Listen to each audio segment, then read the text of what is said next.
vans. And Hindu groups and women protesters have been lathicharged, attacked by the police.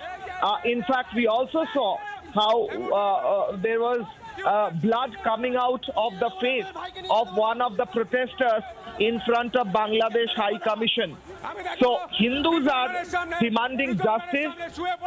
How Dipu Dash was killed in front of Bangladesh High Commission. They wanted to show their anger, show their protest in front of Bangladesh.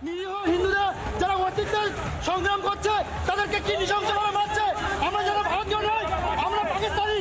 এই যে আদি সরকার বাংলাদেশি আর পাকিস্তানিদেরকে জামাই আদর করে রাখে।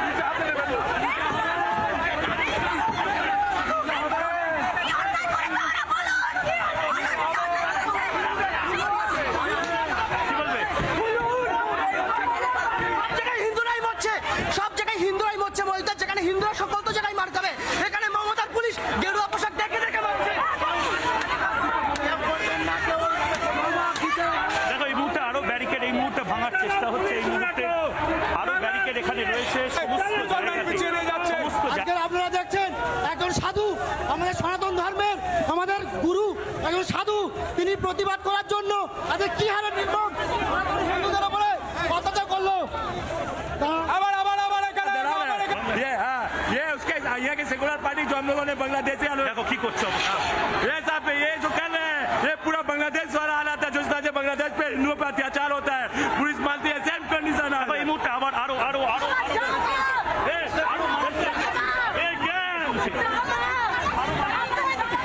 মহিলাদেরকে এই মুহূর্তে তুলে নিয়ে যাওয়া হচ্ছে ये हमारे देश की महिला है शांति से हम लोग प्रोटेस्ट कर रहे हैं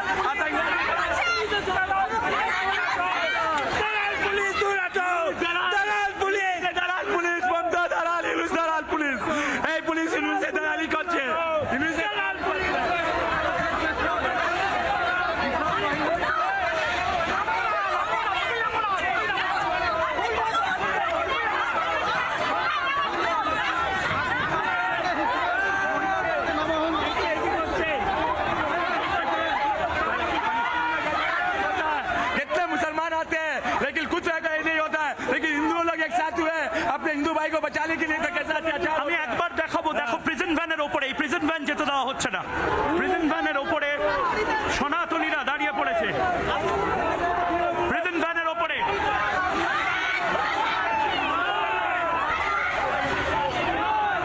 এবং প্রিজন ভ্যানের উপরে এই মুহূর্তে যেভাবে গেরুয়া ঝান্ডা নিয়ে এই প্রিজন ভ্যানের উপরে উঠে পড়েছে এই মুহূর্তে প্রচুর মানুষজন এই মুহূর্তে এসেছেন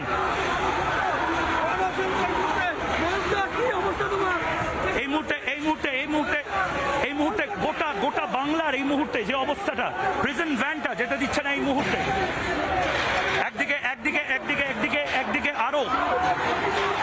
আরো ব্যারিকেড নামানো হচ্ছে এই মুহূর্তে এবং এইদিকে যাবো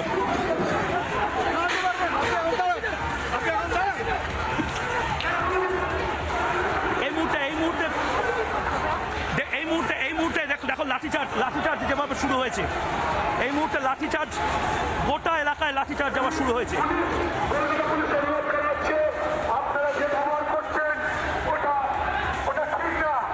এবং সম্ভবত টিয়ার গ্যাস আনা হয়েছে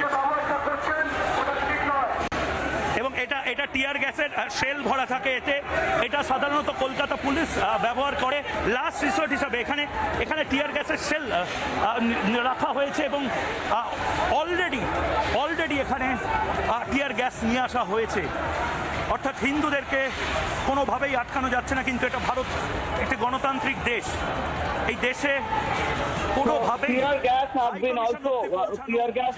been also brought in by the police. Additional barricades have been brought in and police lathicharged openly on the Hindu protesters. We are showing those visuals how protesters have been beaten, and this is Mayuk Ranjan Ghosh, Deputy Executive Editor of Republic Bangla, is reporting live from the area. He's saying that a huge number of Sanatani protesters gathered in front of Bangladesh High Commission, and we also see our reporter Shantu Pandey, and the sadhus have been Lathicharged. We have seen how they gathered in front of Bangladesh High Commission to protest against the murder of Dipu Dash, but they were not allowed to protest. On the other hand, brutal Lathicharge have happened. We see one sadhu have been Lathicharged, and he is being carried away.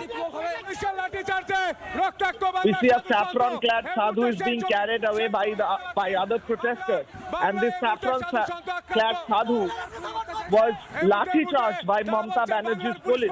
It's a crackdown on Sanatani protesters. The whole situation is out of hand. They are being taken away in prison vans and ambulances.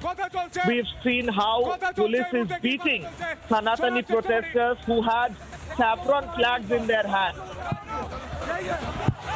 Additional policemen have been brought in, and additional policemen have been brought in. Barricades have been set up, and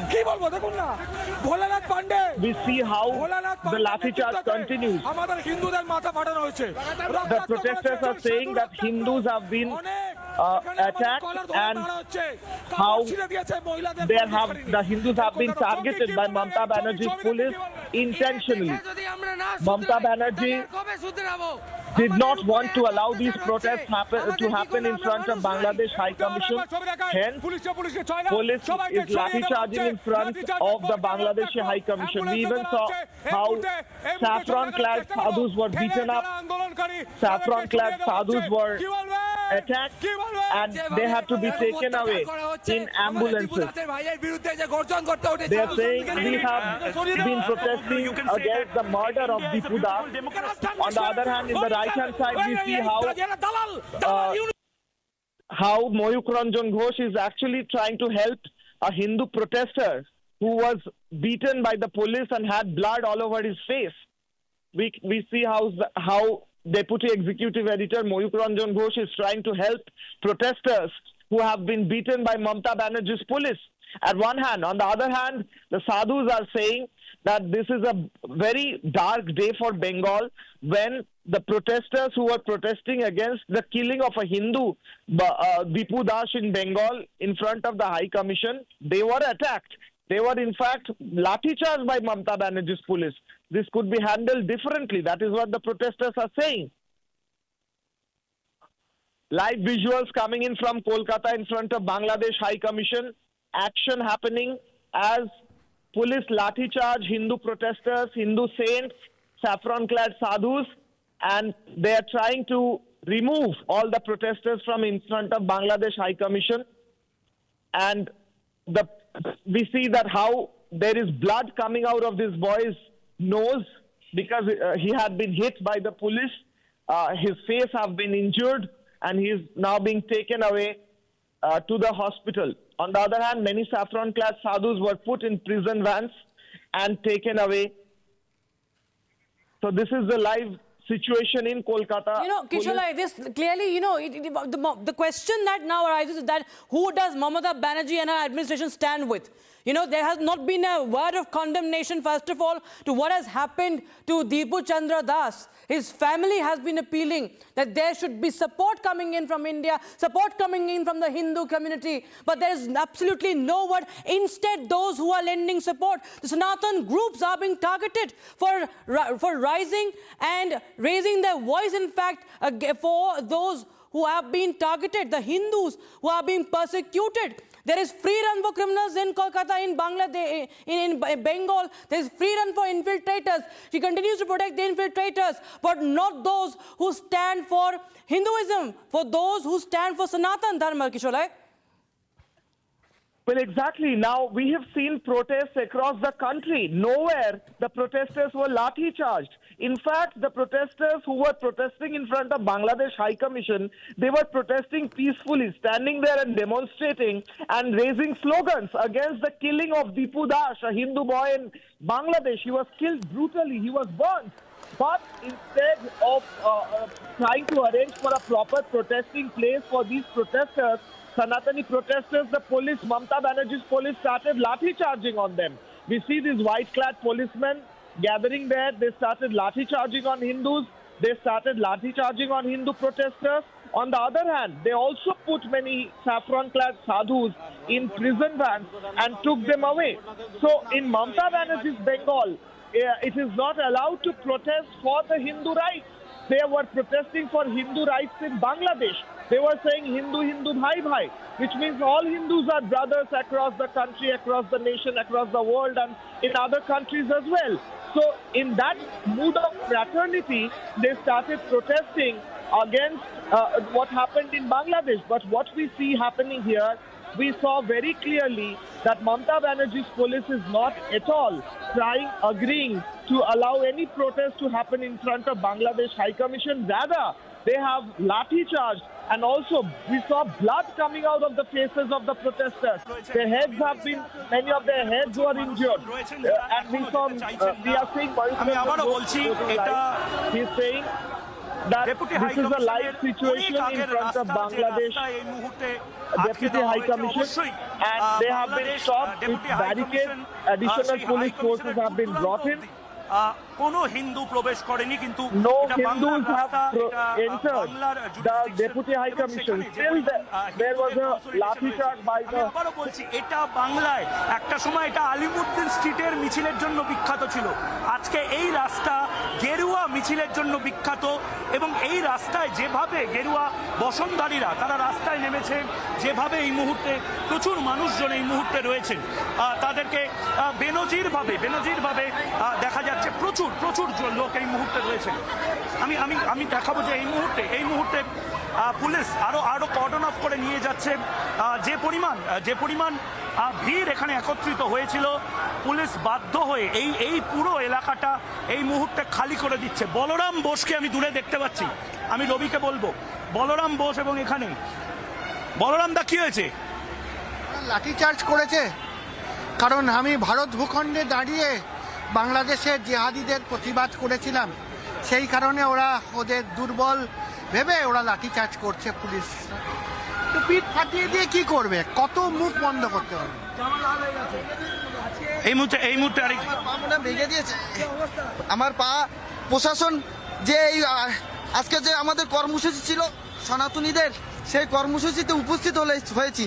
আজকে বাংলাদেশের দীপু দাসের যে জ্যান্ত পুড়িয়ে মারা হয়েছে, হত্যা করা হয়েছে, তারই প্রতি আমরা বাংলাদেশ হাইকমিশন বাংলাদেশের হিন্দুদেরকে এই বার্তা কি দেবে যে তারা একা নয়, গোটা ভারতের হিন্দু, বাংলার হিন্দুরা তাদের সাথে আছে, সবাই আছে। আজকে আমার পায়ে মেরে ময়ূকদা আমার পা মেরে পুলিয়ে দিয়েছে প্রশাসন। আমরা শান্তিপূর্ণভাবে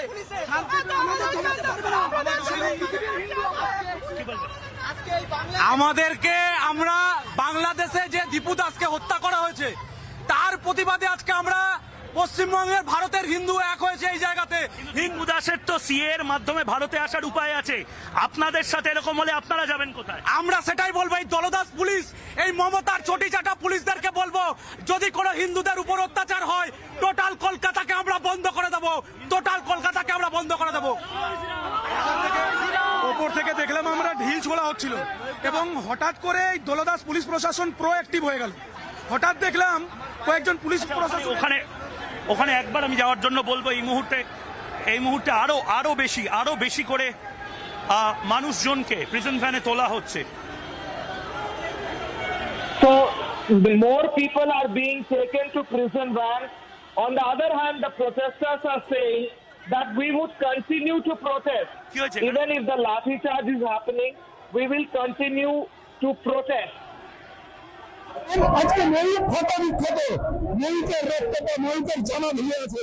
ক্যামেরাটা ধরেন, আপনারা দেখুন নির্লজ্জ দলদাস আজকে মহিলার ইতিহাস সাক্ষী একদিন দরকার লাঠিচার্জ করেছিল ইন্দিরা গান্ধী সরকার। सनातनी हिंदू संतों के ऊपर लाठी बरसाया जा रहा है। आप लोग देखिए ये बंगाल है और वर्तमान शासक में कोई अंतर नहीं है। सनातनी संतों के ऊपर लाठी बरसाया जा रहा है। आचार्य संजय साथी महाराज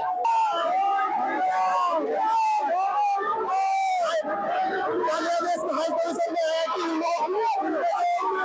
कि सिचुएशन है बांग्लादेश में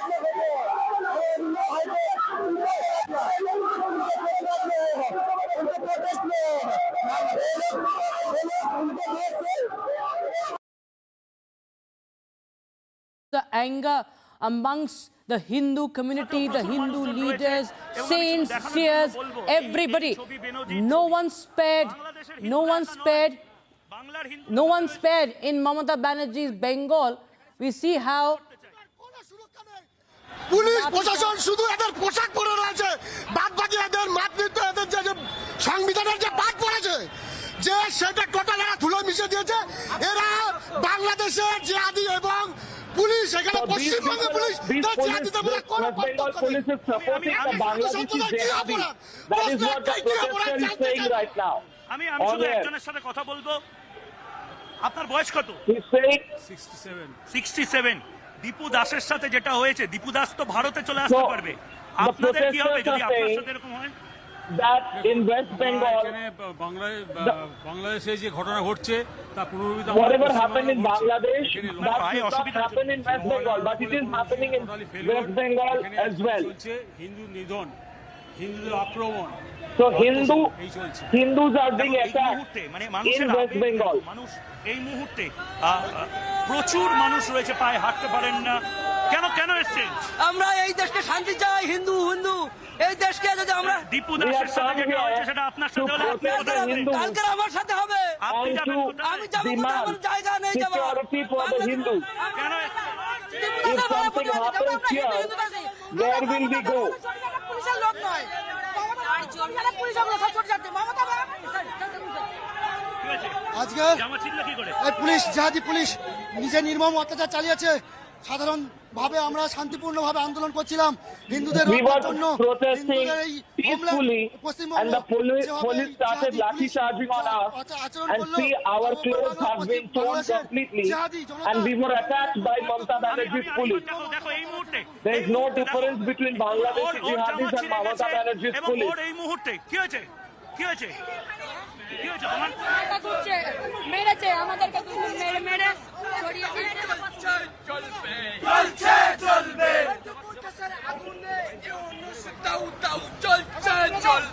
ধাক্কা মারবেন না, একটু খালি সরান। দেখেছি, একটু সাইড দিন, দম নিতে দিন, একটু সাইড দিন, দম নিতে দিন। দেখো প্রচুর লোকজন এই মুহূর্তে রয়েছে, ভয়ঙ্কর অবস্থা এই মুহূর্তে। একটাই কথা বলবো, এত কিছু হওয়ার পরে যদি হিন্দু দাদারা, ভাইরা, বোনেরা আপনারা এবার না জাগেন, আপনারা জাগবেনটা কখন? আমাদের হীরক রানী এই অবস্থা করে রেখে দিয়েছে। হীরক রানীকে যতক্ষণ না গদি থেকে টেনে নামানো The protesters are saying till Mamata Banerjee is sitting on the chair, একটাই কথা বলতে চাই, আমি দীর্ঘদিন the situation will remain same in West Bengal. এক সময় মেকি সেকুলারদের রাস্তা ছিল, এটা আলিমুদ্দিন স্ট্রিটের রাস্তা ছিল। এই রাস্তায় হিন্দুদের এই মুহূর্তে যে বিগেস্ট কনসলিডেশন, অভূতপূর্ব এই মুহূর্তে যে পরিমাণ হিন্দু এখানে রয়েছেন। দিদি আপনাকে বলছি, এই মুহূর্তে দীপু দাসের সাথে তো বাংলাদেশে হয়েছে, দীপু দাস তো ভারতে চলে আসতে পারবে, আপনার সাথে কি হবে? আমার সাথে ওটাই হবে যেটা আর সব মায়েরা বোনেরা হচ্ছে, ইজ্জত লুটবে এরা, ইজ্জত লুটে রাস্তার মধ্যে শুয়ে আপনি সন্দেশখালীর পাশে আছেন, অবশ্যই আপনি মোথাবাড়ির পাশে আছেন, অবশ্যই আপনি হরগোবিন্দ দাসের পাশে আছেন, অবশ্যই আপনি চন্দন দাসের পাশে আছেন, অবশ্যই So the protesters say অবশ্যই আপনি গোটা পশ্চিমবঙ্গের বাঙালিদের পাশে আছেন যারা হিন্দু হয়েছে বলে মার খাচ্ছে। একদম অবশ্যই আছে। দেখো এইটাই the protesters are saying that we are standing by the Hindus of West Bengal and the Hindus of রক্তটা হিন্দুদের রক্ত and the Hindus of Bangladesh as well. পতাকা হতে পারে কারণ হিন্দুরা বাংলায় জেগে উঠেছে এত বড় Hindus in Bangladesh are rising up এটা বিভৎস and ছবি হতে পারে Hindu consolidation is happening. যে বাংলায় একটা নতুন কিছু ভয়ঙ্কর A new, মহাপ্রলয়ের মতো আসতে it's পারে a new situation in West Bengal where the protests are happening for the security of Hindus. This never happened before. Dipu Chandra Das Dipu Chandra in Bangladesh, he was killed. He was brutally murdered by the jihadis. ওরে ফাঁসি দিয়ে ও একটা শিল্প পোশাক শিল্প He did not even do any mistake, any harm. But he was killed. He was murdered. We don't want similar situation in West Bengal. That is why we are protesting. The protesters are right now still in front of Bangladesh High Commission, Deputy High Commission. They are protesting. They are saying that in West Bengal, we would not allow such situation to happen. মা প্রত্যেকটা দুর্গার কাছে মা প্রত্যেকটা দেব দেবীর কাছে অস্ত্র শস্ত্র বিনা দেব দেবীতে অস্ত্র নেই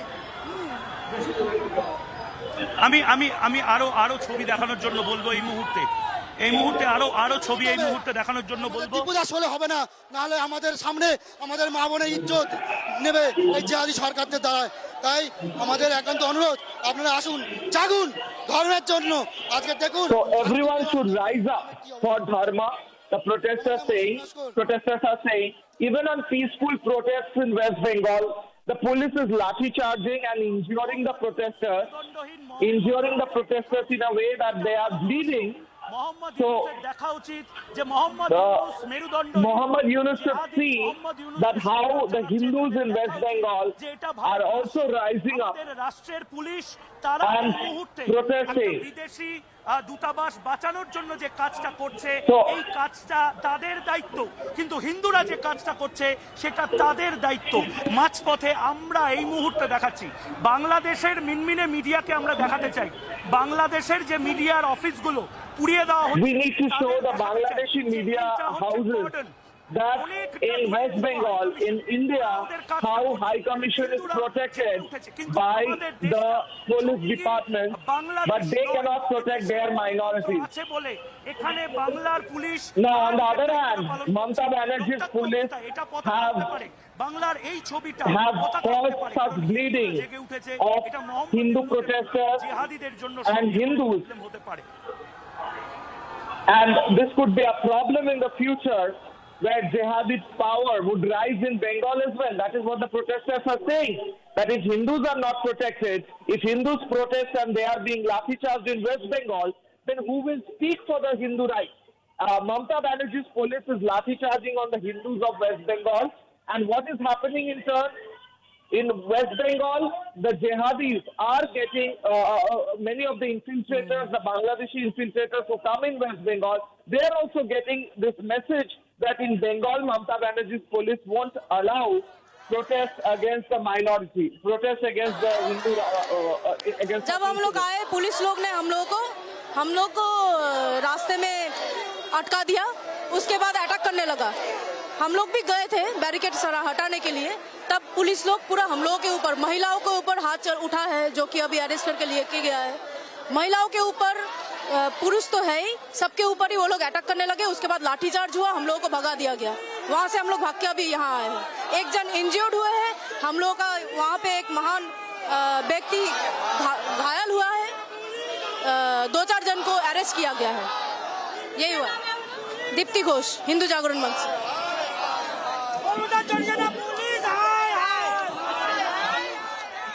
All right, so that is those are the reactions from ground zero. Kisholai, we see that people are drawing parallels to Bangladesh and West Bengal. What's happening? Across the border, Hindus are targeted, and even within the country, we see in Mamata Banerjee's West Bengal, the Hindu seers, the saints, the Hindu community, those standing for Sanatan Dharma, those standing against atrocities, are being targeted, are being punished. And that is the sentiment on ground that is growing. And it is not just in Kolkata. This has a ripple effect in the entire country, Kisholai.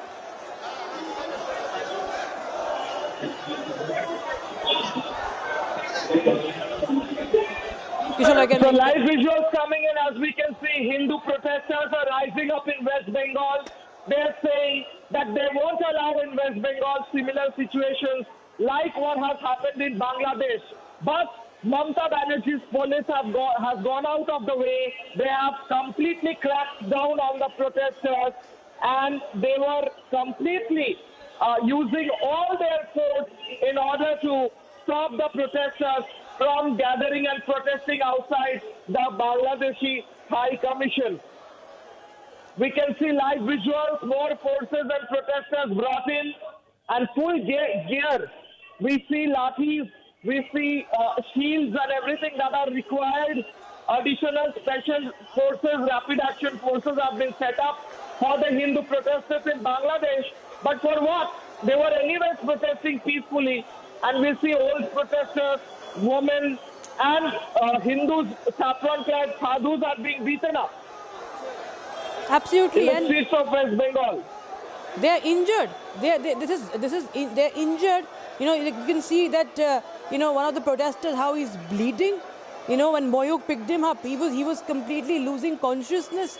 Such is the brutality of in name of dispersing them. They are being, overpowered. You know, the weak are being overpowered. They are being dispersed in such a manner that they're injured. And they're spreading fear amongst the protesters also. That whoever will raise their voice for the right, for Hindus, for protection of Sanatana Dharma, protection of Hindus, they will be, the force will be used against them. And this is what the people of Kolkata are saying, people of Delhi are saying. Hindus across the country are rising up. And this is what happens when Hindus rise. There are people there are forces who don't like this. Well, exactly, we saw protests all over the country, but where was a situation like this where Hindu protesters and saffron-clad sadhus were beaten up by the police, were lathicharged? In fact, they were bleeding. They were beaten up so much with lathis, with police lathis, that they were bleeding. Our deputy executive editor, Dipu Chandra, had to go and help one bleeding protester, a Hindu boy who was protesting, demanding justice for Dipu Chandra of West Bengal, of Bangladesh. Now, how a situation like this can ever happen in West Bengal, that protesting for the Hindu rights in front of Bangladesh Deputy High Commission would lead to a situation where Hindu saints and Hindu protesters will be beaten up by the police in a way that they start bleeding and they have to be taken to the hospital. How brutal is this? And how logical is this? Where will the Hindus protest? They cannot protest in Bangladesh. They cannot protest in Pakistan. Now, if they cannot protest in West Bengal as well, a state within India, then where will they protest? That is the basic question. We have seen protests in Nagpur, we have seen protests in Delhi, Jodhpur, other parts of the country, Madhya Pradesh, Uttar Pradesh. But nowhere a situation happened where the Sanatani protesters, Hindu sadhus, were beaten up by the police. We are going back to the live visuals. These are live visuals. Just look at how protesters, women, old, senior citizens, women, sadhus, no discrimination is made by the police. All of them have been similarly manhandled, thrown to the ground, lathicharged. Many of them are seriously injured, had to be taken to the hospital in ambulances. So these situations only insinuate how Hindus are not only in a bad situation in Bangladesh, but also in a situation of alertness in West Bengal, where Hindus don't have the ability or independence to protest for their rights. They were protesting in front of Bangladesh High Commission. Bangladesh Deputy High Commission is situated in Beg Bagan, a part of South Central Kolkata. In Beg Bagan, in front of Bangladesh Deputy High Commission, Hindus gathered to protest and raise slogans. They were peacefully protesting, and the police had put up barricades. Suddenly, the police started lathicharging against the Hindu protesters. They were dragging them, manhandling them. The protesters were beaten up so badly that they started bleeding from their nose and mouth, and they had to be taken to the hospital. These are the visuals there. We see Moyuk Ranjan Ghosh helping Hindu protester. On the other hand, like visuals, Hindus are still raising slogans, and they are raising slogans to ensure that the rights of the Hindus are maintained. So this is the situation in West Bengal, where Hindus don't even have the right to protest in their own land in West Bengal. Absolutely. There you have, viewers, the visuals and the voices from Kolkata. The Hindu voices, viewers, are getting louder and louder against the persecution of minorities, against the targeting of Hindus, the merciless killings of Hindus in Bangladesh.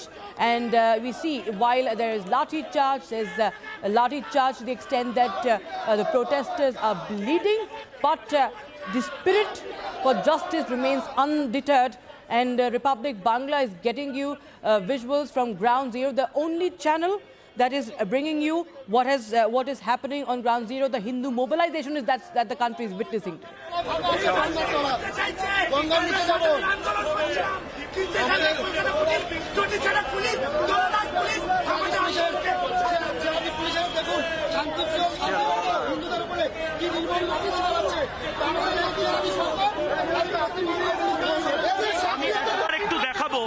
আমি একবার একটু দেখাবো, আমি ওকে নিয়ে আসবো এবং আমি সরফরাজকে নিয়ে আসবো।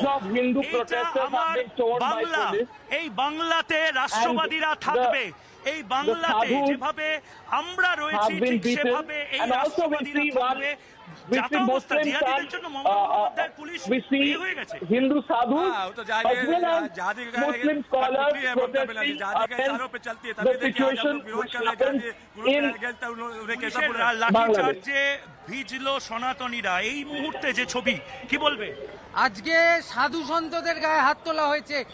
Sadhus have been beaten up today. It's a dark day. যতদিন ওই হিরোপ্রাণী ওই গদিতে বসে আছে ততদিন till the time Mamata Banerjee is sitting on that chair, Hindu brothers and sisters would be tortured and beaten up like this. They would be continued to torture like this. রাষ্ট্রবাদীরা সবাই একজোট হয়ে গেছে। All আমরা একটা নতুন Bharat nationalists should চাই, come up Bangla চাই, together বাংলায় and সবার পকেটে protest পয়সা against থাকুক। such situation. প্রবলেমটা কি? প্রবলেম এটা আছে, মমতা ব্যানার্জি এটা করে দেবে, বাংলাদেশ করছে, বাংলাদেশ মতন এখানে কাজ হচ্ছে। বাংলাদেশ হতে দেবে না। Similar like Bangladesh. আমার নাম গরিব গাল। ভারত মাতা কি জয়, ভারত মাতা কি জয়। देखिए বাংলাদেশের দূর হটো, বাংলাদেশের দূর হটো, মুর্দাবাদ। কি বলবে সরফরাজ, কি বলবে? जब गजा में अटैक होता है, गजा में मारामारी होता है, ये लाखों मुसलमान भाई प्रोटेस्ट करने के लिए कानते देखते हैं, लेकिन उसी टाइम ममता की पुलिस उन्हें प्रोटेक्शन देती है। लेकिन आज बांग्लादेश में हिंदू भाई दीपू दास को मारा गया, हम लोग शांति से प्रोटेस्ट कर लेते। कोई বড় কথা বলছেন, গাজা এবং প্যালেস্টাইন নিয়ে যখন প্রতিবাদ হয় মমতা বন্দ্যোপাধ্যায়ের পুলিশ প্রোটেকশন দেয়, আর বাংলাদেশ নিয়ে যখন প্রতিবাদ হয় মমতা বন্দ্যোপাধ্যায়ের পুলিশ এভাবে মারেন। এবং আমার বলবো যেভাবে লুটিয়ে পড়লো সনাতনীরা, ये दुर्नीति क्यों हम ममता बनर्जी सवाल करते हैं? नहीं होना चाहिए। आप मुसलमान भाई को जब प्रोटेस्ट करने का जैसे हिंदू संगठन एक होकर Mamata Banerjee's police give all kind of protection, but when there is a protest for Hindus in Bangladesh, for the rights of the Hindus, Mamata Banerjee's police crack down on them. This is what the protesters are saying, that in the case of protest about the situation in Gaza against Israel, Mamata Banerjee's police provides protection. But if there is a protest for Hindu rights, Mamata Banerjee's police crack down on the protesters. Chicken নেকটা আমাদের কেটে নেওয়ার, chicken নেকটা Bharat থেকে কেটে তারা যে সংবিধানের পাঠ পড়েছে সেই সাধু সন্তরা কি অপরাধ করেছে? একটাই প্রশ্ন, সাধু সন্তদের অপরাধটা কি? ঠিক ঠিক ঠিক। আমি এই মুহূর্তে আরো ছবি দেখাবো। এই মুহূর্তে প্রচুর মানুষজন রয়েছেন। এই মুহূর্তে বাংলাদেশি গো ব্যাক, এই মুহূর্তে বাংলাদেশি গো ব্যাক, এই মুহূর্তে Bangladeshi go back slogans are being raised and protest, and they have been carrying, and they have written this on the ground as well with white paint. Bangladeshi go back. সেই সমস্ত শিল্পীকে আমরা চাই না। বাংলাদেশের মাটি এই মুহূর্তে কি বলছে সেটা ভারতে শুনতে পাচ্ছি আমরা। আর ভারতের মাটি আন্দোলন বাংলা করতে চেয়েছে, যে আন্দোলন বাংলা, যে আন্দোলন বাংলা করতে চেয়েছে মমতা ব্যানার্জির সহযোগিতাটা, সেইটা আজকে পূর্বাভাস হচ্ছে আজকে Bangla. Mamata Banerjee is trying to make this West Bengal a part of Bangladesh. This is what the protesters are saying. The protesters are angry. Hindu protesters are angry. We see many of the protesters have been injured. Some of their clothes have been torn.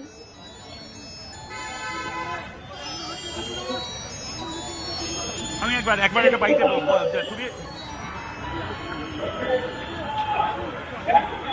That is the anger and the outrage amongst the people. You can see there are emotions also that have been running high. They have been questioning that when there are voices for Gaza here, voices for Palestine here, why not for the Hindus in Bangladesh? Kisholai, why no eyes on Hindus of Bangladesh? Is the Hindu community raising the question today? And that is not gone down with people, with forces like that of Mamata Banerjee's administration, that is Lathicharging, that is cracking down on, who are merely raising their voice, who are only protesting against not Mamata Banerjee but those who are in Bangladesh, and they are continuing to kill, very freely, very openly.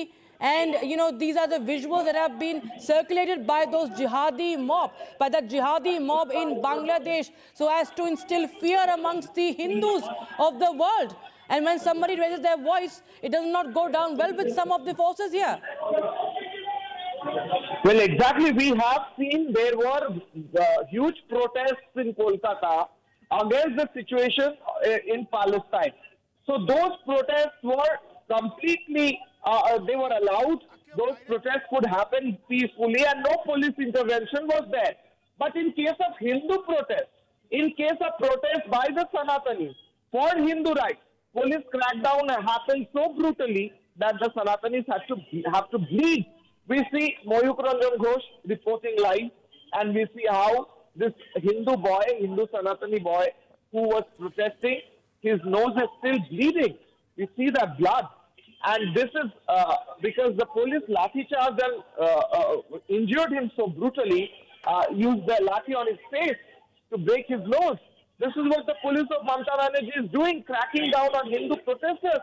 They are beating Hindu protesters brutally, ensuring that the protests stop. But what were the protests about? The protest was about a Hindu man who was dragged out, beaten up, killed, hanged, and then burnt for no reason, with a allegation that was not true. Now, this is what happens with Hindus in Bangladesh and Hindu brothers in India when they protest, especially in West Bengal. In other parts of India, Right, Kisholai, we will come back to you and on to ground zero as the protesters are cracked down upon by Mamata Banerjee's cops in Kolkata as tensions rise. We'll get you more details on the other side. Don't go anywhere.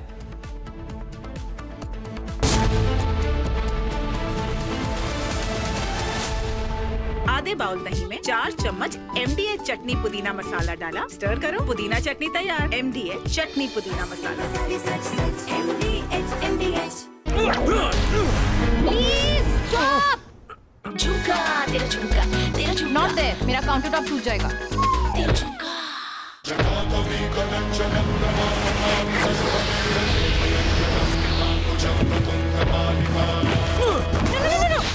मेरी chimney टूट जाएगी। What are you doing? रानी, इस घर में कुछ है जो टूटता नहीं। ये पिलर कभी नहीं टूटेगा। रुंगटा स्टील TMT से बना। रुंगटा नहीं तो घर स्ट्रॉन्ग नहीं। रुंगटा स्टील TMT बार एकदम सॉलिड। आर प्योर सूजी पास्ता उबालो, मिलाओ और खाओ। 8 मिनट में तैयार। क्या टेस्ट है सबका राजा, आर pure masala.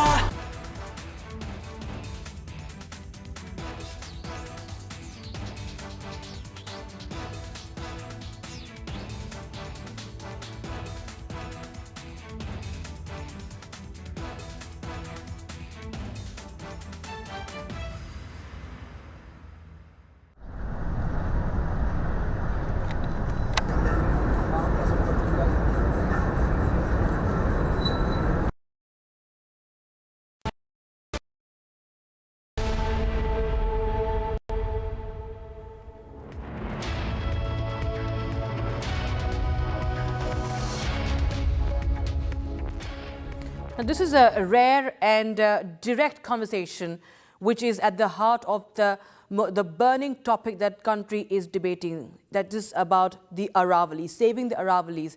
And Republic TV's editor-in-chief, Arnab Goswami, interviewed and posed questions to former Chief Justice of India, Justice B.R. Gavai, on prime time last evening. Let's take a look at this conversation.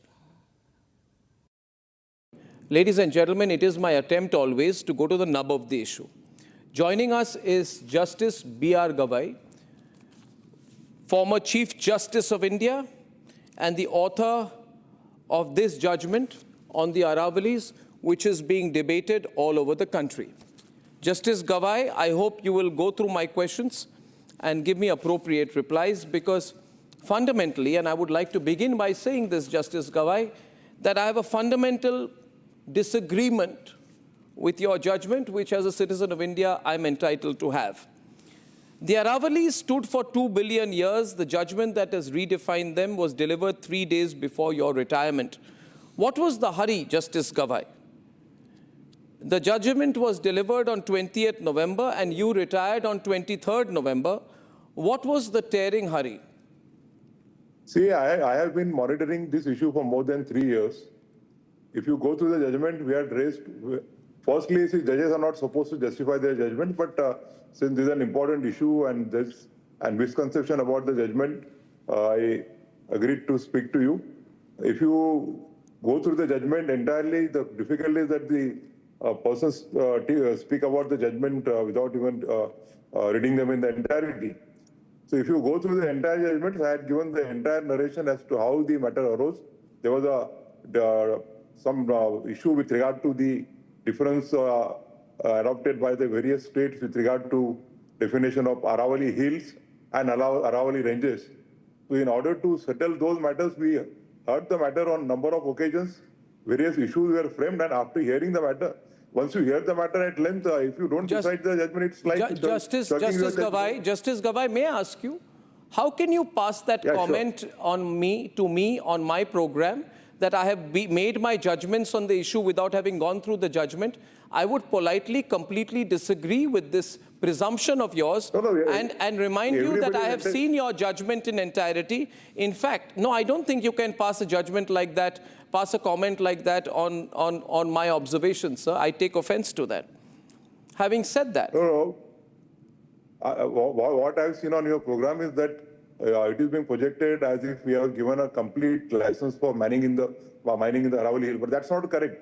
If you go through the judgment, we have in fact imposed certain more restrictions on mining in the Aravalli Hills and ranges. No, sir, your own judgment makes it clear on paragraph 30 that your final word went against the amicus curiae, who is a friend of the court.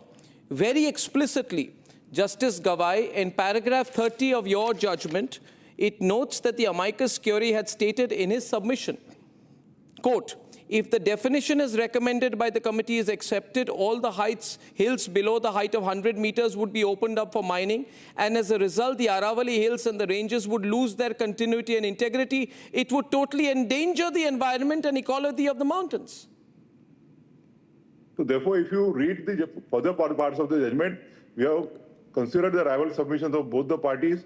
We have accepted the report of the committee, which was consisting of various experts, various representatives of the state governments, and then we, on a surrender pattern, we have specifically directed that no further mining activities would be conducted. Justice Gavai, in fact, in para 31, the arguments of the Additional Solicitor General have been documented. I've read that as contradicting what the amicus curiae had said on the premise that, and I quote, it would exclude large areas from the Aravalli hills and ranges. She, however, submitted that if the definition as suggested by the committee is adopted, unquote.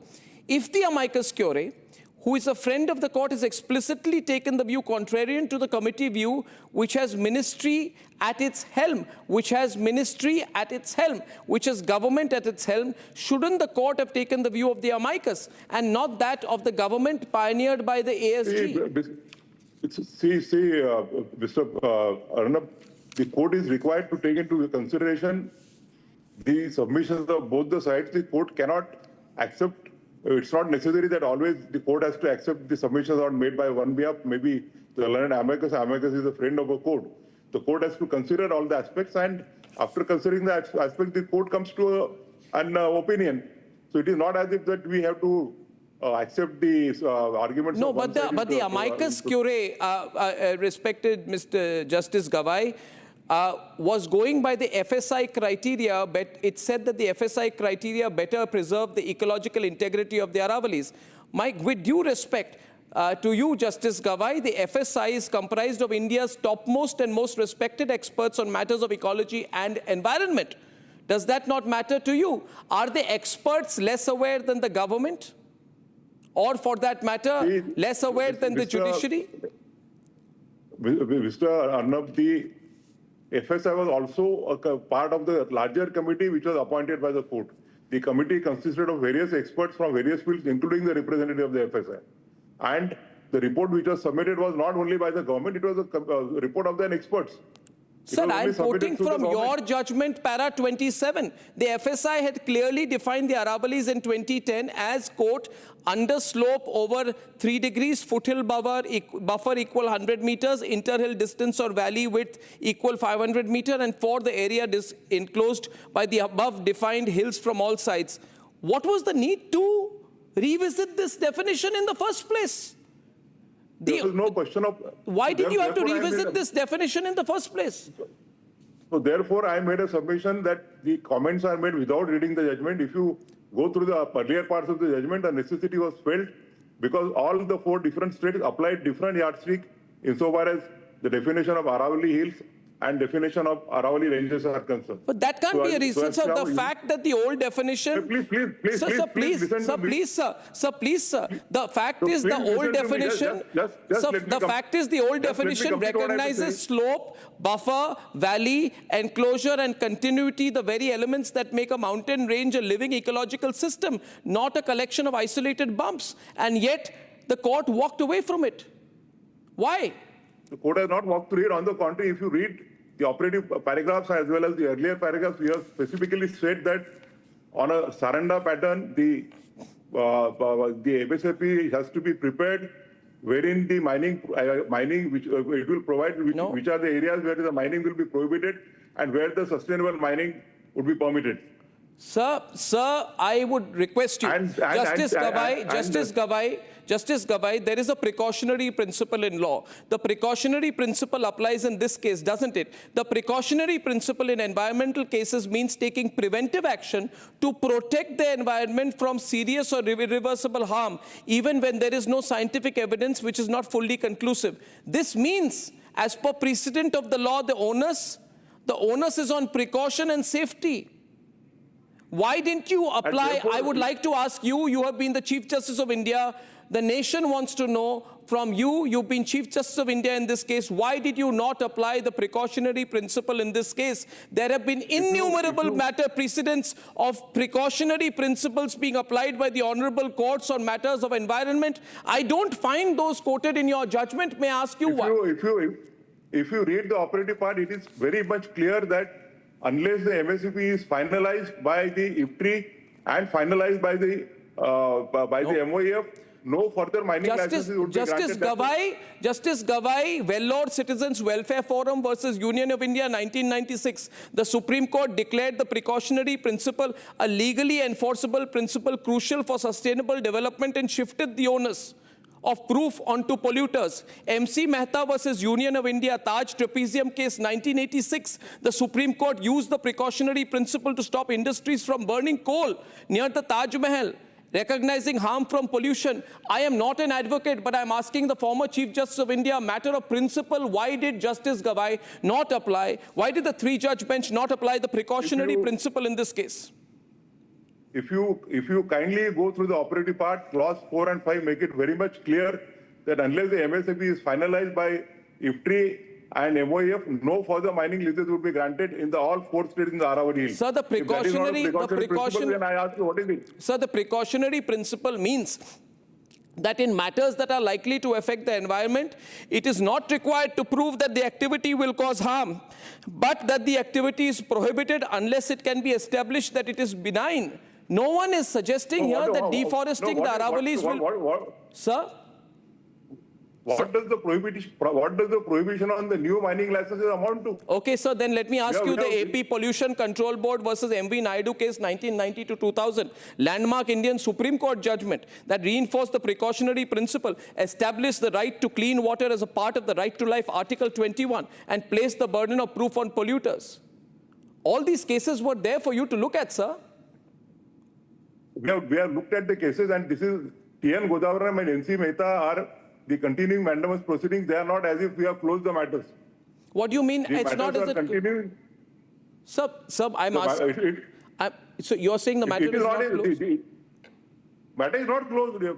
We have directed the MSCP to get the report. The MSCP report will come to the Supreme Court. Supreme Court will find out wherein the mining activities are to be permitted and where they are to be prohibited. It is not as if that the matter is closed. Right, time for a very, very short break. But on the other side, we continue to get you what's happening in Kolkata as it's protesters versus Mamata Banerjee police as Hindu mobilization is witnessed across the nation. We'll be right back with more.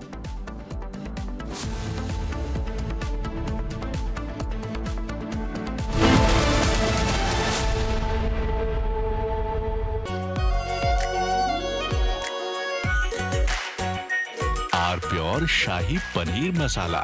Delicious, healthy, every day. QS&THE, the world's foremost university rankings organizations, have ranked Amity amongst the top 3% universities globally, making it among the very few Indian universities to be included in both rankings. Yet another top ranking for Amity University. MDH की हल्दी मिर्ची धनिया करे कमाल, ये रंग दे, ये खुशबू दे, ये तीखा, ये कम पड़े, क्या निराला MDH मसाला. We are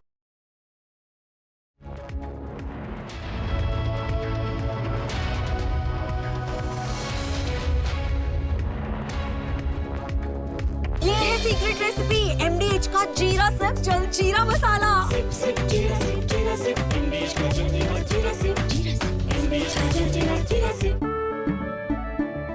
केसरिया से मन जोगी हुआ रे, दिल झूमे देखो मतवारा हुआ रे. केसरिया से मन जोगी हुआ. हर पल मनाओ केसरी त्योहार. विमल, बोलो जुबान केसरी. आर प्योर सूजी पास्ता उबालो मिलाओ और खाओ 8 मिनट में तैयार. क्या टेस्ट है सबका राजा आर pure masala.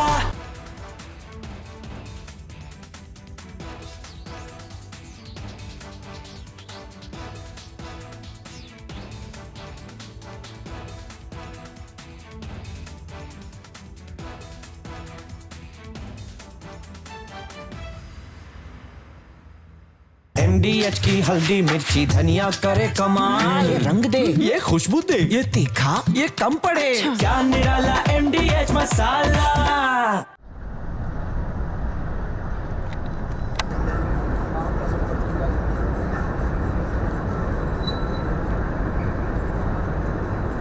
We just now felt this entire mountain shiver because there are blasts going on. As we were telling you, usually for the limestone mining, the acceptable range of the blast is around 1 meter. And that won't be so harsh that we could feel this entire mountain, feel shake. This.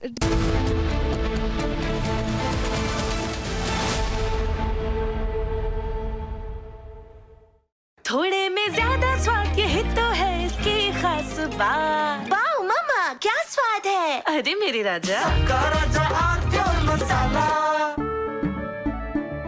केसरिया से मन जोगी हुआ रे, दिल झूमे देखो मतवारा हुआ रे. केसरिया से मन जोगी हुआ. हर पल मनाओ केसरी त्योहार. विमल, बोलो जुबान केसरी. अब छोलिया हो या लोबिया, सफेद चने या काले चने, सब कुछ मजेदार बने. We are willing to put an end to this conflict via peaceful means based on the principles that I outlined in July last year when I spoke at the Foreign Ministry of Russia.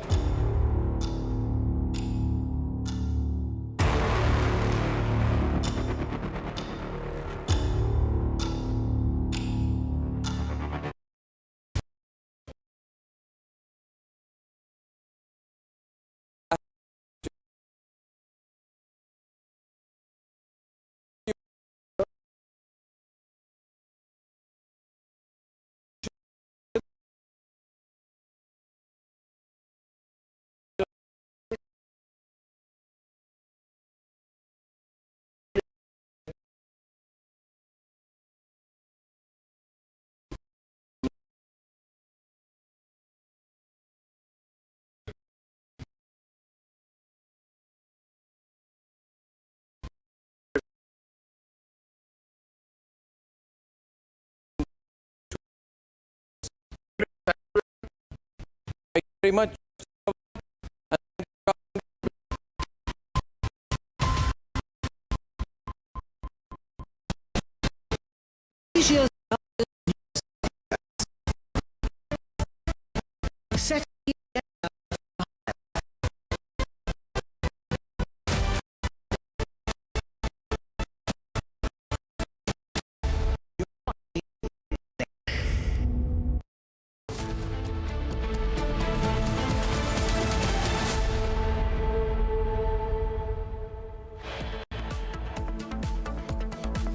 Protest outside Bangladesh High Commission over Dipu Das's lynching, barricades toppled.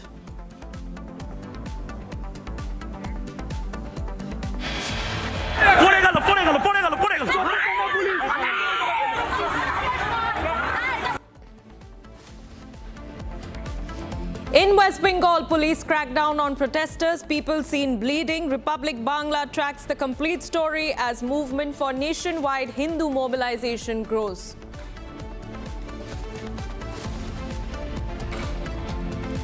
Aravalli campaign raises a massive storm, becomes the nation's #1 subject. Republic exposes illegal mining in Haryana and Rajasthan.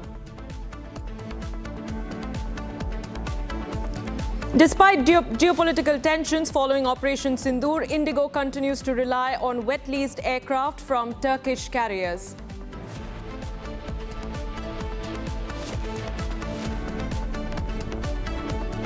Odisha Forest Department under fire after buying 12 crore rupees modified Thars for forest rangers.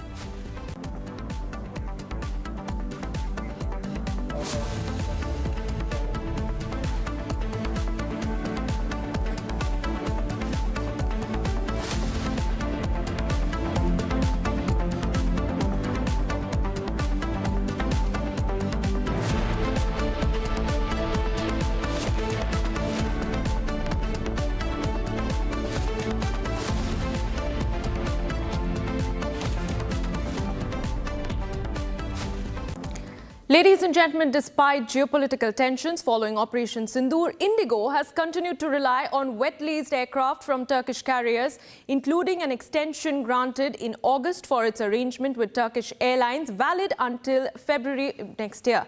In recent operations on domestic Indian routes, these leased Boeing 737 aircraft from Crackdown Airlines have been crewed by Turkish personnel. Now, data suggests that in the last 48 hours alone, there were 10 flights that were operated by various Boeing aircrafts. And what this essentially means that a total of 58 flights have now taken off, highlighting the ongoing dependence on these Turkish-sourced resources amid capacity constraints in the Indian aviation sector.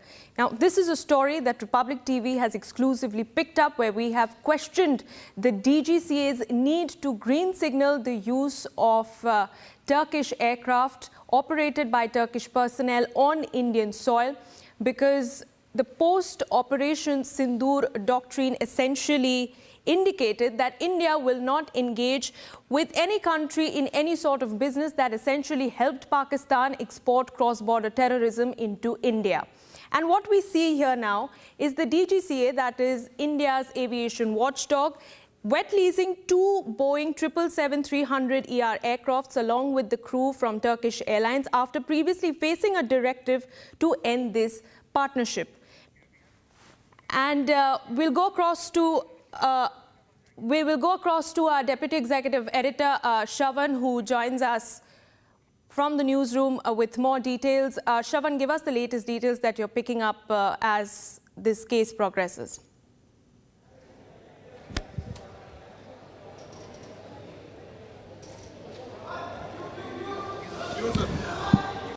Well, in fact, the details that we have picked up of the wet lease agreement that was signed between Indigo and Turkish Airlines. In fact, this was a one-time extension that was granted in the month of August, and it would remain in effect till about February. Now, what we have also picked up is that it is unlikely that the airline is going to cancel that agreement, but in all possibility, the airline may not have the option of renewing it once again. Now, that makes it very clear that the wet lease agreement will remain in effect till about February. Now that is another big question that the regulator will have to answer, that can they really continue despite the kind of mentions that they've had in the past, where they've categorically pointed out that this cannot perhaps go on for a long period. In fact, as far as the CAR rules are concerned, it is a 6+6 month lease agreement that can be signed, and beyond which none of the airlines can actually continue with this kind of an agreement. But it seems that one such extension has already been given to Indigo. Whether at all there is a violation in place, that is for the DGCA to answer at this point in time. We have got no response from the DGCA, and they've essentially been harping on the fact that there is no new agreement that has been signed. But sources essentially indicating that as far as the wet lease agreement is concerned, another wet lease agreement with another aircraft airline has already been signed by Indigo. Now, what the airline hasn't really spoken about is whether at all they are going to continue with yet another agreement with another airline carrier who happens to be once again from Turkey.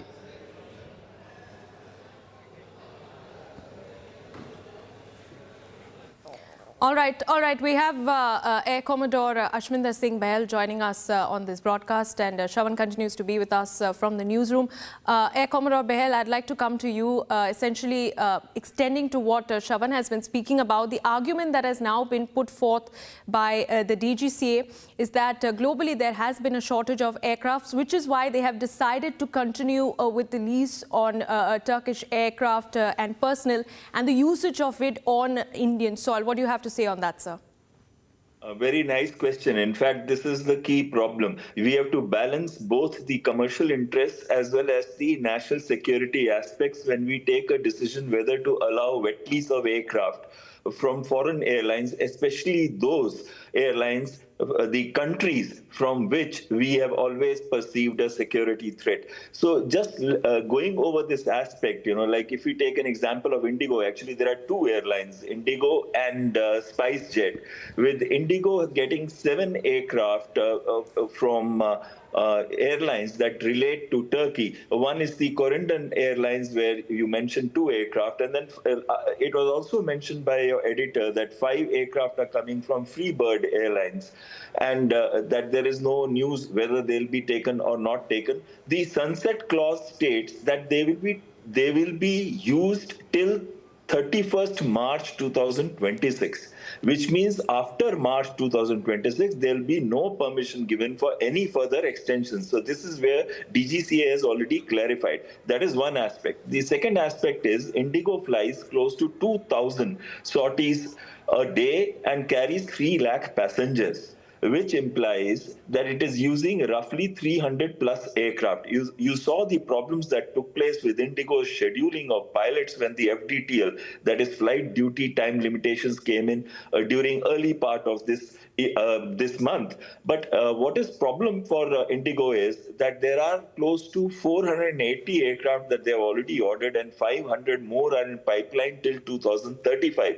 But most of these deliveries, especially from Airbus, are getting delayed. Even from Boeing, for the other carriers, the deliveries are getting delayed and the aircraft are not coming in time because of the supply chain disruptions.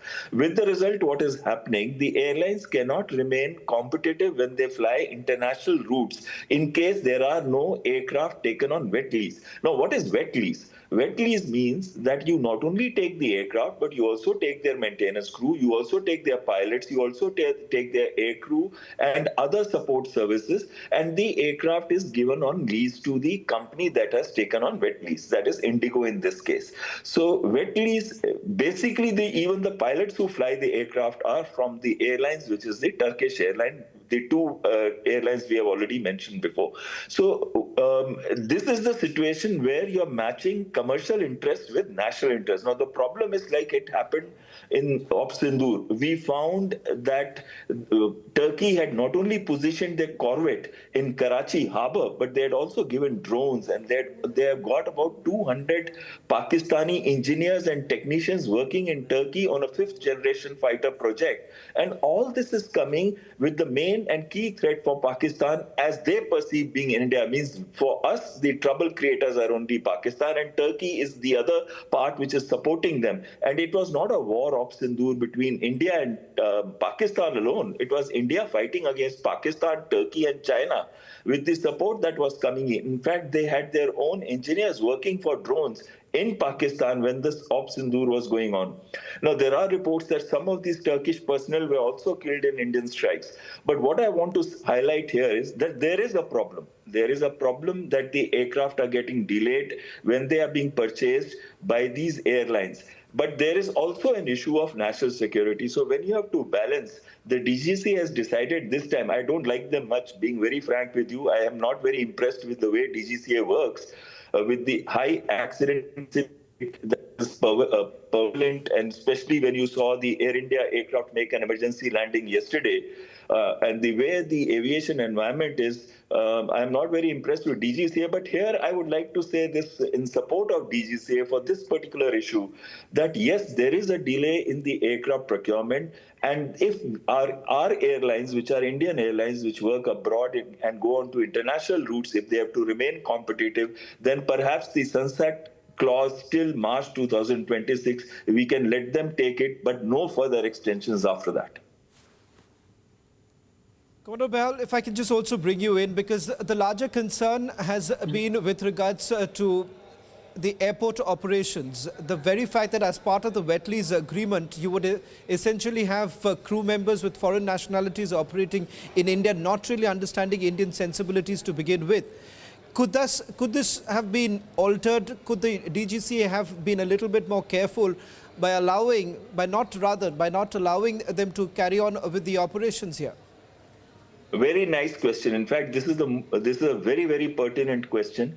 See, first thing is when Celebi, they pronounce it Shalebi, and that company was operating in India. They were providing all the ground services in 9 major airports that ranged from Delhi, Mumbai, Hyderabad, Kochi, and many others airports. And those were the key big airports in India. So you can imagine how big a security challenge it was.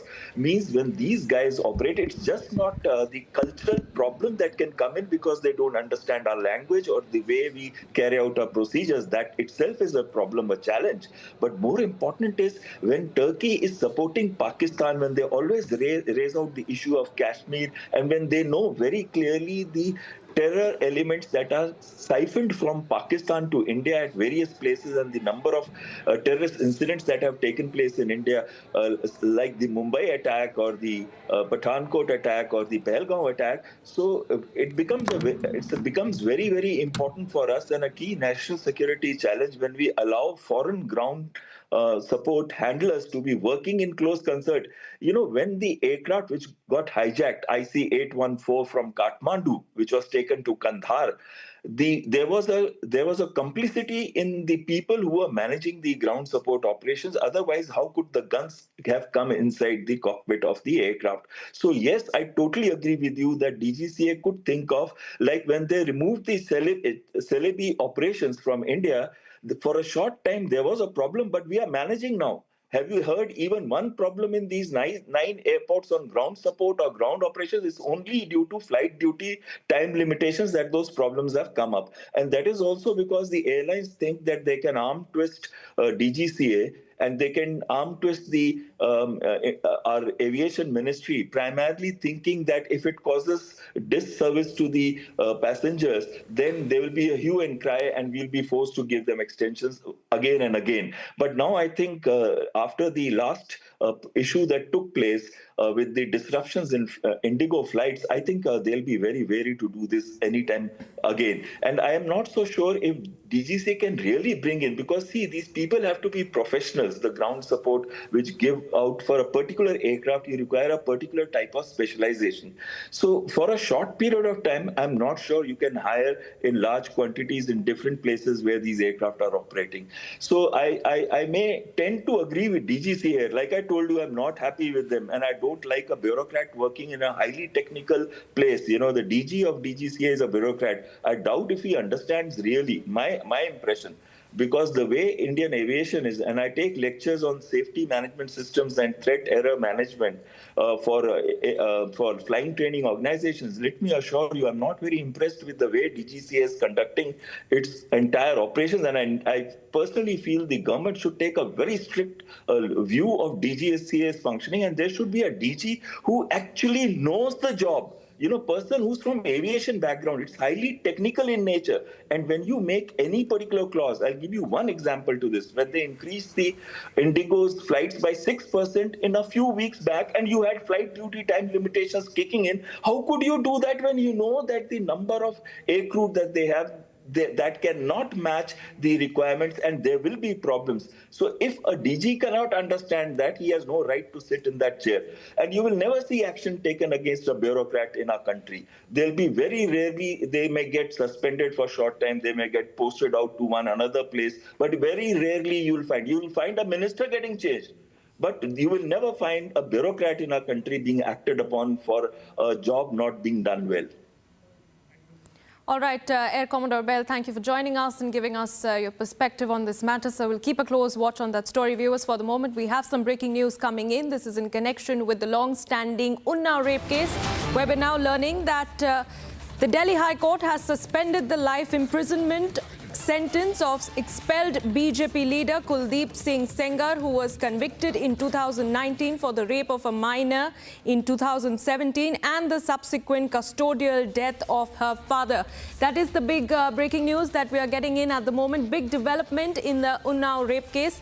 In fact, as per the initial information that we have as of now, viewers, the court's decision to grant him bail has come with conditions, including a restriction against approaching within 5 kilometers of the victim and a requirement to remain in Delhi during this period amid ongoing appeals and prior interim bails extended on medical grounds such as eye surgery.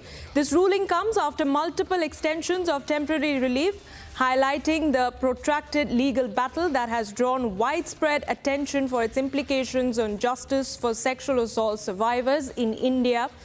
And the case, which involves allegations of coercion, framing and violence against the victim's family, remains a symbol of power dynamics and accountability, with Sengar's political influence as a former MLA adding layers to public discourse on the case. In fact, viewers, this has been a Republic TV campaign case. The Unnao rape case relates to the gang rape of a 17-year-old girl on the 4th of June in 2017 in Unnao district in Uttar Pradesh. The accused was Kuldeep Singh Sengar, who was then a sitting BJP MLA. The victim's father was arrested on false charges and he died in judicial custody shortly thereafter, for which Sengar was later held guilty. In April 2018, the case drew nationwide attention with the victim attempted self-immolation outside the office of Uttar Pradesh Chief Minister Yogi Adityanath, alleging inaction by authorities. We'll go across to our executive editor, Rhythm Anand Bharadwaj, joining us on the phone line with more details. Rhythm, tell us what happened in court. Well, let's tell our viewers first. Today, the Delhi High Court has done two things. The bench of Justice Subramaniam Prasad and Harish Vaidyanathan Shankar has granted bail to Kuldeep Sengar in the 2017 gang rape of the Unnao rape. Secondly, what they have done, which is more shocking, is they have suspended Kuldeep Sengar's sentence during the pendency of his appeal against the conviction. I want to explain this to our viewers so that this is understood properly. The bench has said that since his appeal is there against his conviction, for the time being, we are suspending his sentence. This is a very high-profile case that we are talking about, in which Kuldeep, and not only high profile, what I mean by high profile is it's a case in which we are dealing with the gang rape of a 17-year-old minor girl. She was going to self-immolate herself outside Yogi Adityanath's office, and that's when this case had picked up national attention. This had now achieved a campaign on Republic TV also. The trial court had sentenced him for life in 2019, imposed a fine of 25 lakh rupees. The Unnao rape survivor had also at that time stated that she had been raped by Sengar in 2017. She was then sold allegedly, when she had said at that time that she had been recovered at the police station. She had after that spoken about harassment by police officials or about speaking out against Sengar. Her father had died in judicial custody later. In 2019 August, the Supreme Court transferred the trial in this case relating to Unnao rape case to Delhi. They ordered this case to be completed within 45 days. December 2019, Sengar was convicted, sentenced to life imprisonment. Now comes the shocking part by the trial court. The trial court had directed adequate steps should be taken by the CBI to ensure that there should be sentencing done. This appeal that Sengar had said is pending, and the High Court had, in this controversial turn, said that his sentence, the life sentence awarded to him, has been suspended till the pendency of this appeal. We had spoken against Kuldeep Singh Sengar. We had run this campaign for the victim, and today it seems it was almost for nothing, as the High Court has, of course, given out details, but they have suspended his life sentence pending appeal. Right. Rhythm, in fact, I'd like you to stay on with us and take our viewers through what might be the next course of action to sort of take this case to its logical conclusion, because the conviction remains, the guilt remains, but here we have a rape accused who has been allowed to walk free by the court. Yes. So the details that I'm giving to our viewers also includes what had happened in 2019. There was an appeal that had been filed by him when he challenged the trial court's decision convicting him for the rape of the 17-year-old girl. The trial court sentenced him for life. They imposed a fine on him. But I want to tell our viewers about this very shocking state of affairs when this girl had taken to self-immolation outside Yogi Adityanath's office. That's when this case had been, charge sheets had been filed, the CBI had got involved, after which her father had been indicted in false charges in another case. In judicial custody, he lost his life. The trial court gives a judgment. He is convicted to life sentence. And today that life sentence is suspended pending because his appeal is pending. It's completely bizarre when you see in December 29, everyone was thinking there is some solace for the victim, because she had said she had also been instructed after harassment by the police not to speak against this very VIP person who was an MLA at that time. Sengar was convicted, sentenced to life imprisonment. The trial court directed steps to be taken by CBI to ensure that the survivor and her family are protected. What protection will this victim today get, even though the High Court has today very clearly stated that he will not be in a 5-kilometer radius of the victim. He will remain in Delhi during his bail. He will report to the police station. However, the big question is, when someone this powerful to be a legislature is getting this kind of an order from the High Court, what do we make out of the victim, the protection that has to be given to her? Because she, even at that time, had spoken about how she had been threatened. She had been warned by the police against speaking out as instructed by Sengar. This appeal has to come. But even as this appeal has to come, we are shocked that at this time, this is how she has to be possible. She has to go through this when his sentence is suspended. That trauma, again, she has to go through. Right.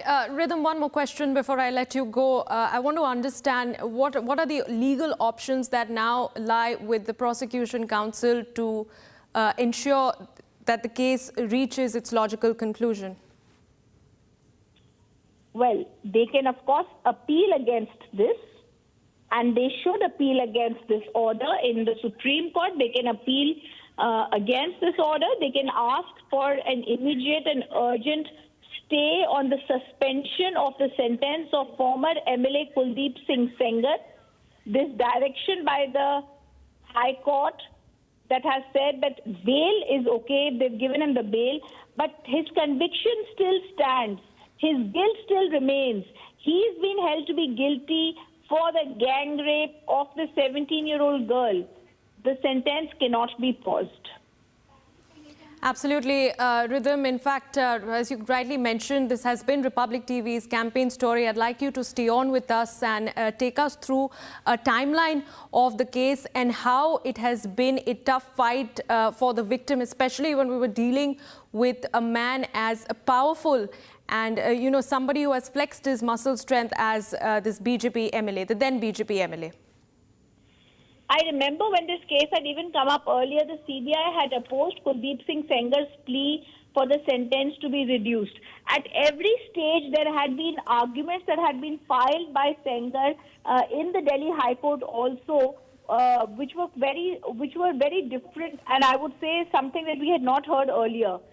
Appearing for the CBI at that time, I remember the special public prosecutor then had even submitted that the bail applications on suspension of application is maintainable only when there is a material change in circumstances. So what I'm trying to tell our viewers, without going into details, is that there is no change in circumstance. But Kuldeep Singh Sengar has been trying for the longest time to try and get his sentence suspended. Why should the sentence of a person who is facing trial, who has been convicted by the trial court, be suspended till his appeal is heard? I don't think this kind of a relief would have been given to another who would not have had powerful lawyers fighting for him in the Delhi High Court. And Kuldeep Singh Sengar has been held to have gang raped a 17-year-old girl. Her bona fides were also very clear. Of course, allegedly is a word we'll continue using, but she tried to self-immolate herself outside the UP Chief Minister's office. It is only then that the CBI and others had filed charge sheets in this case. Once that public attention and national attention had been got, this trial had shifted to Delhi. He had then tried to threaten her. Her father died in judicial custody. Right. Rhythm, I'm being told that Let me also try and go across to our women activist, Brinda Arige, joining us on the phone line. Brinda Arige, the Delhi High Court today has shockingly said that the suspension of sentence will be there pending appeal. What do we make out of this when it comes to a very powerful Kuldeep Singh Sengar? Absolutely unacceptable that this man who's actually been convicted, and it is not just one case, he has also been abetting so many others in the same particular case. Father is gone, the whole family is literally wiped out, and he and all those people who are supposed to be part of the protection mechanism have done away with a lot of evidence. How can the High Court even consider something like that? Forget giving any verdict and order. How can the High Court consider that, yes, we will now, suspend it pending whatever? He is a criminal. He is powerful. He has influential lawyers, very rich lawyers for that matter, fighting that case. And this is not the same that will happen for any other rapist. This man cannot be let out. He is a danger to the society. He's a danger to the constituency. He's a danger to women in India. Let's not even talk about just where he might have won his elections. He's a danger to women across India. And if the High Court even considers it and says, yes, let's give it a try, yes, we have new evidence, you have no new evidence. You have no new circumstantial evidence. You have nothing new. You still are unwilling to prosecute and put this fellow out into jail for the rest of his life with available evidence. What is the High Court trying to tell? Because if it ever considers and gives him that kind of a verdict, the High Court is sending a very strong message, not only a negative message, but another dangerous message that we, the High Court, are not here for the victim and the survivor of rape or sexual violence.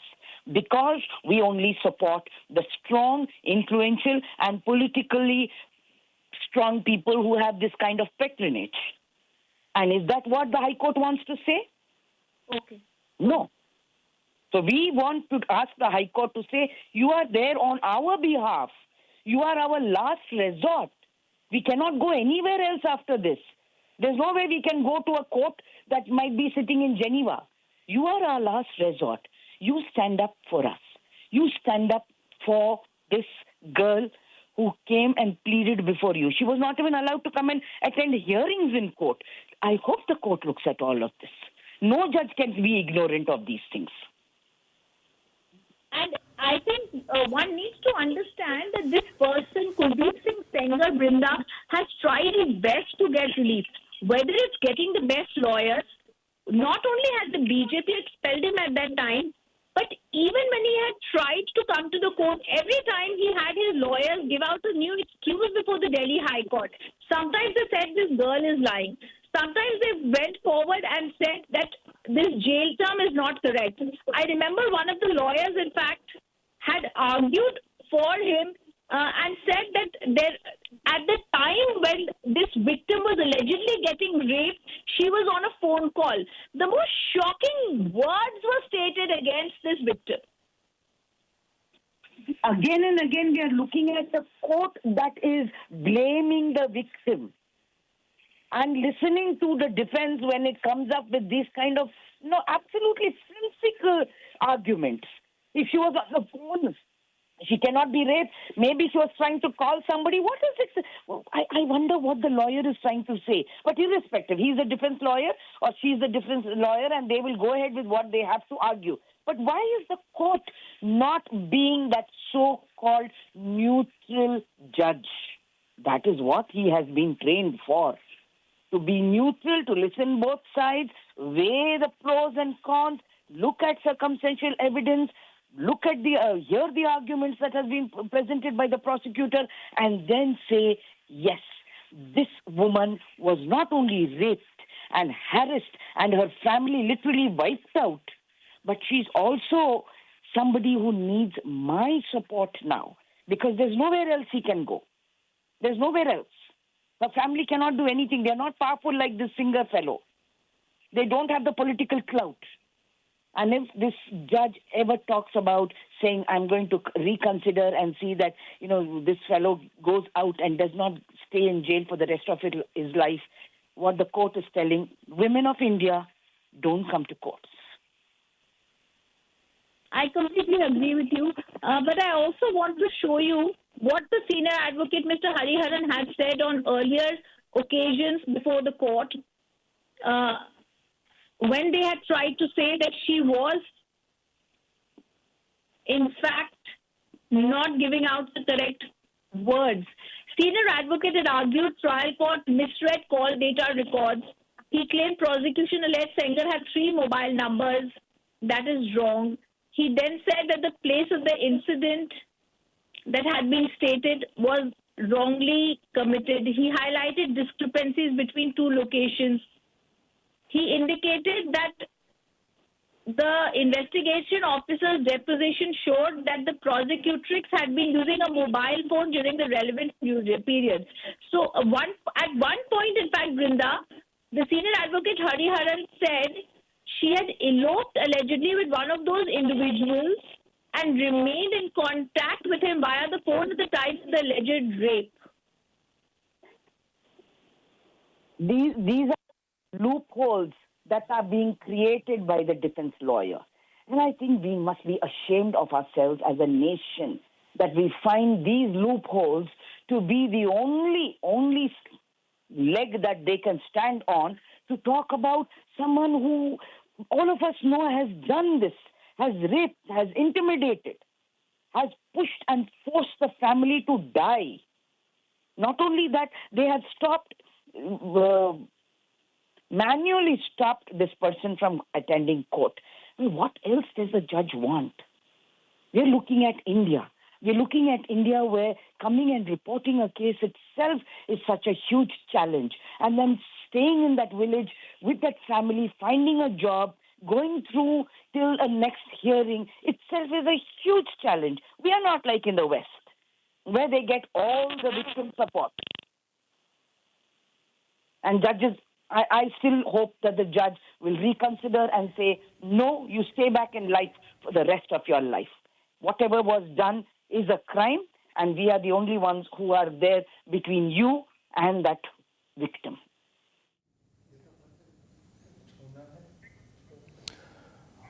All right, Brinda, this is Shivam Dutt Mehta joining from the studio. What other options does the victim family have post this verdict by the court, the statement? What do you think the other options they have in hand?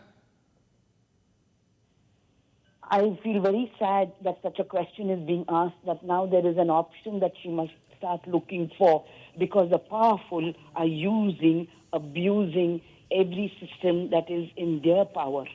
Well, she will have to only go to the Supreme Court. Is that right? After going through all of this. And the judge says, chalo, we have found one loophole with the letter of the law. Go to Supreme Court. I ask this question. If it was me or my daughter over there, how would I look at such a case? What would I think of this judge? Is that judge fit enough to be there? If this judge finds just that loophole in the letter of the law or the protocol that has been followed or not followed to be the only reason to allow a rapist, murderer who abused the system for his benefit to be out, I want to ask this question to the judges. If this is what you want to play at, we really cannot talk about women, safety, and their dignity in India. Everything else will be a farce, irrespective of what politicians say, because a judge finds that a loophole in the law is enough to bring this rapist, murderer out, and for that person to continue. Because we know recidivism is very high across the world, not simply India. So this man is not someone who is not a rapist. You see, that is not what the court is proving. The court is only saying she was on the phone, she was talking to somebody, the prosecutor was doing that. Has he said, can that fellow stand there and say, my client is not a rapist? No, he can't say that. So it is a shame on all of us, especially on the judiciary. All right, thanks a lot, Brinda, for joining us at this moment. And the sentence suspended for ex-BJP MLA Sanger. This is a very big story. The sentence to rapist and ex-MLA Sanger has been suspended. The convictions stands, but sentence has been paused. A division bench comprising of Justice Subramaniam Prasad and Justice Harish Vaidyanath Shankar, while pronouncing the order, has also said, we are suspending the sentence based on a personal bond and with 3 sureties of like amount, not to come within 5 kilometer radius of the residence of the victim, and he has been directed to stay in Delhi during the pendency of the appeal. Now we are being joined by Mr. Swapnil Kothari to speak on this issue. Swapnil, what's your take on this statement by the court and the judgment, the verdict? Well, I don't really agree with this because, if there was a sentence earlier, then either you commute the sentence or either you keep the sentence the same or you quash. But I believe that it's pending the outcome of the appeal. So then I believe these 4-5 conditions are legitimate in the circumstances of, telling a person that you will not go out the limits, you suspend, you give up your passport, etc. But to, suspend the sentence is a little odd. I mean, if he's continuing to serve, or is it that the court is finding some sort of a legitimate ground that this man is going to succeed in the appeal and get his sentence quashed? That can be the only case where, the court feels that this sentence is harsh enough that he should not be following it. You see? So it's a little surprising, I mean, a bail has been given to him, but, to use the word suspending the sentence is a little odd in my opinion. So, be that as it may, if the court has thought it deemed it fit, then so be it. And hopefully this man will remain within the precincts of, the limits that have been prescribed, and he will continue to observe the conditions that have been laid down by the court. Because, as whilst I'm speaking to you, I'm also looking at it. And it seems to me that the court has had some sort of a, rethink on this and, must be thinking about it that let's do this in a fair manner. Because liberty, personal liberty is one of the most, it's a fundamental right. So I think keeping in mind the personal liberty issues, etc., I think the court is taking this into account. I'm not saying that the court is going to release him or quash the sentence. So don't get me wrong. Let's not, the viewers get me wrong. It's just that the words that has been used, it's okay. I mean, it's okay, because the court has got the power to do so. But I wouldn't use these phrases. I would sort of term it in a different way. That's my first take on it. Because suspending the sentence is a little, it's sort of some sort of a relaxation in my opinion. Because it's a rape case at the end of the day. It's not something which is like a theft or a robbery. Definitely. And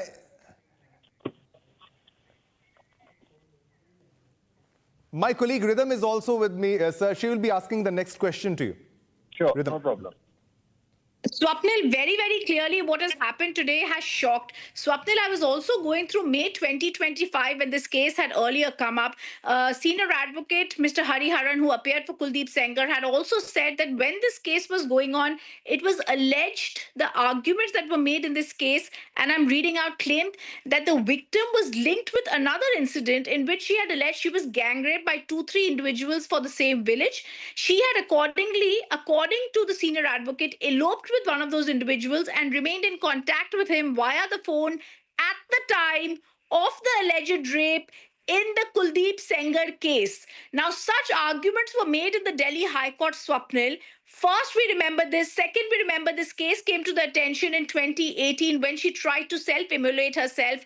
It was the national attention that had the trial court give out an order in 2019 when, on day-to-day basis, the Delhi court had said that he's been convicted for life imprisonment. That life imprisonment order has been suspended. It has been suspended pending appeal, yes. But we don't know, just like the High Court does not know and the Honorable Supreme Court does not know when that appeal is going to be heard, let alone decided, Swapnil. So is this not shocking and bizarre? When this gang raped victim had tried to immolate herself, her father had died in judicial custody on alleged false charges. And now she had also stated at that time that she had been harassed by the police officials, threatened not to name Kuldeep Sengar. That very same Sengar is going to be walking out in a case in which he had earlier been given a life sentence.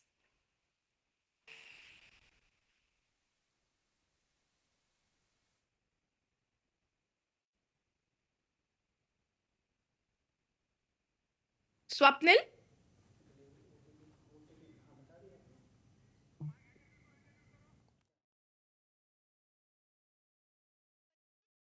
Let me quickly tell you the facts of this case today and why we at Republic TV that had run the campaign for the Unnao gang rape victim are shocked. There was the self-immolation attempt that was made by this victim. She had alleged that in 2017, when she was a minor, she had been gang raped by Kuldeep Singh Sengar, who was a legislature at that time. He was later suspended. This very VIP person had then allegedly had the police officials threaten her not to take his name. She, however, tried to self-immolate herself.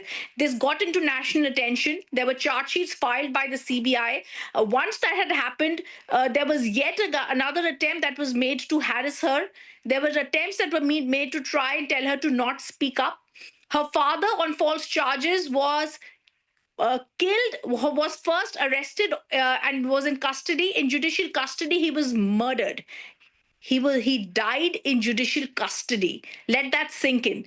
In 2019, the trial court in the gang rape case convicted Kuldeep Singh Sengar. He was serving the sentence. He has been out on bail earlier. In 2025, that is today, after hearing arguments, the Honorable Delhi High Court bench has not only granted him bail, they have also said that during the pendency of this, he shall also be able to be suspending his sentence. And while they do that, Swapnil, they're saying that we've suspended his sentence only till the pendency of his appeal. But Swapnil, you and I know in India, we don't know when the case is going to come up before a court and we don't know when it's certainly going to be decided. So do we then say that in this case where Republic TV had fought so hard and campaigned for relief for this victim who tried to self-immolate herself, she's lost her father, she was threatened, she was harassed. Are we simply going to just try and say that the sentence can be suspended for a VIP legislature who is, of course, no longer in power, Swapnil, but how does he get to enjoy such arguments and such moments in the Delhi High Court?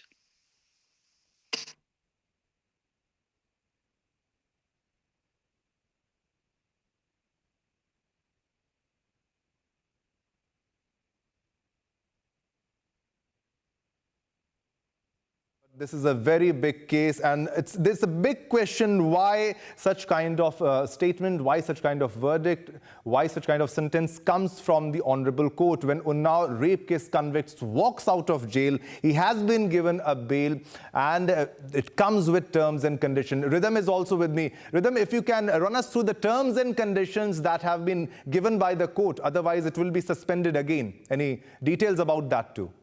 We have all the details of that. Let's tell our viewers today what has happened. But first, I'll tell our viewers about what had been stated earlier. Let me tell our viewers today what has happened. The Delhi High Court has suspended the life sentence of Kuldeep Sengar in the Unnao rape case.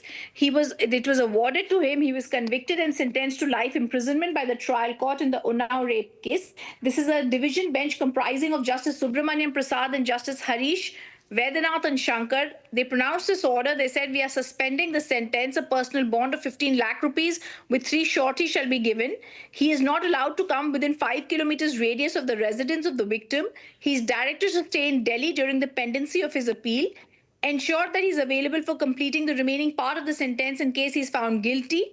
He is directed not to threaten the victim survivor or the mother. Deposit his passport and has to be before the police station once a week every Monday at 10 a.m. Now, we're awaiting a copy of this. But earlier, remember this year, he was, of course, given bail earlier. He was convicted in December last year for raping the victim and for allegedly, he was, we have to see, for murdering her father in connivance with police officials of Makhi. This is a village in the Unnao district. He had been sentenced to life imprisonment. The trial in the matter had been transferred to Tisazari by the Supreme Court in 2019. The transfer petition had been moved by the survivor. The Supreme Court had taken note of this rape survivor's letter written to the then Chief Justice of India, Justice Gogoi, who had transferred all the 5 cases that were registered in connection with the incident from a Lucknow court in UP to this court in Delhi with these directions that it should be completed within 45 days. Kuldeep Sengar had then been convicted. All this has happened, but now the Delhi High Court has suspended the jail term of Kuldeep Sengar and granted him bail. As they've done this, they've given certain directions, which I just read out. But we really have to see what's going to happen. I'm also getting a bit of news that even as he was sentenced to 10 years in judicial custody, in the other case, we have to see, I want to get in and check what happens with the victim when she had sought cancellation of his interim bail earlier in 2023. But he has been in prison all this time. He had got bail several times in the last few years. But if today's order stands and he is allowed to walk out on bail, which it seems he shall be because he shall continue to Delhi and he will be having to meet and be at the police station every Monday, then this seems to be a shocking turn of events. It's bizarre, because he had been sentenced in this case. All right, Rhythm, the other question, what... In fact, I also want to tell our viewers that the victim earlier had said that there was a threat perception to her and her family. She had received information that Sengar was trying to harm her after being released. This is something that was said for her by her advocate.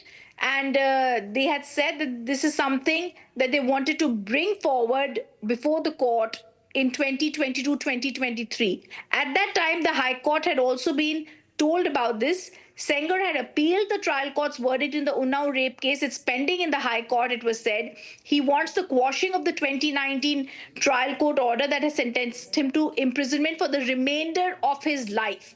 Remember, viewers, the girl was kidnapped and raped by Sengar in 2017 when she was a minor.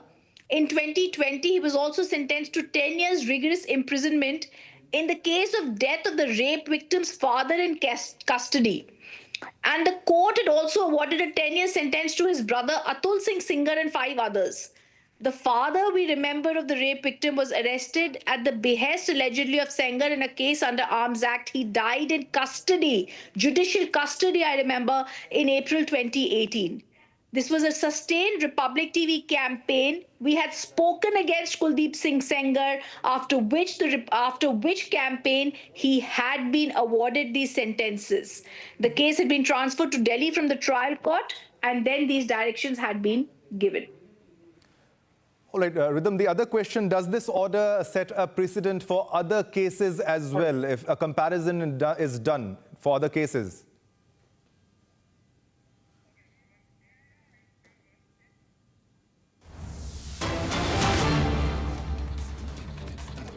Of growth, jobs and progress that Tamil Nadu has suffered under the corrupt regime of DMK.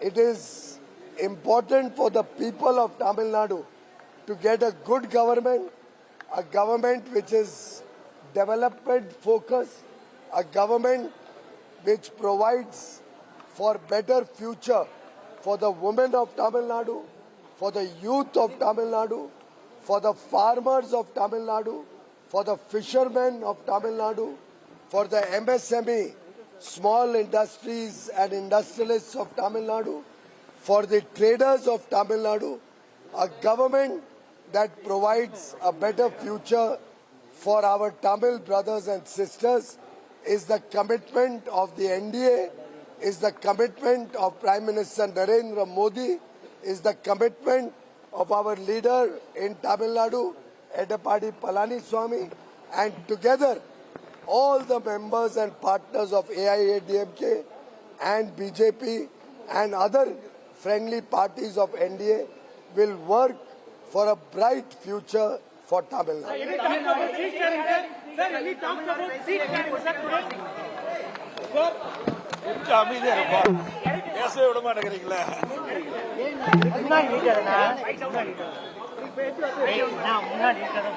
நீண்ட இடைவெளிக்கு பிறகு மத்திய அமைச்சர் மாண்புமிகு பியூஷ் கோயல் அவர்களை இன்றைய தினம் நாங்கள் சந்தித்து பேசினோம்.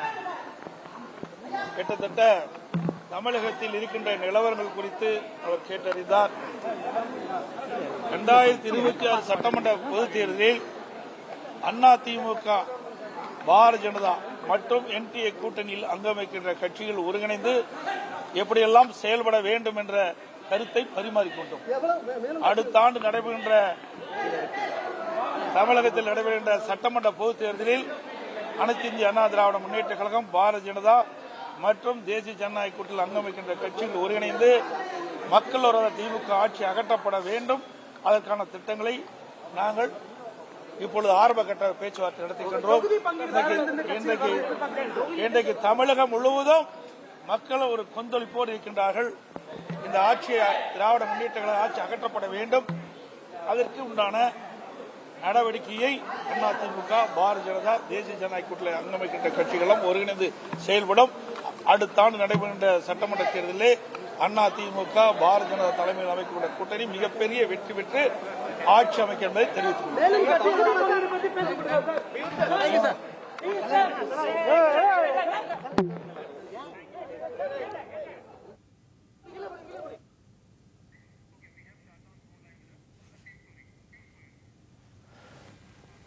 All right, we have Sharda with us on the phone line. Sharda, what are the latest details? The Bharatiya Janata Party has begun seat-sharing negotiations with the AIADMK, which is heading the National Democratic Alliance in Tamil Nadu for 2026 assembly elections. The conversations between the ADMK and BJP has started today, has begun today. It is expected that in the seat-sharing process, the BJP and the AIADMK would be talking about getting at least 30 seats for the elections.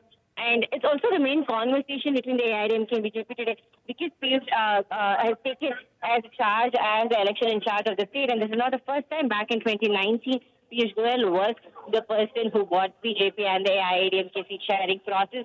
And it's expected that the process is going on smooth this time as well, as Piyush Goyal has a good relationship with Edappadi Palaniswamy and the AIADMK leader, and Piyush Goyal together has been constantly discussing from 2019 about what would be the future of Tamil Nadu, and now officially the talks for the seat sharing is begin. Earlier it was said that the BJP was asking for 50 seats, but back in 2019 they got 20. Now sources from both the parties say that the number would land at 30, and expecting that out of the 234 seats, BJP will be contesting in 30 strong seats, which the core committee has discussed today, as well as... All right, moving to our next big breaking news that is coming right now at this moment, ladies and gentlemen. Another big breaking news on your television screens. As you can see, a BJP district vice president, Anju Bhargav, has assaulted and abused a visually impaired girl in MP's Jabalpur. As you can very well see the visuals, the video on your television screen, a visually impaired girl in MP's Jabalpur was assaulted and abused by a BJP district vice president, Anju Bhargav. By the visuals, you can very well understand. And the MP was claiming that she was enabling religious conversion, and that too with a cop just standing by, as you can very well see. So this is the video. This is on camera. You can see a BJP district vice president, Anju Bhargav, assaulted and abused a visually impaired girl in MP's Jabalpur. In MP's Jabalpur, she's a visually impaired girl whom you can see sitting on the chair.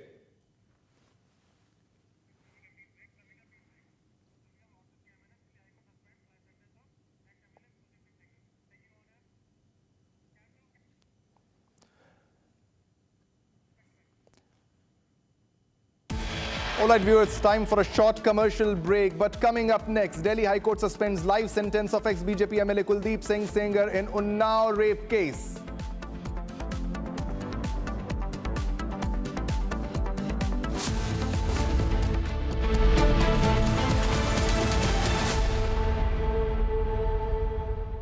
ये है secret recipe MDH का जीरा sip jaljeera masala. Sip sip जीरा sip MDH का जल और जीरा sip MDH का जल जीरा SIP. QS and THE, the world's foremost university rankings organizations, have ranked Amity amongst the top 3% universities globally, making it among the very few Indian universities to be included in both rankings.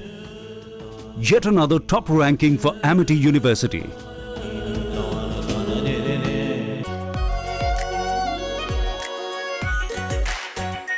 Our pure Shahi Paneer Masala. Delicious, healthy, every day.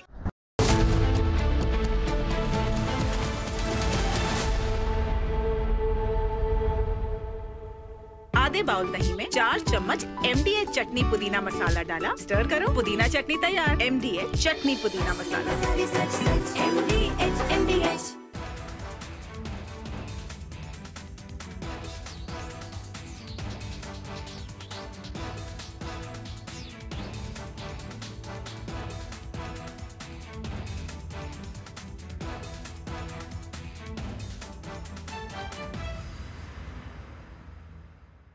Pure सूजी pasta उबालो मिलाओ और खाओ 8 minute में तैयार। क्या taste है सबका राजा hardcore masala. We are willing to put an end to this conflict via peaceful means based on the principles that I outlined in July last year when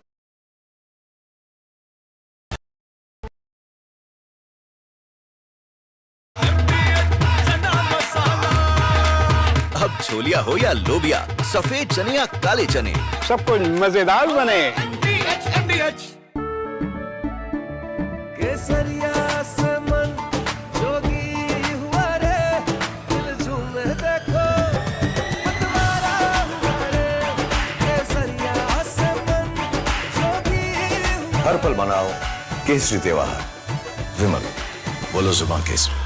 थोड़े में ज्यादा स्वाद, यही तो है इसकी खास बात। वाओ मामा, क्या स्वाद है। अरे मेरे राजा, सबका राजा हार्डकोर मसाला।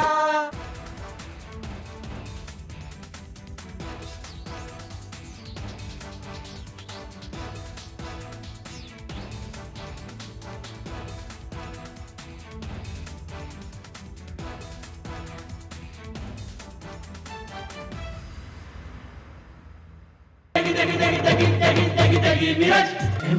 की देगी मिर्च, देगी मिर्च का तड़का, अंग अंग फड़का। MDH की देगी मिर्च।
MDH की हल्दी मिर्ची धनिया करे कमाल, ये रंग दे, ये खुशबू दे, ये तीखा, ये कम पड़े, क्या निराला MDH मसाला।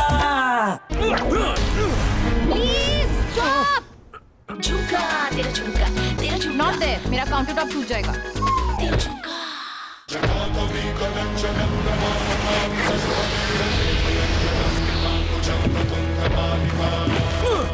No. मेरी चिमनी टूट जाएगी। What are you doing?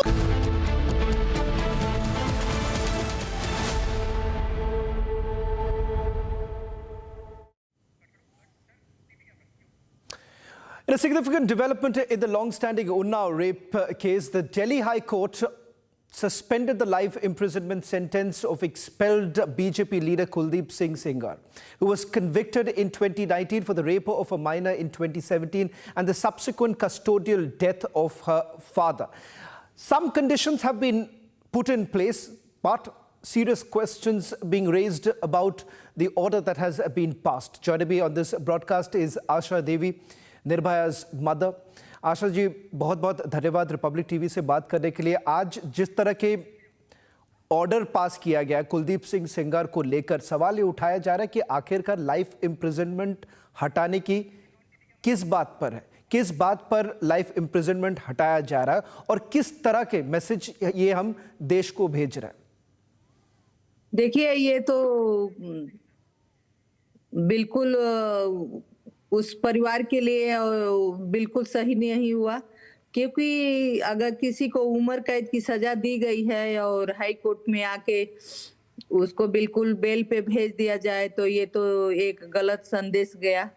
और उसमें भी इतने पावरफुल आदमी। बेल की बात नहीं हो रही है, इस पर यह कहा जा रहा है कि लाइफ इम्प्रिजनमेंट जो पहले दिया गया था उसे सस्पेंड किया जाता जब तक कुलदीप सिंह सेंगर की जो एप्लीकेशन है, जो अपील है, जब तक उसकी सुनवाई हो रही तब तक लाइफ इम्प्रिजनमेंट को हटाया जा रहा है। ये इसीलिए कई लोग सवाल उठा रहे हैं, ये बेल की बात हो ही नहीं रही, ये बेल से कई गुना ज्यादा है। ये ऐसा तो बिल्कुल नहीं होना चाहिए। फिर तो और केसों में भी जब तक सुनवाई चलेगी तो सब मुजरिम कहेंगे कि हमारे सजा को हटा दिया जाए। ये तो बिल्कुल गलत संदेश जा रहा है, ऐसा बिल्कुल नहीं होना चाहिए। क्योंकि आप थोड़े दिन पहले हम उस परिवार से हमारी दिल्ली में ही मुलाकात हुई थी। वो जो लड़का है वो कह रहा था उसकी खुद की 3 बेटियां हैं, वो सिक्योरिटी में रहते हैं, उनको जो बेटियां हैं छोटी छोटी उनको स्कूल नहीं भेज सकते, वो डर के साए में जीते हैं। और अगर ऐसा फैसला आ रहा है कि नहीं तब तक उस सजा को हटाया जाए, फिर सुनवाई किया जाए, तो ये तो बिल्कुल समझ से बाहर है सर। ऐसा होना नहीं चाहिए, खासकर जब महिलाओं और बच्चियों की सुरक्षा की बात है तो मैं तो इस फैसले से बिल्कुल आशा जी, मैं ये सवाल इसलिए कर रहा हूं क्योंकि आपने कई लोगों के लिए आपने एक जस्टिस की लड़ाई की और एक तरह से आप देखा जाए तो आप एक तरह के सिंबल है, जस्टिस की सिंबल माना जाती है। फांसी की सजा सुनाई गई है। अब जब कोई ने ये सवाल अपील उठाया किया जाता है कि जो हमारी पावरफुल फांसी है, की सजा हटा के हमारी सुनवाई की जाए, हमारी फांसी की सजा हटा के हमारी सुनवाई किया जाए, तो ये कोई सुनवाई थोड़ी है, ये तो केसों के और विक्टिमों के साथ मजाक है। ऐसा बिल्कुल नहीं होना चाहिए। सवाल वापस यही उठाया जाएगा जिनके पास पावर है। आखिरकार बीजेपी के लेजिस्लेटर रह चुके हैं ये, और साथ ही साथ एक स्ट्रॉन्ग मैन माना जाता है उत्तर प्रदेश में। जब उनकी स्टेट में उनके सेंटेंस को सस्पेंड किया जाता है तो सवाल यही उठाया जाएगा कि हमारे देश में जिसके पास पैसा है, जिसके पास पावर है, उसी को न्याय मिल सकता है। बिल्कुल हमारी बच्चियां वैसे ही कुचली जाएंगी, ऐसा बिल्कुल नहीं होना चाहिए। क्योंकि आप ये सोचिए ना कि एक ही नहीं है, हजारों सैकड़ों लाखों में लोग जेल में भरे हैं, तब तो सब लोग कहेंगे कि हमारी फांसी की सजा हुई है उसको हटा के, हमारी उम्र कैद की सजा हुई है उसको हटा के आप सुनवाई करिए। तो ये तो बिल्कुल नहीं होना चाहिए। हमारा पुलिस से, कोर्ट से, सरकार से सबसे अपील है कि जो भी अपील उनकी है, जो भी विक्टिम का केस है, उसको देखते हुए जिस तरह से उनकी सजा है उसको बरकरार रखते हुए ही सुनवाई कीजिए।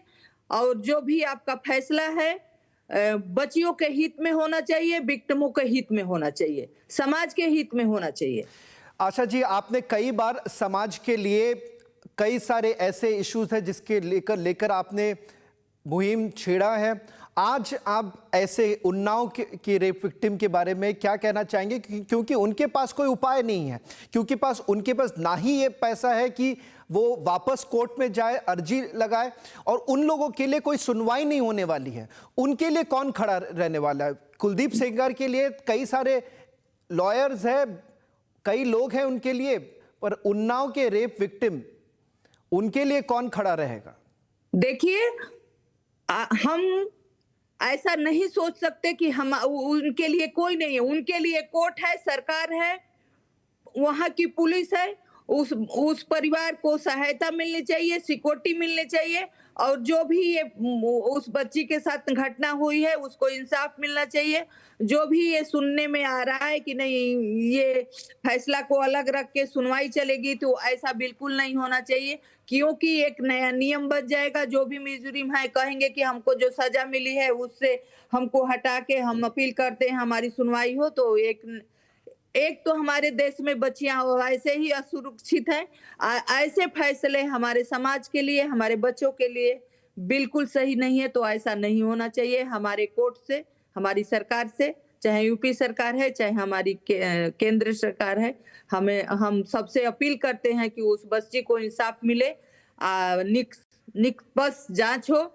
जो भी ये सुनने को आ रहा है कि रूल की उनका फैसले को अलग रख के इसकी सुनवाई होगी या वो दिल्ली में रहेंगे, उसके पास नहीं जाएंगे, तो ऐसा कुछ ये बवंडर नहीं होना चाहिए। साफ सुथरा, चाहे उनकी अपील हो चाहे उनकी अपील हो, जिस तरह की सजा मिली है वो सजा को बरकरार रखते हुए इस पे सुनवाई होनी चाहिए। मैं तो यही चाहूंगी। आशा जी, एक आखिरी सवाल करना चाहूंगा, क्योंकि ऐसे वक्त में कई लोग अपने आप को बेबस समझते हैं, और उन्नाव के रेप विक्टिम, उनके परिवार वालों के पास भी, जैसे कि मैंने आपको कहा है कि उनके पास इतना साधन नहीं है कि वो अपने लड़ाई को आगे बढ़ाए। इसीलिए सवाल यही उठता है कि ये वक्त आता है कि सबको एक मुहिम चलाना चाहिए कि आखिरकार अपने आवाज़ को सुनाना चाहिए, ताकि कोर्ट को ये सुनाई दे कि देश में लोग क्या सोचते हैं, कि क्या जिनके पास पैसा है, जिनके पास पावर है, क्या वही उनको ही न्याय मिलेगा? उनका क्या, जिनके पास ना पैसा है ना पावर है? नहीं, ऐसा नहीं होना चाहिए। बिल्कुल हम लोग जैसे लोग इस चीज के लिए आवाज उठाएंगे। सरकार से, कोर्ट से हमारी रिक्वेस्ट है कि ऐसा नहीं होना चाहिए। अगर ऐसा होने लगे तो देश में 50% से ज्यादा अमीर लोग हैं, 50% ऐसे लोग हैं जिनके पास खाने के नहीं है, केस के लड़ने के लिए नहीं है। तो वैसे लोगों के लिए भी सरकार को और कोर्ट को इस बारे में सोचना चाहिए, और उस परिवार को हम सब लोगों का सपोर्ट मिलेगा। हम लोग उसके लिए आवाज उठाएं और उस बच्ची को, उस परिवार को इंसाफ मिलेगा। बहुत बहुत धन्यवाद आशा जी हमारे साथ जुड़ने के लिए, और यही चाहेंगे कि हर कोई इसको लेकर सवाल उठाए, क्योंकि आखिरकार हमारी आवाज़ कोर्ट तक पहुंचनी चाहिए कि कई लोग के पास कोई साधन नहीं है इस पूरे मुहिम को छेड़ने के लिए। इसीलिए आशा जी, आप और आप जैसे कई लोग अगर अपनी आवाज़ उठाएं तो ही ये कोर्ट तक पहुंच सकती है। बहुत बहुत धन्यवाद आशा जी हमसे बात करने के लिए। Well, in fact, questions are essentially now being raised about the judgment that has been passed. What does that effectively mean? While some conditions have been put in place, for instance, Kuldeep Sengar cannot go within the perimeter of 5 kilometers of the victim's house here. But is that really enough? While an appeal has already been filed in the court, and till the time, the pendency of this appeal, this sentence remains suspended. Effectively, bail has been granted, which would mean that he walks out of the jail. But right now, because of another case that has been registered against Kuldeep Sengar, it seems that the legislator will not be stepping out of the jail. The sentence to the rapist has been suspended. Let me also bring in Swapnil Kothari, who is joining us on this broadcast. Swapnil, help us understand how exactly is this possible. So on the one hand, you have an appeal that has already been filed in the court by Kuldeep Sengar challenging this conviction. Keeping that aside, you have a bail that has already been granted. Shravan, I cannot hear anything. Swapnil, we'll try and just fix that audio. Okay, now I can hear you. I can hear you now. The question that I was asking you is that it is quite surprising because you already have an appeal that has been filed by Kuldeep Sengar in the court challenging the conviction that was given in the year 2019. It seems that this has been taken on certain arguments that have been made by Kuldeep Sengar's lawyer in the court. It completely comes across as bizarre. Help us understand, what does this order essentially mean? Well, I'm at a loss to understand. I'll have to read the order in detail, but whatever I've read it, about it on bar and the bench, and, that is usually the platform that we go to, a live law. And, whatever I'm hearing on television, I think it sounds a little absurd to me. 15 lakh bond is way too high a bond. So that means basically what you're trying to do is that pay me the money and, pay the court the money and then try to, barter your way out or get your way out eventually in the future, that you will be possibly acquitted or anything of that sort. Alternatively, it could also mean that, look, your case is so gruesome and the fact that your offense is so gruesome that you need to pay this kind of a bond if you need to get out. But my question is basically on the principle itself. You have a bail principle. The principle of bail is very simple, that you will comply with the conditions of the bail. You will not get a bail unless and until, you have circumstances that mitigate the fact that you need to be personally liberated from the confines of the jail, and that you have a chance possibly of a very remote possibility once again of an acquittal. So now in this kind of a case, you have, what sections are there? POXO section is there. Criminal intimidation is there. Rape is there. Now, and kidnapping. I mean, I don't see any reason how this person can even be acquitted in the future, assuming that you have the best lawyers and trying to fight out an appeal. There are several precedents to the effect that, in fact, which go against him, Shravan. So I'm a little astonished that you can grant him bail if you feel so, that he served certain amount of sentence, but don't use the word suspended. I think that sends a very, very wrong message, saying that the trial court has erred in a way in granting a sentence to him. But is there a and precedence? That's the reason why on appeal is there a precedence in this case? Because what I see, there isn't one. I'm sorry? Is there a precedence? I'm sorry, I couldn't hear you. Swapnil, the question that I'm asking you, have we seen this in the past? Is there a precedence to this particular case? Not to my knowledge, not to the best of my knowledge. I mean, I've been practicing since 30 years. This sounds a very, very absurd thing. It could be one or two of stray cases, but there could be an absolute reasoning behind it, which may have legitimized the fact that the trial court erred in passing a judgment of that sort. But then nothing stops the Delhi High Court, or any High Court for that matter, to come to a conclusion, to arrive at that observation and say that there is a possibility that the trial court has erred. And then when you say that there is a possibility, and then when you use the word suspended the sentence, then it makes a lot of sense to me, or to any practical person who's reading or to looking at it, and more importantly so to lawyers. But to not use that phrase and to just say that the sentence is suspended, it somehow sends shivers down my spine to say that possibly this man is going to succeed in an appeal and trying to get his judgment overturned, and to whatever extent of the sentence that he served, so be it. Like any other under trials who've languished in jail for ad nauseum for crimes that they did not commit. So are you equating him on par with them, saying that, oh, fine, he's sort of served a sentence for, say, 3-4 years, and nevertheless the trial court erred in passing this judgment. There was not enough evidence to that effect, and there are mitigating circumstances, and this case has not been proved beyond reasonable doubt. I mean, what is this? Is there some sort of a political influence? I don't want to use that phrase. I don't want to use that, but a 15 lakh bond, and to say that that the suspense is sentence is suspended, and then to put down these 4-5 conditions, which are very reasonable, which are not something which are draconian, which anybody will follow. If I'm allowed to get out of the 4 confines of a cage, I'll be very happy to follow them, Shravan. But I don't understand, why am I out in the first place? What is this? I don't understand. I absolutely do not understand. And with the highest of respect to the High Courts and to the Delhi High Court in particular, I would want to read this reasoning in extenso, in detail. There has to be a reasoning that has to be given, because otherwise it opens up a can of worms and a Pandora's box for other gruesome cases for people who are serving sentences halfway and somewhere they're with the appeal pending. That, we can get out. Parole and furlough are out in this case. This is a clear-cut sort of a semi-judgment acquitting me in some sort.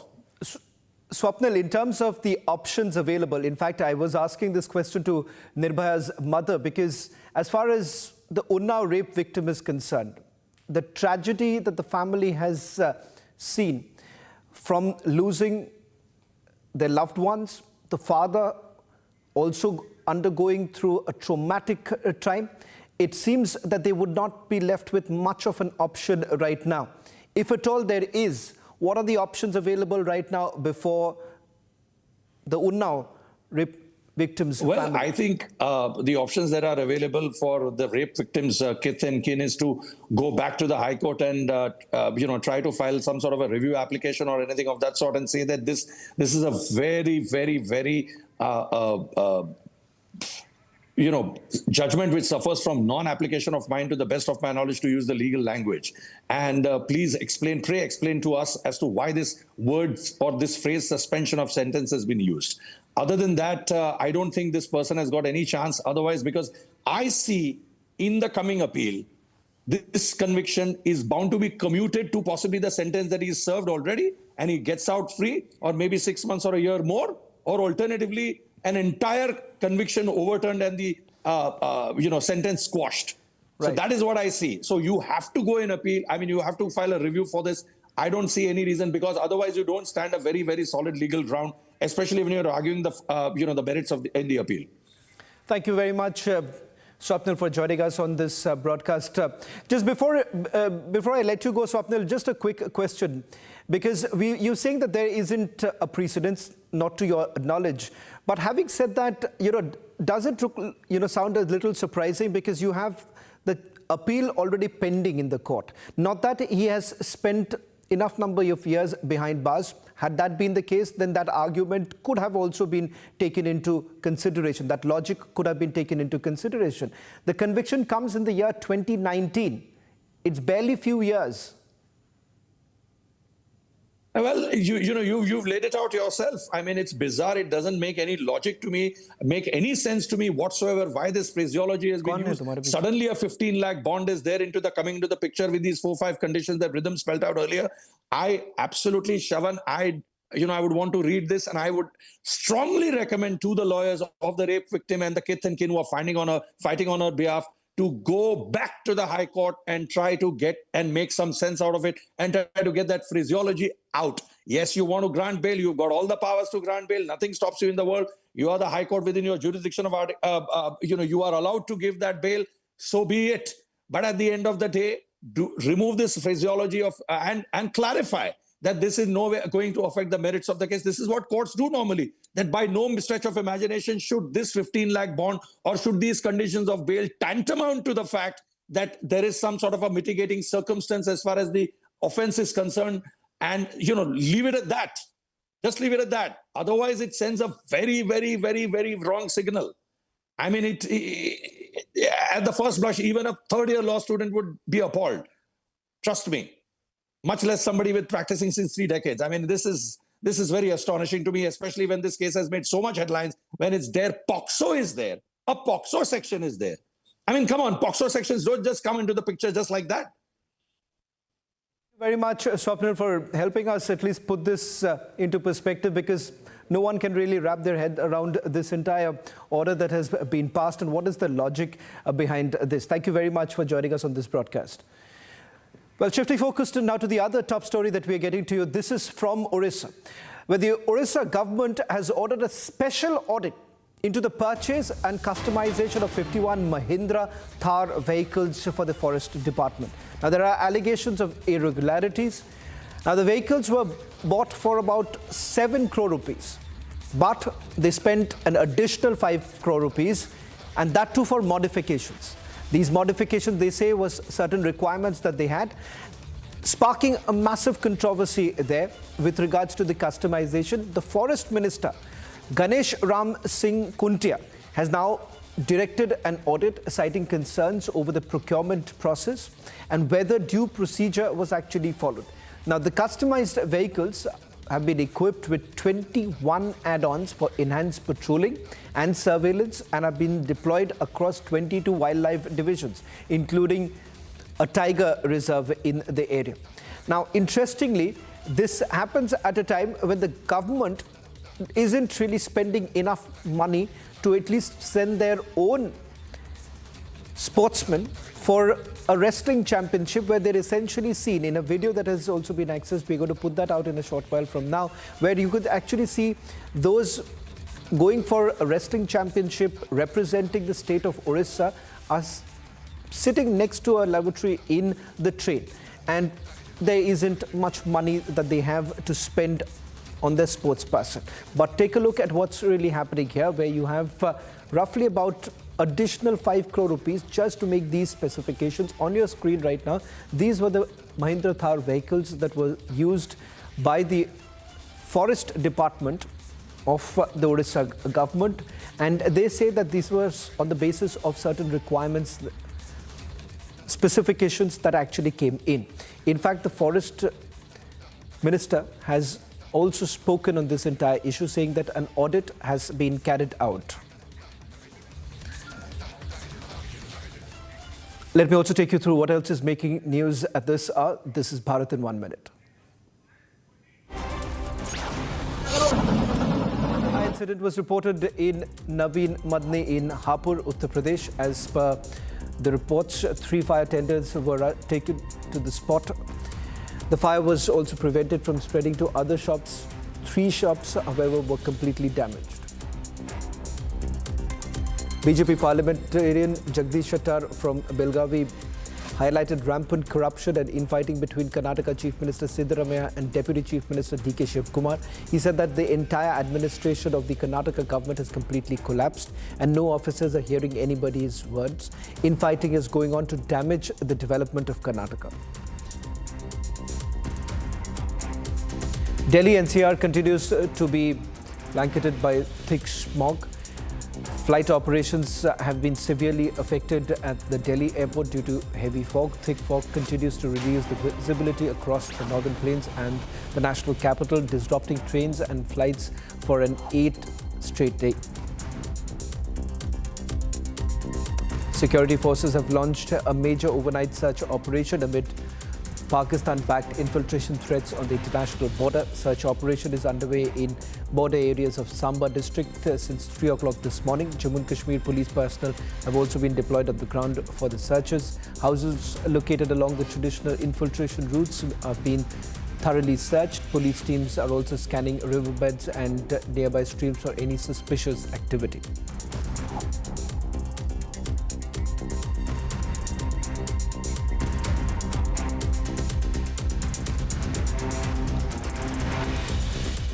A chilling honor killing in Karnataka's Hubballi has now been reported. A 7-month-old pregnant woman was allegedly beaten to death by her own father over her intercaste marriage. Police say the crime was premeditated, with close relatives also involved. Here is a full report.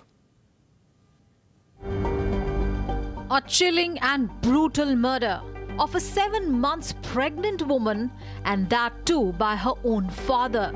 The incident happened in Inam Veerapura village of Hobali in Karnataka. The woman allegedly killed for marrying outside her caste. The victim, identified as Manya Patil, was attacked on Sunday evening by her family, who opposed her intercaste love marriage. Police say the father assaulted his daughter with an iron rod. CCTV footage shows him holding the weapon moments before the attack. One incident has happened where 3 people have assaulted one family members. In that incident, one lady, Manya Patil, has succumbed to her injuries. She was attacked by her father only and relatives. One victim, Manya Patil, she has succumbed to her injuries. She has been declared dead now by the hospitals. Manya's in-laws were also attacked when they attempted to save her. Her mother-in-law sustained serious injuries and is currently undergoing treatment. Manya was rushed to hospital in critical condition and succumbed to her injuries later that night. Investigations revealed the couple met through social media and had earlier sought police protection after receiving threats from the woman's family. They returned to the village only a few days ago after a compromise was facilitated by the local administration. Hobali Rural Police have arrested 3 accused so far, including the victim's father. A special investigation team has been formed, with police categorically treating the case as a clear instance of honor killing.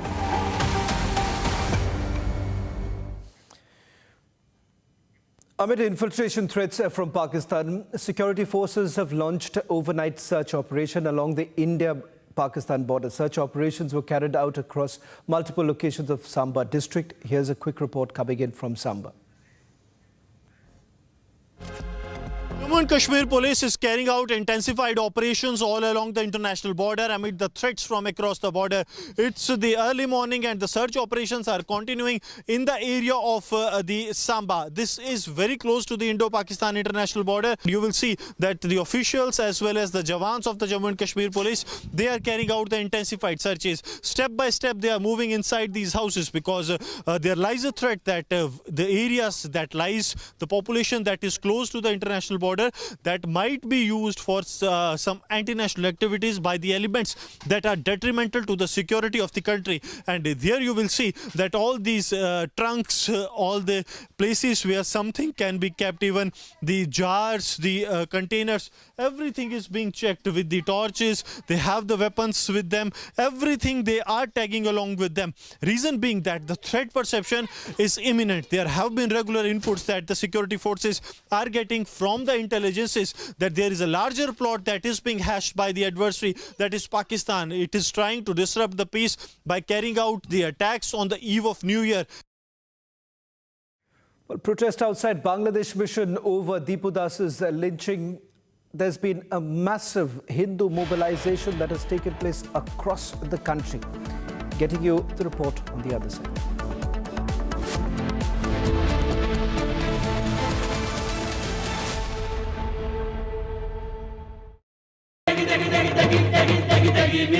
MDH की देगी मिर्च, देगी मिर्च का तड़का, अंग अंग फड़का। MDH की देगी मिर्च। केसरिया से मन जोगी हुआ रे, दिल झूमे देखो मतवारा हुआ रे। केसरिया से मन जोगी हुआ। हर पल मनाओ केसरी त्योहार। विमल, बोलो जुबान केसरी। आर प्योर सूजी पास्ता उबालो मिलाओ और खाओ 8 मिनट में तैयार। क्या टेस्ट है सबका राजा आर प्योर मसाला।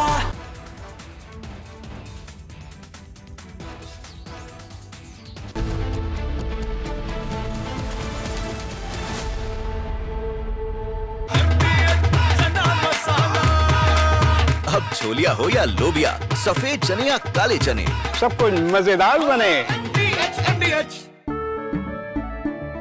केसरिया से मन जोगी हुआ रे,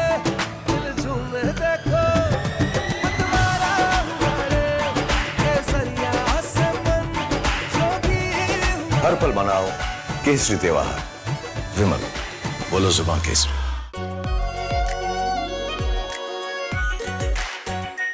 are pure shahi paneer masala, delicious, healthy everyday. We are From Asia's largest news headquarters, setting the agenda for Bharat.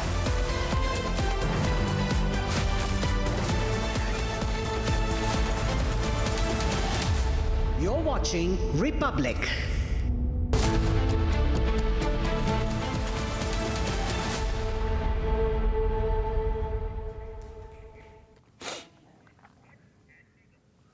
Welcome back, friends. A shocker coming in. The High Court has let go or suspended the life sentence of ex-BJP MLA Kuldeep Singh Sengar, accused in the Unnao rape case of 2017. We'll try to understand what's up with that case. How come High Court come to a conclusion that the life sentence can be suspended of Kuldeep Sengar, and on what conditions he gets bail if he comes out. All that and more. Let's begin with the headlines.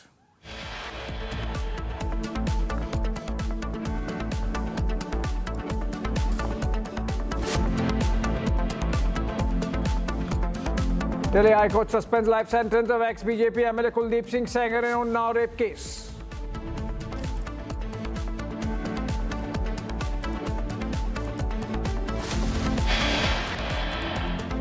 Protest outside Bangladesh High Commission over Dipu Das's lynching, barricades toppled.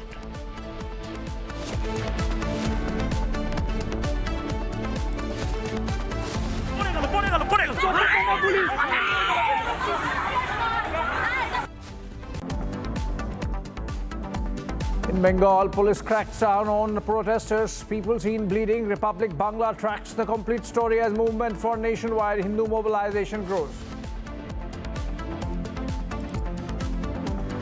Aravalli campaign raises a massive storm, becomes the nation's #1 subject. Republic exposes illegal mining in Haryana and Rajasthan.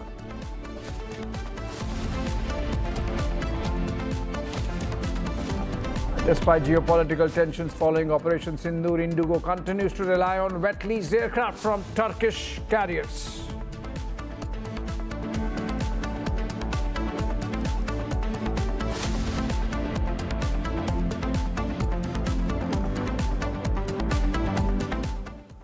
All right, friends, the Delhi High Court has granted bail to former Bharatiya Janata Party legislator Kuldeep Singh Sengar in the 2017 Unnao rape case.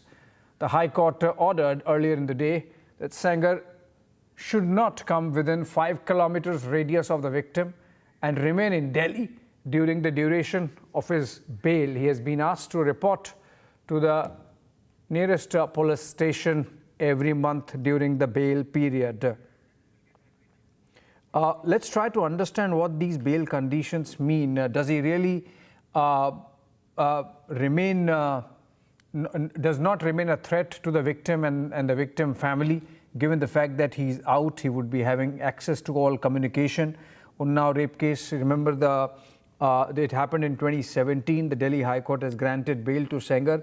We'll try to understand what happens on the ground. We have understood the legal aspect of this development, and there are certain grounds on which the Delhi High Court has granted this bail. And even though the order is suspended pending appeal, and he's going to be, Sengar continues to be in jail as the sentence in another case is there, in which he's serving a 10-year sentence. But in the rape case, he was slapped a life sentence. And for some reasons, the High Court has gone ahead and said that maybe he can be granted bail. Raghavendra joins us live from Lucknow, and Unnao is close by. Raghavendra, क्या आपको कोई प्रतिक्रिया मिली है इस high court के फैसले के बारे में? कुलदीप सिंह सेंगर को बेल मिली है, अभी वो तुरंत तो बाहर नहीं आएंगे, पर क्या ये जो विक्टिम परिवार है, विक्टिम है, उनको कोई डर है? आपको कोई जानकारी मिली है? बिल्कुल, देखिए ये डर का ही मामला था, जबकि ये केस पूरा उत्तर प्रदेश का था, लेकिन जो ये पूरा मामला कोर्ट का था वो दिल्ली हाई कोर्ट ट्रांसफ़र हुआ था, क्योंकि पीड़िता ने ये कहा था कि हमको यहाँ पर जस्टिस नहीं मिलेगा, न्याय नहीं मिलेगा, हमको यहाँ पर खतरा है, इसलिए इस मामले को दिल्ली ट्रांसफ़र किया जाए। तो दिल्ली हाई कोर्ट में मामला चल रहा था। उम्र कैद की सज़ा हुई थी कुलदीप सिंह सेंगर पर। वर्तमान में वो भारतीय जनता पार्टी के विधायक थे। हालांकि वो कई और दलों में रह चुके हैं। कुलदीप सिंह सेंगर 3 से 4 बार वो विधायक रहे हैं और लगातार अलग अलग दलों से रहे हैं। तो लास्ट टाइम में भारतीय जनता पार्टी को विधायक थे और उनके ऊपर इस तरह का जो आरोप लगा था, उसमें एक लंबी लड़ाई हुई थी। पूरे देश ने इस मामले को देखा था। उन्नाव रेप पीड़िता का जो मामला था, लगातार वो सुर्खियों में रहा है। भारी पुलिस बल वहां तैनात थी, स्पेशल यहाँ पर जांच हुई थी और उम्र कैद की सजा भी हुई थी। लेकिन जिस तरह से ये मामला चलता रहा और दिल्ली हाई कोर्ट ने इस पूरे मामले को डिसमिस कर दिया है, उम्र कैद की सजा इस मामले में कहीं न कहीं कुलदीप सिंह सेंगर के परिवार को राहत मिली है। लेकिन कहीं न कहीं जो पीड़िता का मामला है, पीड़िता जरूर इस पूरे फैसले से आहत होगी, क्योंकि वो एक लंबी लड़ाई लड़ रही थी। मामला उत्तर प्रदेश से बाहर चला गया था, इलाहाबाद लखनऊ हाईकोर्ट से बाहर चला गया था। लेकिन अब देखने वाली बात है कि हाईकोर्ट ने कंडीशन रखी है कि आप दिल्ली नहीं छोड़ेंगे और जो विक्टिम है उसका परिवार है उसके 5 किलोमीटर के रेडियस में नहीं जाएंगे। पर आजकल के ज़माने में जब अगर कुलदीप सेंगर बाहर है और राजनेता रहा है और दबदबे का व्यक्ति है, तो क्या उन्नाव के उसके लोग वहां नहीं जाके मिलेंगे? क्या वो धमकी नहीं देंगे? ये सब संभावनाएं तो हो जाती हैं। बिल्कुल, देखिए ये संभावनाएं तो बची ही हैं और आप अक्सर देखे हैं कि केस जब इस तरह का होता है, कोई रसूखदार रहता है, कोई आम आदमी रहता है, तो कहीं न कहीं ये दबाव रहता है कि हम जो लोग गवाह हैं, गवाह को प्रभावित किया जाता है, पीड़िता के ऊपर भी कहीं न कहीं प्रभाव बनाया जाता है, दबाव बनाया जाता है। तो ये सब सारी संभावनाएं रहती हैं। लेकिन कहीं न कहीं कानून पर सब विश्वास करते हैं, कानून पर न्याय करते हैं। कानून के ही द्वारा कुलदीप सिंह सेंगर को उम्र कैद की सज़ा मिली थी और कई और मामलों में भी कुलदीप सिंह सेंगर पर मामला चल रहा है। तो ऐसे में इस वाले मामले में जिसमें उम्र कैद था, उनको राहत मिली है, लेकिन वो भी जेल से बाहर नहीं निकलने वाले हैं, क्योंकि और भी कई मामले लंबित हैं जिसका मामला चल रहा है। लेकिन ये जो मामला था दिल्ली हाईकोर्ट जो स्पेशल गया था, जहां पर दिल्ली हाईकोर्ट में सुनवाई चल रही थी, उसमें कहीं न कहीं इनको राहत जरूर मिली है। ये राहत की बात नहीं है, ये क्या ये मिसकैरेज ऑफ जस्टिस है? हमें वो समझना पड़ेगा कि पूरा जब ये ऑर्डर आएगा हाई कोर्ट का, तो हमें समझना होगा कि किस बिना पे इन्होंने इस तरह से कुलदीप सेंगर को जाने दिया। क्योंकि जो कुलदीप सेंगर के वकील हैं राघवेंद्र, उन्होंने जो बात कही है वो हम विश्वास करें ऐसी नहीं है। उन्होंने तो सीधा सीधा लांछन लगाया है जो प्रोसिक्यूट्रिक्स जो विक्टिम है उसके बारे में।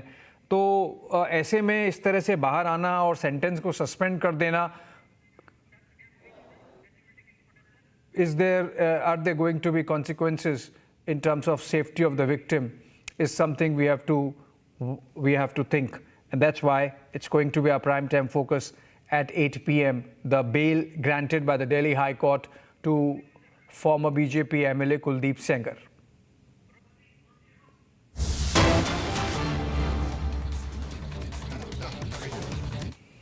তাদের লিখিত বিবৃতি এবং বিভিন্ন সংবাদ মাধ্যম, ইলেকট্রনিক্স মিডিয়া পোর্টালকে দিয়ে তাদের স্পিচগুলো শুনছিলাম। তাতে মনে হয়েছে মমতা বন্দ্যোপাধ্যায় হিন্দুদের এই তীব্র প্রতিবাদ এবং ক্ষোভে তিনি আতঙ্কিত এবং তিনি because she is worried and she is scared of Hindu consolidation. That is why she is trying to crack down on the Hindu protesters. দেখাতে বলতে বাধ্য হয়েছেন, তাতে তারা বলেছে যে এই ঘটনার সঙ্গে অরবিন্দ দাস চন্দন দাসের মৃত্যুকে লিঙ্ক করা হচ্ছে। So the West Bengal police also gave out a statement that how Dipu Das murder in Bangladesh has been connected with Horogobindo Das's murder in West Bengal. So the police was also compelled to say the same. ব্যক্তি ভিন্ন, আক্রমণকারীরা একই, জায়গা দুটো আলাদা। The place is different but the attackers are the same. কার্যত এক। The process is also same. The process of murder is also same, whether in West Bengal or in Bangladesh. একদম সেম, শুধু দিনটা আলাদা, সালটা আলাদা। The whole process in which the murder was committed in Bangladesh, Dipu Dash, and in West Bengal, Horogobindo Dash and Chandan Dash, it is similar. Only the place is different, date is different, and the circumstance is different. আর ওখানে মিথ্যা অপবাদ দিয়ে প্রমাণ ছাড়া দোষী সাব্যস্ত করে প্রথমে without any proof, just based on allegations, Dipu Dash was killed, beaten, slit his throat, and then he was burnt. একদম same. And Facebook Live was also. Police আরো বলেছে আমরা তো ধুলিয়ান শামসেরগঞ্জের ঘটনায় ব্যবস্থা নিয়েছি, চার্জশিট দিয়েছি। The police is saying that we have given charge sheet, we have prepared charge sheet in this case. বাঙালি হিন্দু পুড়িয়ে মারার ঘটনা সম্পৃক্ত করবেন, তাদের বিরুদ্ধে ব্যবস্থা নেব। The police is saying they will take action if someone tries to connect the murder of Horogobindo Dash in West Bengal and the murder of Dipu Dash in Bangladesh. West Bengal police is saying so. Bardhaman রাস্তায় বেরিয়েছে প্রতিবাদে ভয় পাচ্ছিলেন, তাই আজকে বর্বরচিতভাবে মারা হয়েছে আমরা ভিডিও দেখে। Today, the Hindu protesters were brutally beaten by Mamata Banerjee's police, and we will identify these police officials. OBC certificate দিয়ে OBC কোটায়, and we doubt that a large section of these police officers and police personnel are actually TMC workers. They got job by producing fake certificates, but they're actually TMC workers. The way in which Hindus were targeted and beaten up, the way how Lal Baba Maharaj was beaten and other saffron-clad sannyasi saints were beaten up. Some had Rudraksh, some had Jata, some had shaven head. They were beaten up brutally. It's very clear after this that this stick was not only used for upkeeping law and order, but there was some other objective in this incident. There were other objectives, hidden agendas. That is why they had beaten the Hindus so brutally today. The Hindus and Sanatani organizations will march towards the Bangladesh borders in West Bengal, and they will create a blockade in the border areas. On 26th, with huge number of Hindus, as a leader of opposition, we have sent a third letter to Deputy High Commissioner of Bangladesh to meet, but he is not meeting. If we don't get response, I will go there to meet him. On 26th, I call upon all the Hindus to come with me, and I will try to move alone if I am allowed, and I'll go inside and meet the Deputy High Commissioner of Bangladesh. And I will meet the Deputy High Commissioner and tell him about the incident. This land is of Sri Chaitanya Mahaprabhu and Swami Vivekananda, Swami Pranavananda, Dr. Shyama Prasad Mukherjee's land, this West Bengal. This West Bengal is Bengali Hindus' homeland.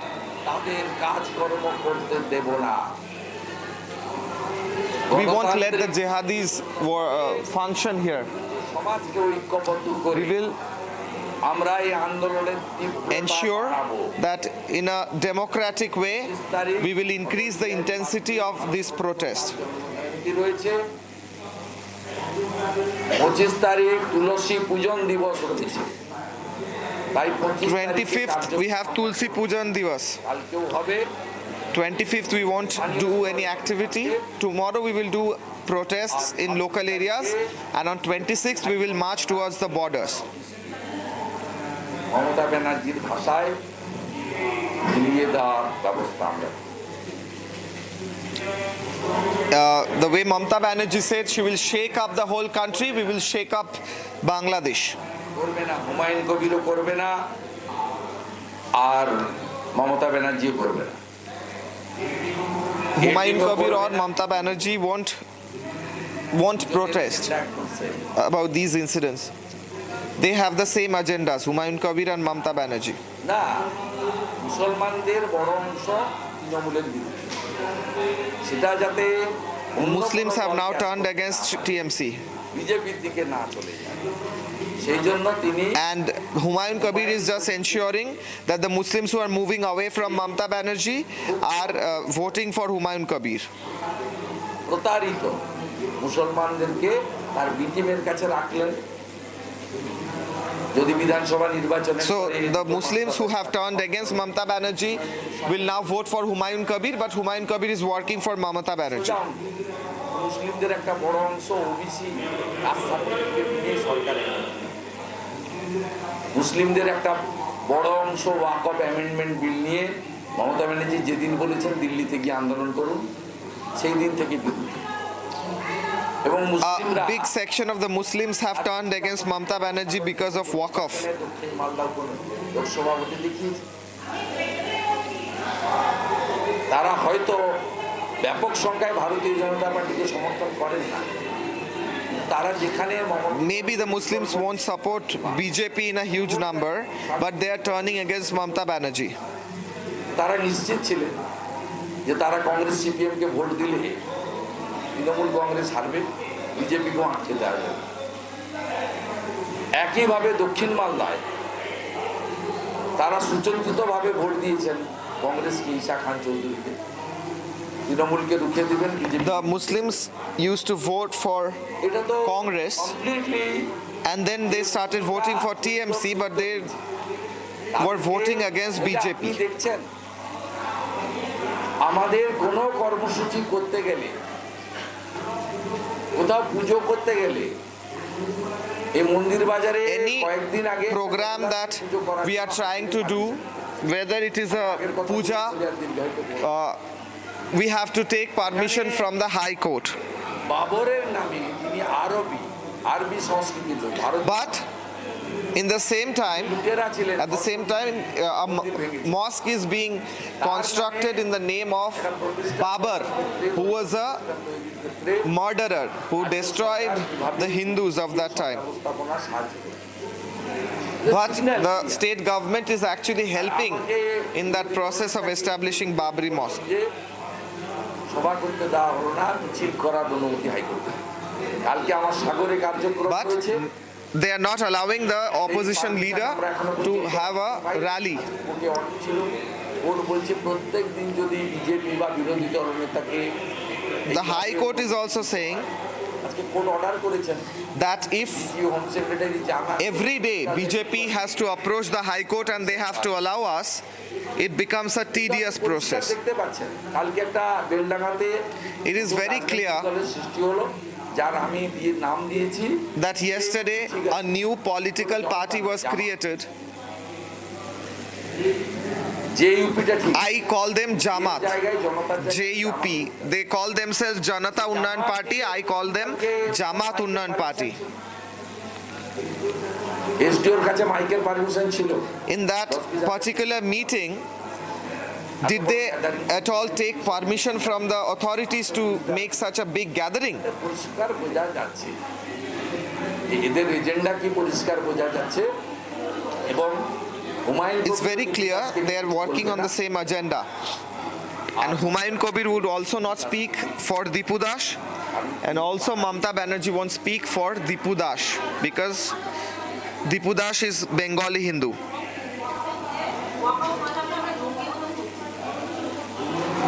ও মনে ticket চাইছে, অনেকদিন ধরে বুঝছি।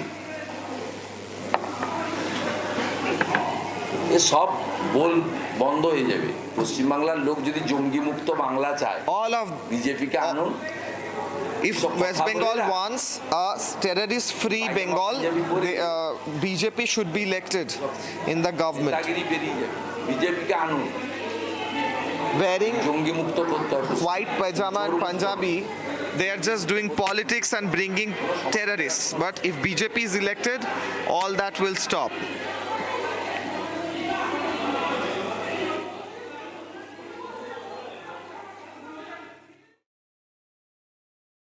They are translating the press conference by Bengal BJP Shubhendu Adhikari there, and essentially taking on the Mamata government for not taking a clear position on the mob lynching of Dipu Das in Bangladesh, and in fact harboring elements which represent the ideology which has killed Dipu Das in Dhaka.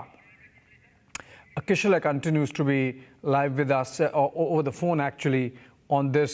Kishala, clearly, Kishala is live in fact. Kishala, essentially what I understood was from your translation that there is a Bengal fallout of the developments in Bangladesh, and the BJP believes that the same radical ideology that killed Dipu Das in Bangladesh is essentially being harbored by the Mamata government in Bengal.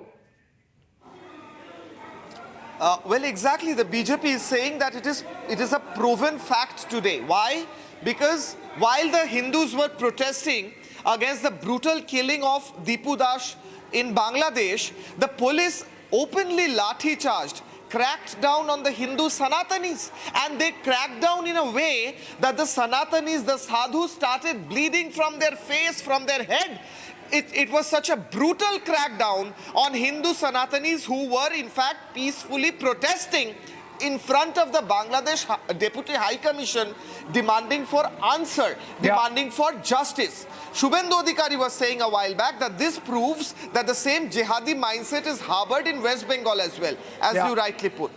Yeah, absolutely. And I think what has triggered this BJP press conference is the fact that the Mamata government's police came down heavily on protesters who were out on the streets and wanting to send a message to Bangladesh that Hindus will not take this lying down, the manner in which Dipu Das was targeted for just representing his religion, and with details emerging that there is no evidence whatsoever of any blasphemous words or deeds committed by Dipu Das, and he was killed perhaps because of professional rivalry in the job and lynched by a mob in the name of blasphemy. All right, we keep close track of that. In fact, that's our 9 p.m. prime time debate. The Hindu mobilization and the anger spreading across the country at the manner in which the Yunus regime is harboring these radical elements and anti-India forces.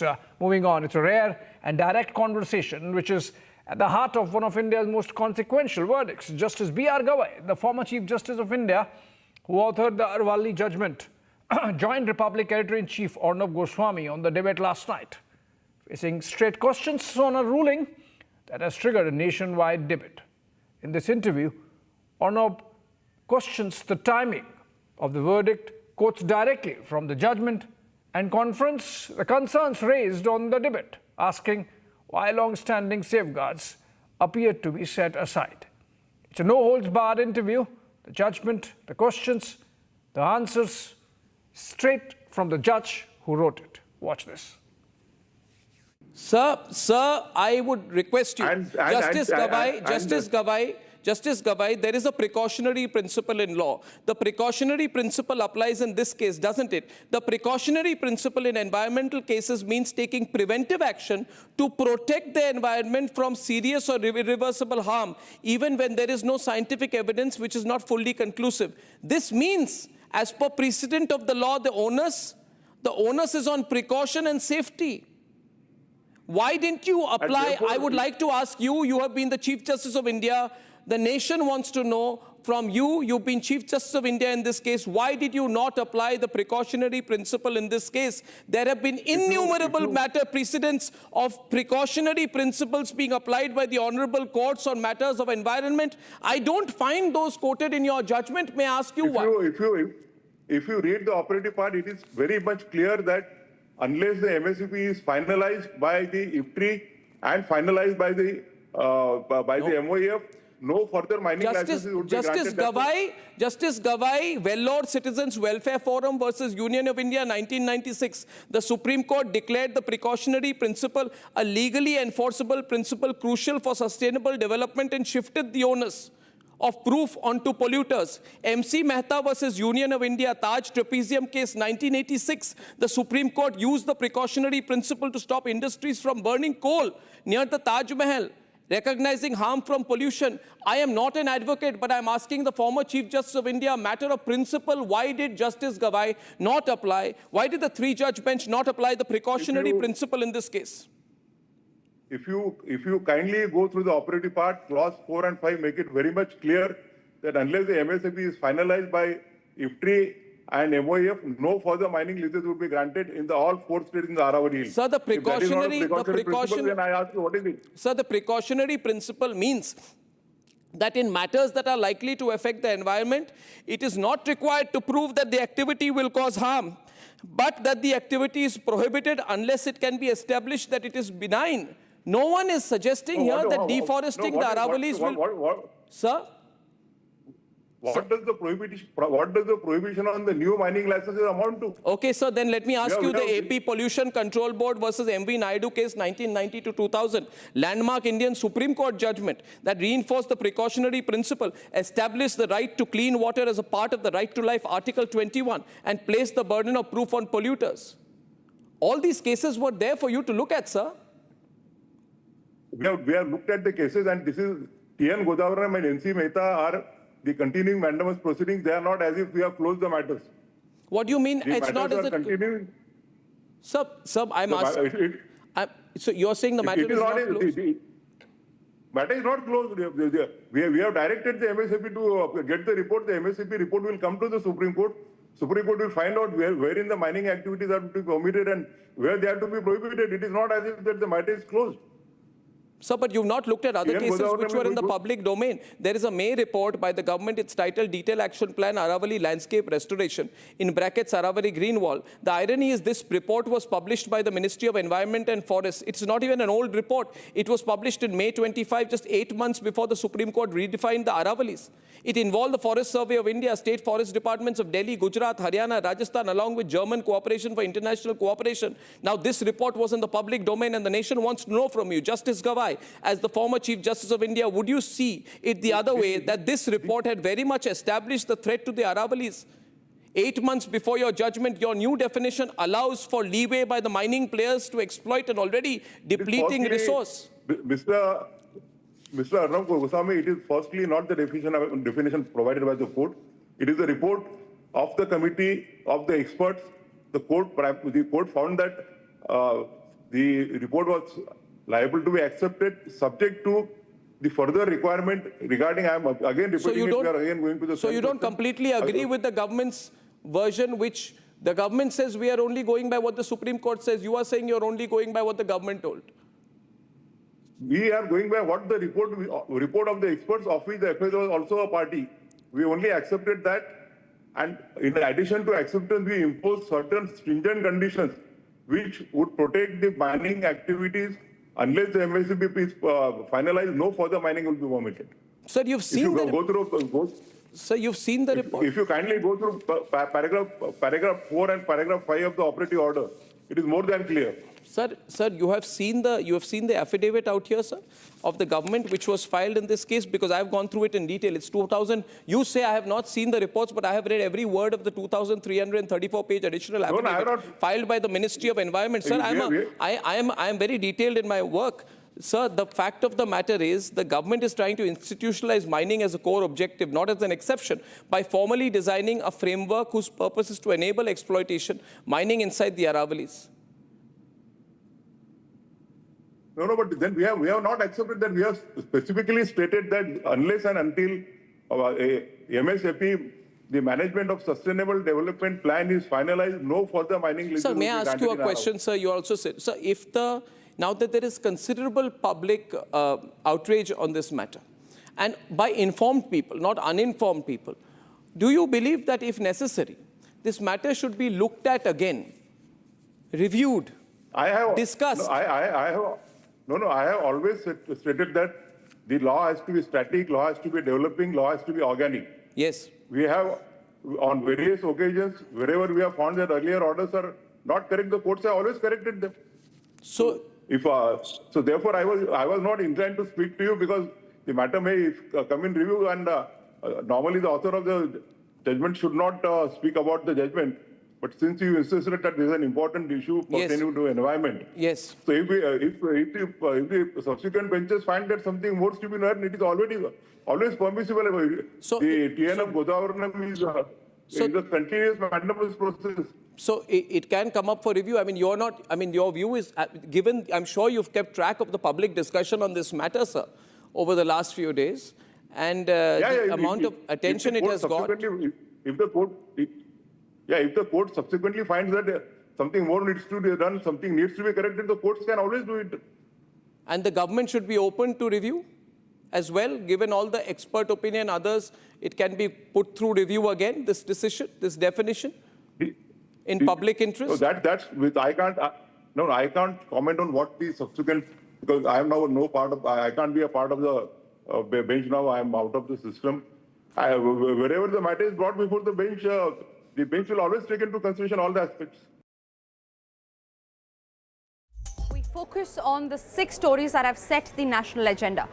The Aravalli campaign has resonated, and Republic cameras have now reached the illegal mining sites in Haryana and Rajasthan, and we'll get you what our cameras have captured. The other top story is from Unnao, where an ex-BJP MLA has been given bail in a rape case. This is a very controversial order that has been given by the High Court, and we'll get you all the details on that, along with 4 more stories that have set the national agenda for today. Tonight at 6 p.m. with me, Tanisha Awasthi. आधे bowl दही में 4 चम्मच MDH चटनी पुदीना मसाला डाला, stir करो, पुदीना चटनी तैयार। MDH चटनी पुदीना मसाला। Please stop! झुमका, तेरा झुमका, तेरा झुमका। Not there. मेरा काउंटर टॉप टूट जाएगा। तेरा झुमका।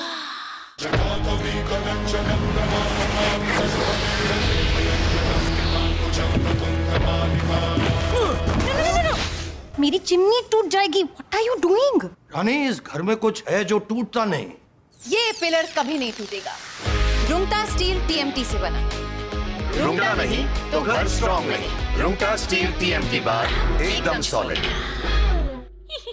थोड़े में ज्यादा स्वाद, यही तो है इसकी खास बात। वाओ मामा, क्या स्वाद है? अरे मेरे राजा। मसाला।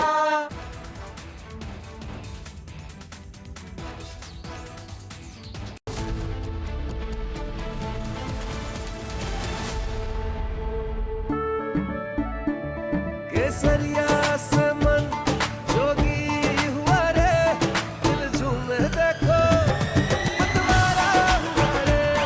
केसरिया से मन जोगी हुआ। हर पल मनाओ केसरी त्योहार। विमल, बोलो जुबान Kesari.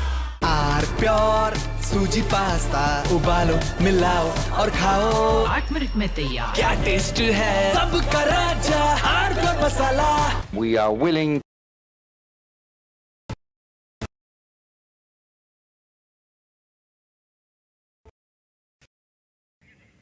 It's 5 p.m. and you're watching Live and Breaking with me, Shavin. And our top focus, reports coming in from Haryana as well as Rajasthan, where there's been rampant mining that has taken place.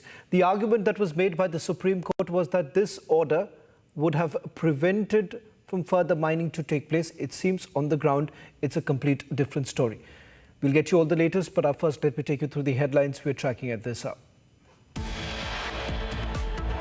Hindu mobilization across India. Thousands come out in protest against attacks in Bangladesh on the Hindu community under Yunus regime.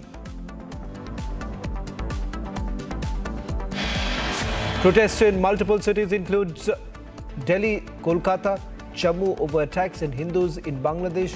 Hindu groups say sent all infiltrators back.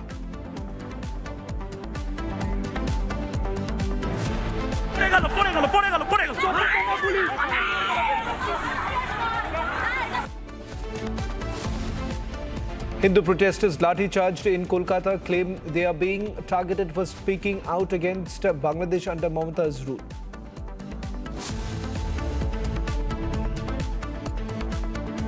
Sentence suspended pending appeal for rape convict Kuldeep Singh. He was granted life sentence in 2019 but now granted bail on 15 lakh rupees bail bond.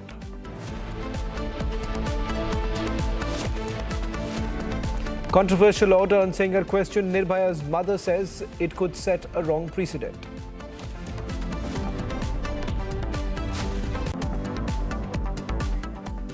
It's the interview of the year on popular demand.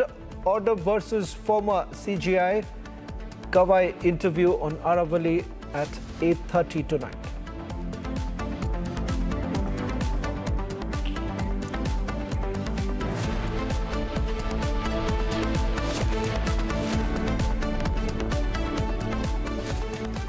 The Save Aravalli movement has now become nation's #1 talking point. Republic TV's campaign, wherein we question the Supreme Court order and the government's defense, has ignited a nationwide debate. We compelled the Environment Minister to respond yesterday, where he said that the government's new uniform definition for the range strengthens environmental safeguards rather than opening them up to the mining mafia.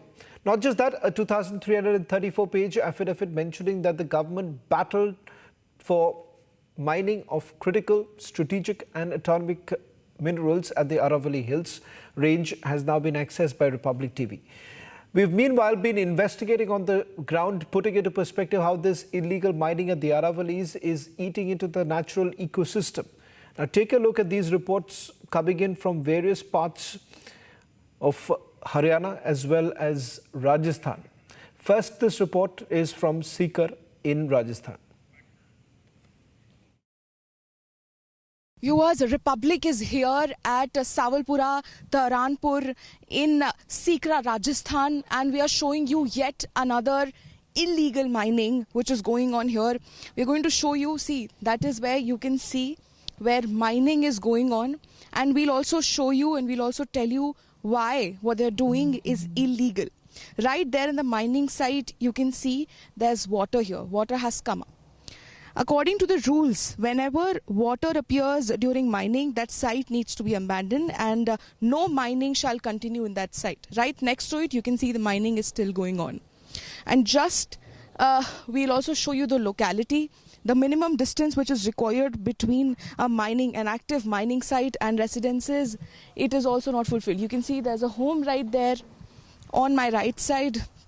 There's also several homes just within a few meters of that house. You can see this is the mining site which is active.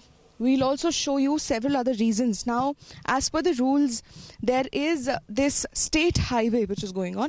So, a minimum distance of 300 meters, and in certain critical areas 150 meters is required between the state highway or road and any mining site. But we'll show you, this is the state highway road which goes from Ajitpura to Asanpur, to Asanpur state highway road. On that end, that is where you can see the car.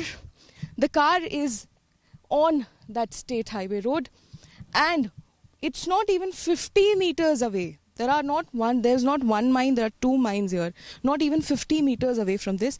As you can see, that is the road where you can spot that white car.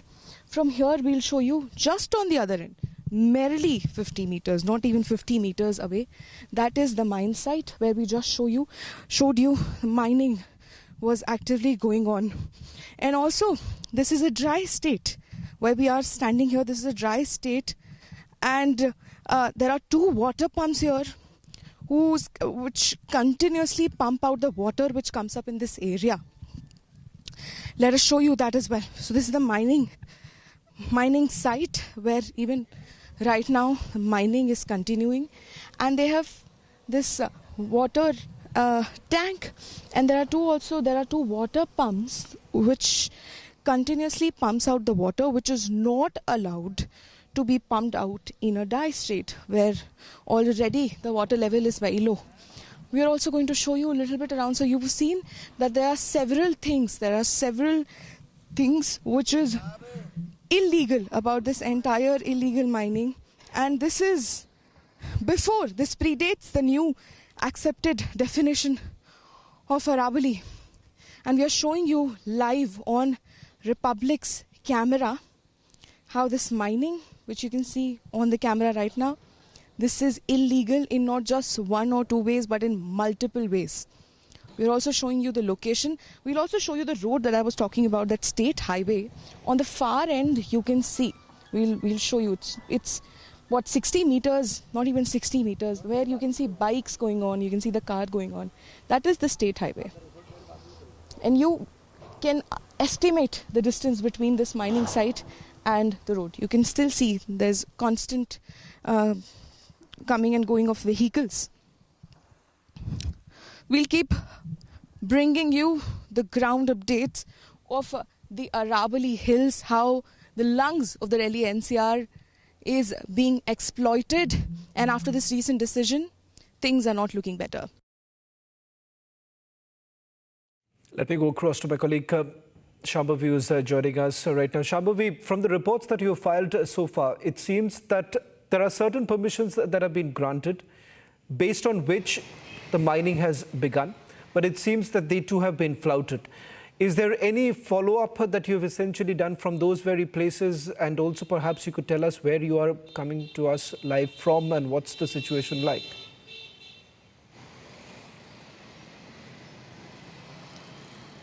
Well, yes, definitely in all the sites that we have been at, one thing has been common, that definitely they have a basic lease. They have one or the other lease which is of one particular material, and then under the garb of that one lease there are several illegal activities going on. So the very basis of it is legal.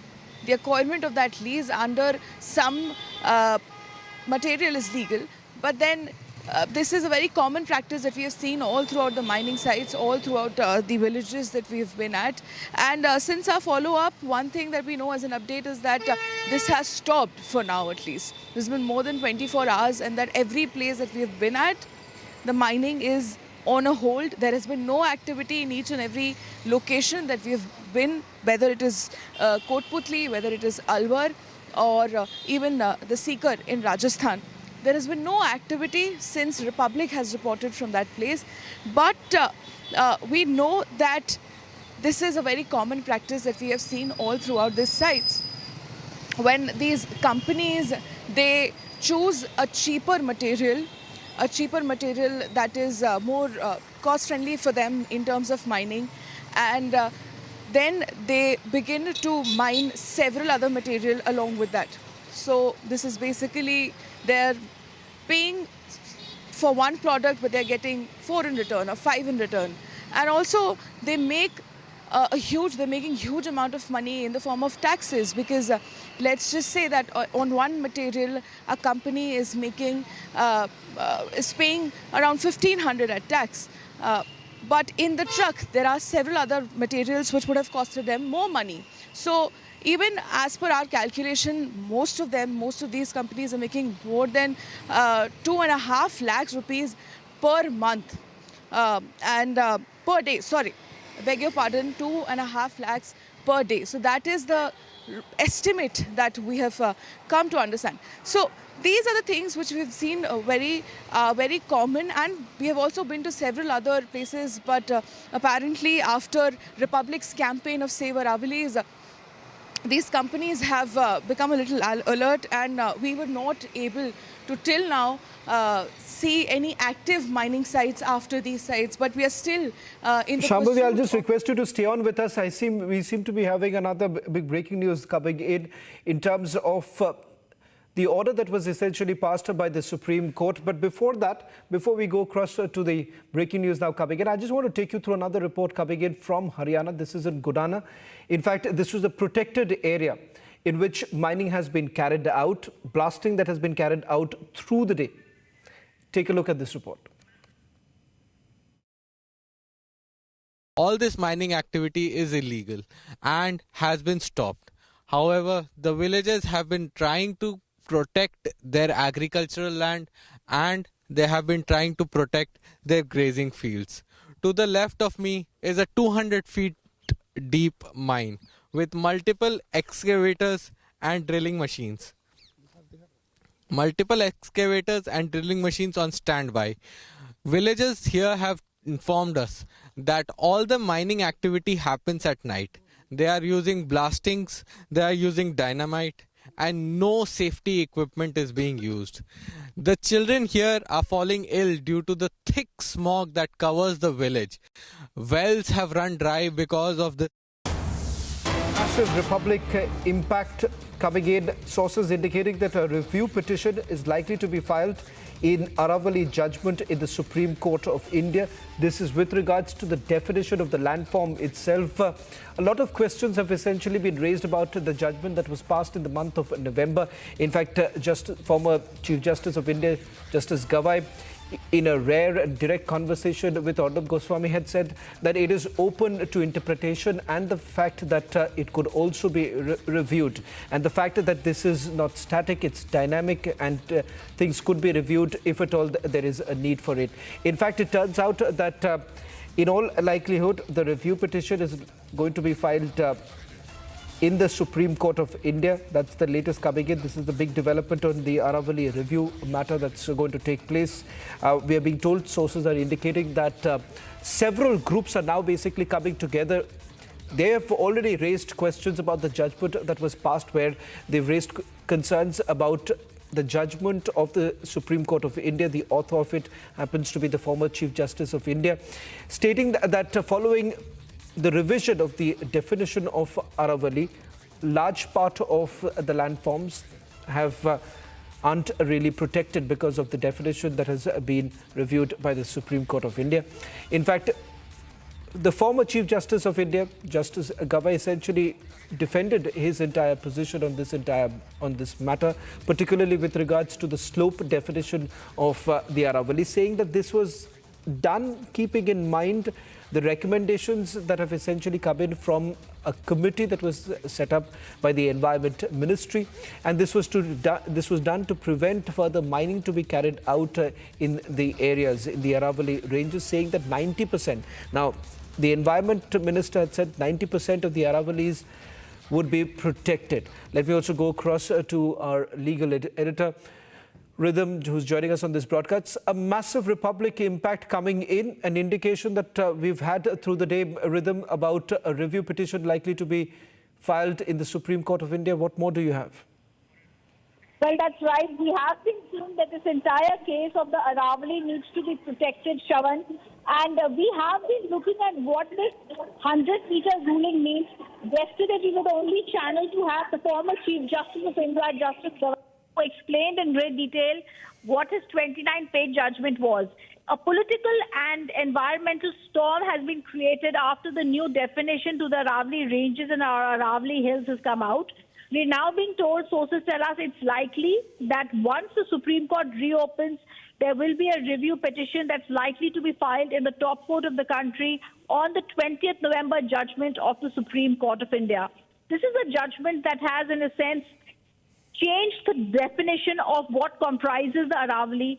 On the basis of this, there will be a review. The environmentalists on the channel speak about the 100-meter rule. The Supreme Court had said they want to establish a uniform definition for Aravalli hills and ranges.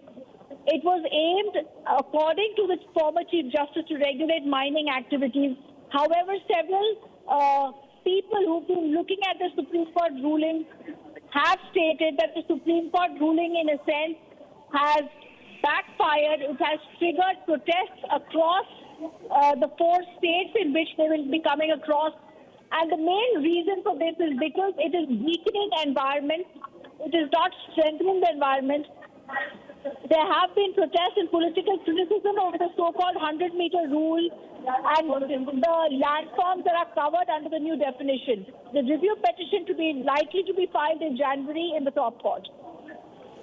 Rhythm, there has been a major debate on the definition itself, but the former Chief Justice of India, Justice Gavai, defended by stating that this was also based on a committee that was formed by the Environment Ministry, and this was essentially done to protect the Aravalli ranges. 90% of it would have been protected is what they said, and also more importantly that mining activities would have essentially reduced.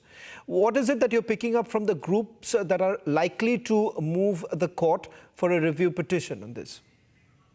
They are against the new definition that has been given. There are several reasons that are there and why the Aravalli needs to be protected.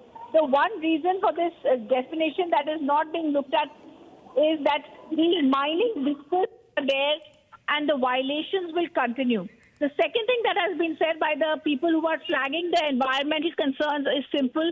They're saying that mining will not only continue, but even this new committee has not looked at, has overlooked the 2012 FSI definition that was to be followed. In fact, in paragraph 27, 28 and 30 of the 29-page judgment, the amicus curiae, who is a friend of the court, Mr. K. Parmeshwar, senior advocate, had said that the judgment should also have taken into view the FSI's view, otherwise there would be environmental concerns. But that view, according to these people going to be filing the review, has been overlooked by the top court. You're saying that, this entire aspect of the amicus curiae particularly coming into this picture, weighing into what was essentially seen as perhaps redefining the Aravalli ranges itself. Now, some argument that has been made by the Environment Ministry with regards to mining, saying that mining actually was happening at a much larger scale in the past. With this new definition, they would have been able to protect large tracts, large landforms, part of the Aravalli ranges. What is it that you are getting to know from those who are arguing that that's not the case?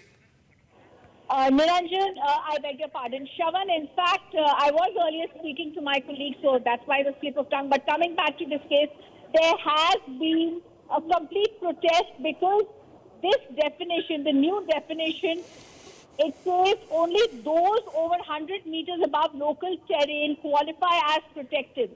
Therefore, anything below that 100 meters is not protected. Therefore, there is an increased risk of mining, of desertification, groundwater loss in Rajasthan, Haryana and Delhi. Shravan, you have been getting our colleagues to go and do these reports in all these states, and it's very, very clear that the court did not apply what is called the precautionary principle. That is important to have sustained development, but at what cost? Today it's the Aravalli Hills. It's important to remember that these are Aravalli Hills that have been there for centuries. Tomorrow it will be opening up the Western Ghats to the Himalayas is the argument that is being given by the environmentalists. They're also very clearly saying that when it came earlier, illegal mining was there. Even today when the environmentalists are coming, even in the protected zones, there is continued mining that's there. So the Supreme Court's acceptance of the centre's definition, which states any hill in the range with an elevation of less than 100 meters are not subject to restrictions against mining, is going to be subject to review. The top court had accepted the recommendation for sustainable mining in the Aravalli Hills and steps to be taken for preventing illegal mining. But the fact that sustainable mining has been accepted and the fact that any hills in the range with an elevation of less than 100 meters is not subject to strictures against mining had been accepted is what has been the basic crux of the arguments of the environmentalists, and that's why this review is going to be filed, where they say the Aravalli range, which is under serious threat after the Supreme Court ruling that limits its definition to hills rising 100 meters above the local terrain, potentially stripping protection from nearly 90% of the Aravallis across Delhi, NCR, Rajasthan, Haryana, leaves them exposed to mining, deforestation, and also excavation. Rhythm, just one final question before I let you go, because this is a massive development just taking place just a day after Editor-in-Chief Arnab Goswami had a rare direct conversation with the former Chief Justice of India, the author of this entire judgment. Now, following which, within the legal circles also, Rhythm, there has been a growing clamour, and that essentially being of the fact that whether at all this was done in a tearing hurry to begin with. What's the sense that you've got, because you have been speaking to a cross-section of people over the last few days, particularly those who have been part of multiple petitions that have been filed in the court? Former Chief Justice says that this has been done over a period of time, and the fact that multiple hearings have actually taken place. Well, there have been protests, but the government needed to clarify if the judgment was really in the best interest of the people and was it against mining. This is a billion-years-old ancient Aravalli mountain range, Shravan. Nature could not swallow this in thousands of years. We should be preventing Delhi, Rajasthan, Western India from turning into a desert. In this rare and viral former Chief Justice of India's interview to Arnab, it was very clear when he stated that this Aravalli redefinition judgment could possibly be reviewed. In fact, he had also given a hint that there could be a possible review of this judgment. And the basic reason is because the Aravalli revival and groundwater recharge has to be prioritized.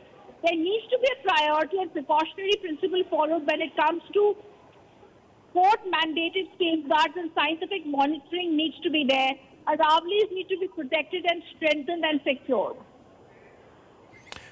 Well, thank you very much, Rhythm, for putting this into perspective. Now, it all happened after this rare and direct conversation, which is actually at the heart of one of India's most consequential verdicts. Justice B.R. Gavai, the former Chief Justice of India who authored the Aravalli judgment, joined Republic Editor-in-Chief Arnab Goswami at the debate last night, facing some straight questions on a ruling that has triggered a national debate. In this interview, Arnab questions the timing of the verdict, quotes directly from the judgment, and confronts the concerns raised in the debate, asking why long-standing safeguards appeared to be set aside. It's a no-holds-barred interview. The judgment, the questions and the answers straight from the judge who wrote it. And perhaps you would also get an idea as to why many are now raising concerns and perhaps pushing for a review petition.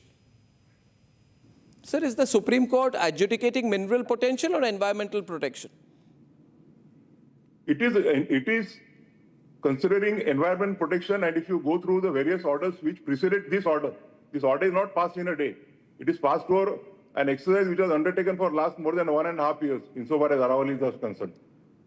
So the government is portraying this as a Supreme Court mandated environment protection, as an economic loss, building a grievance narrative to reopen mining on revenue.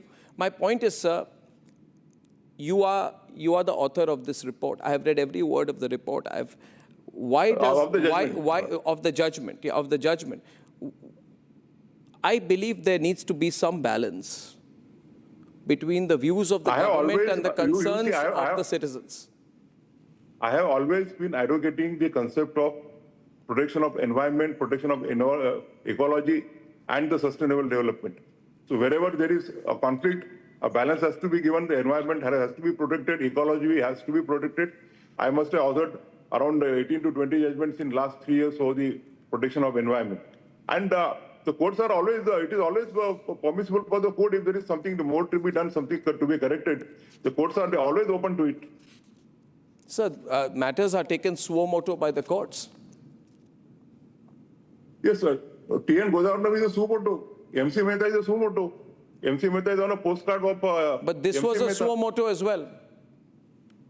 This was not a suo motu. If you go through it, the concerns were raised by the various states that there is no consistency insofar as the definition of Aravalli hills and ranges is concerned. And therefore, in order to bring a common, uniform definition, the court was required to go into all these issues. So what stops anyone from redefining? Sir, tomorrow somebody will define the Ganges. Tomorrow somebody will redefine the Himalayas. I said the other day with respect that the Supreme Court of India did not create the Himalayas or the Aravallis. I have already told you it was necessary in order to protect the illegal mining activities which were going on. the various states were saying that it is not in 11, the area doesn't fall in Aravalli Hills and therefore the mining can go on. In order to avoid all that, we were required to pass those decisions. So I think that, okay, so here's the point. Now, in this particular case, Justice Gawai, the nation is angry. 80% of the people feel there should be a revisiting of the judgment. What is your view on the need to, on revisiting the judgment? Because the government is taking a very stern, inflexible position. You're the author of the judgment. I can't make any comment on that because any comment by me may be prejudging the issue because I am out of the system. I don't want to make any statement which may have a direct, indirect effect on the proceedings that may arise in the court. And that is why I was reluctant to speak because the judges before whom if the review is filed are always entitled to take a relook at the matter and take appropriate action. I can't make any comment. Well, I appreciate your coming on air tonight because I got a chance to put some straight questions. I hope you will also say, sir, today that after this interview, you would not say that I have not read the judgment, and I hope you find the merit in the questions that I have phrased before you. Because I believe Justice Gawai that the judiciary is important, the media is also important. It's important for us to get the opportunity for this interaction. I have due respect for the media, but I again say that you have not read the judgment completely. If you had read the judgment, the first 2 or 3 paragraphs, you would have come to know as to why this entire exercise was necessary. Sir, I again tell you, I have read every word of the judgment from the first to the last page. I'm sorry. And I have not just read this judgment, I have read previous judgments on the matter, and I politely disagree with your interpretation to it. I hope you feel that anyway, we are not here to convince each other. We are not here to convince each other. No, I'm not trying to convince you. I'm just taking your view. I still hold that had you read the judgment, you would know as to why that requirement for having the definition was required. Sir, I have read the judgment entirely. Otherwise, how could I quote para, chapter and verse to you right now on the judgment? Then if you have read the judgment, it is the learned amicus who requested the court to take steps to define the judgment, define the definition of Aravalli Hills and Aravalli Ranges. Well, I mean, everybody is shooting off the other shoulder, sir. So anyway, thank you very much. Yeah. Well, thank you very much, Justice Gawai, and thank you for coming on Republic. Thank you. On This Is Exclusive, 7 p.m. this evening, we're getting you reports from Gujarat, Haryana and Rajasthan on the Aravalli mining. They tell you that everything is as per book, but we show you how Supreme Court guidelines are being violated. It's on camera tonight at 7 p.m. दादी के हाथों का जादू और खुशबू से महकता घर, माँ की मुस्कुराहट और खाने की सुगंध। MDH गरम मसाला, क्योंकि हर रिश्ता है स्वाद से जुड़ा। केसरिया से मन जोगी हुआ रे, दिल झूमे देखो मतवारा हुआ रे। केसरिया से मन जोगी हुआ। हर पल मनाओ केसरी त्योहार। विमल, बोलो जुबान केसरी। थोड़े में ज्यादा स्वाद, यही तो है इसकी खास बात। वाओ मामा, क्या स्वाद है? अरे मेरे राजा, सबका राजा pure masala.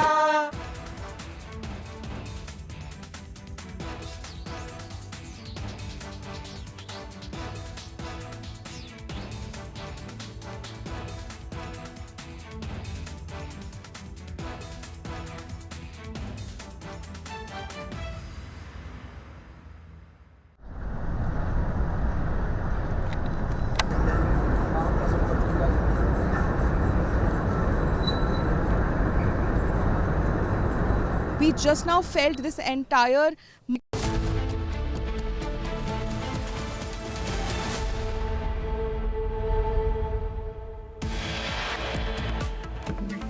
Hindu mobilization across India. Thousands come out in protest against attacks in Bangladesh on the Hindu community under Yunus regime. Protests in multiple cities including Delhi, Kolkata, Jammu over attacks on Hindus in Bangladesh. Hindu groups say send all infiltrators back.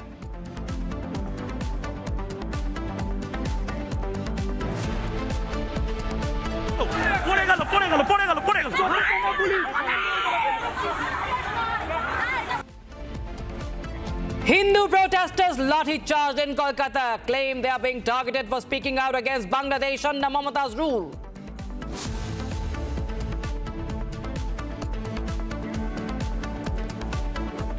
Life sentence suspended pending appeal for rape convict Dipu Chandra was granted life sentence in 2019 but now granted bail on a 15 lakh bond.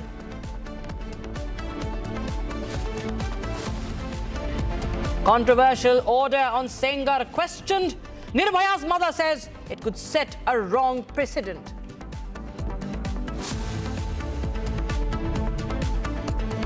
It's the interview of the year on popular demand. Arnab versus former CJI Justice Gawai interview on Aravalli at 8:30 p.m. tonight.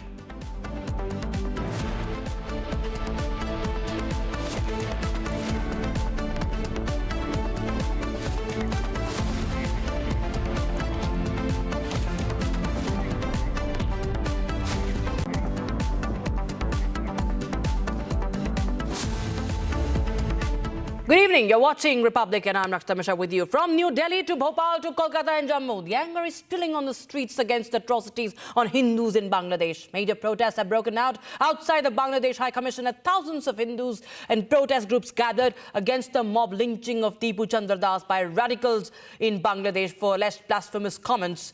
And the anger is palpable on the streets from Kolkata to New Delhi. In fact, the protesters were lathi-charged by Mamata police in Kolkata, as you can see on the left side of your screens. It's nationwide Hindu mobilization, and we see that from seers to saints to the Hindu groups, youngsters, all are lathi-charged for raising their voice against the persecution, against the killing of Hindus under Yunus's regime in Bangladesh, viewers.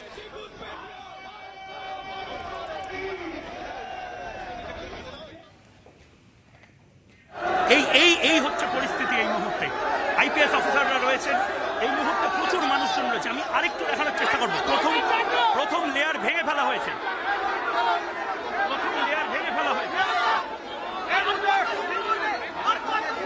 আজ সনাতনী সাধুর গায়ে হাত পড়েছে। আজ সনাতনী সাধুর গায়ে হাত পড়েছে। আমরা রাস্তায় মেরেছে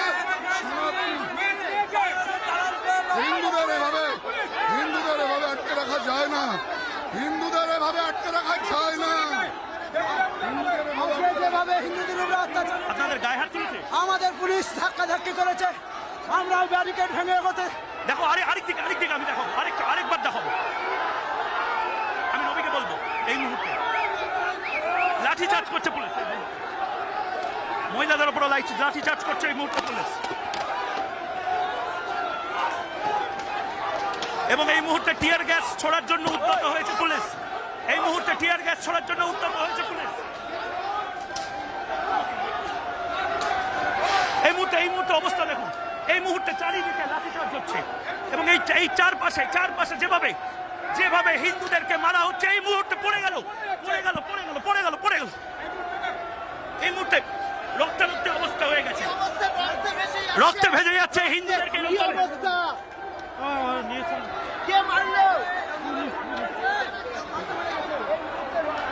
এই মুহূর্তে একজন অসুস্থ হয়ে পড়েছে পুলিশের লাঠির ঘায়ে। এই মুহূর্তে মুখ ফেটে গেছে এই মুহূর্তে।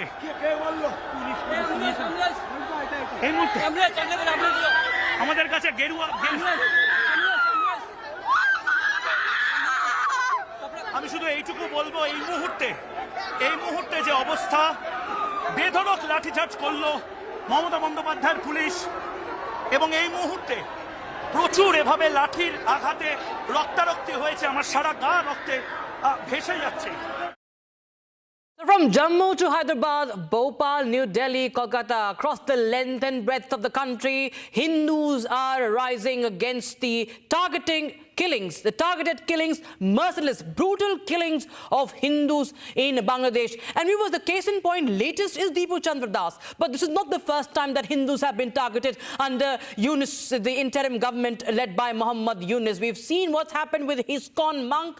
We've seen how temples have also been attacked in Bangladesh. And now we have Dipu Chandra Das, the merciless killing of Dipu Chandra Das. Kisholai Mukherjee joins us on the phone line from our Bangla. Kisholai, well, these are the scenes from India, where Hindus are rising across the length and breadth of the country. In Kolkata, the way clashes are happening, it seems that Mamata Banerjee has no space, doesn't want to give any space to the Hindus who are only raising voice against the injustices, the killings that are happening in neighboring Bangladesh. Instead, those protesters are also facing bloodied violence. Well, exactly what happened, what transpired. The Hindus were protesting peacefully in front of the Bangladeshi Deputy High Commission in Kolkata's Begbagan area. Suddenly, there was a huge number of police personnel that was deployed, and they started removing these protesters. The protesters did not want to move. They wanted to continue with their peaceful protest, and then there was rampant Lathicharge on them. There was a crackdown. In fact, the protesters started bleeding. They were beaten up so brutally by Mamata Banerjee's police officials. They were beaten up, they were dragged, they were put in prison vans, they were arrested. The question is, why does Mamata Banerjee not want the Hindus to protest against the incidents that are happening in Bangladesh? What is the problem of Mamata Banerjee if Hindus are staging peaceful protests in Kolkata? We saw peaceful protests of Hindus all over the country. Nowhere there was any lathi charge. But in Kolkata, in West Bengal, Mamata Banerjee's regime ensured that the Hindus are bleeding and they are being carried away in stretchers. Some of them were gravely injured, and some of them have been put in prison vans. The Hindus, Shubhendu Adhikari has called again for a bigger protest march on 26th of this month, 2 days later. He said he'll be visiting the Bangladeshi Deputy High Commission again, and there'll be a big rally that day as well against the incident of Dipu Chandra Das. We have to see what happens next.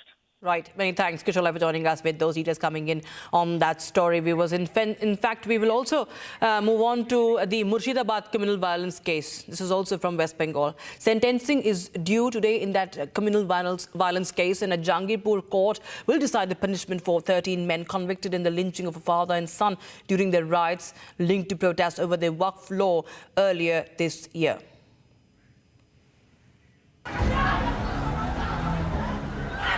A district court in Jangipur is set to deliver its verdict today in the Murshidabad communal violence case involving the murder of Har Gobindo Das and his son Chandan Das. On Monday, the court convicted 13 people accused for the killings that took place in Dhulian's Jafrabad area during the communal unrest. The killings occurred on 12th of April when violent protests over the centre's new Waqf law escalated into mob attacks. Eyewitnesses say the father and son resisted the mob twice, but the attackers returned with weapons and killed them in the street. The conviction followed a detailed special investigation team probe and a 983-page charge sheet submitted before the court, describing how the mob broke into the Das residence and dragged the victims out before killing them. The SIT carried out coordinated raids at 9 locations across West Bengal, Odisha and Jharkhand to arrest all 13 assailants. The accused were neighbours of the victims and have been convicted under multiple sections of the Bharatiya Nyaya Samhita, including murder, robbery, trespass, rioting with deadly weapons, causing hurt and wrongful restraint. All eyes are now on the Jangipur court, where the quantum of punishment will be announced later today. Stories at 6, we focus on the 6 stories that have set the national agenda.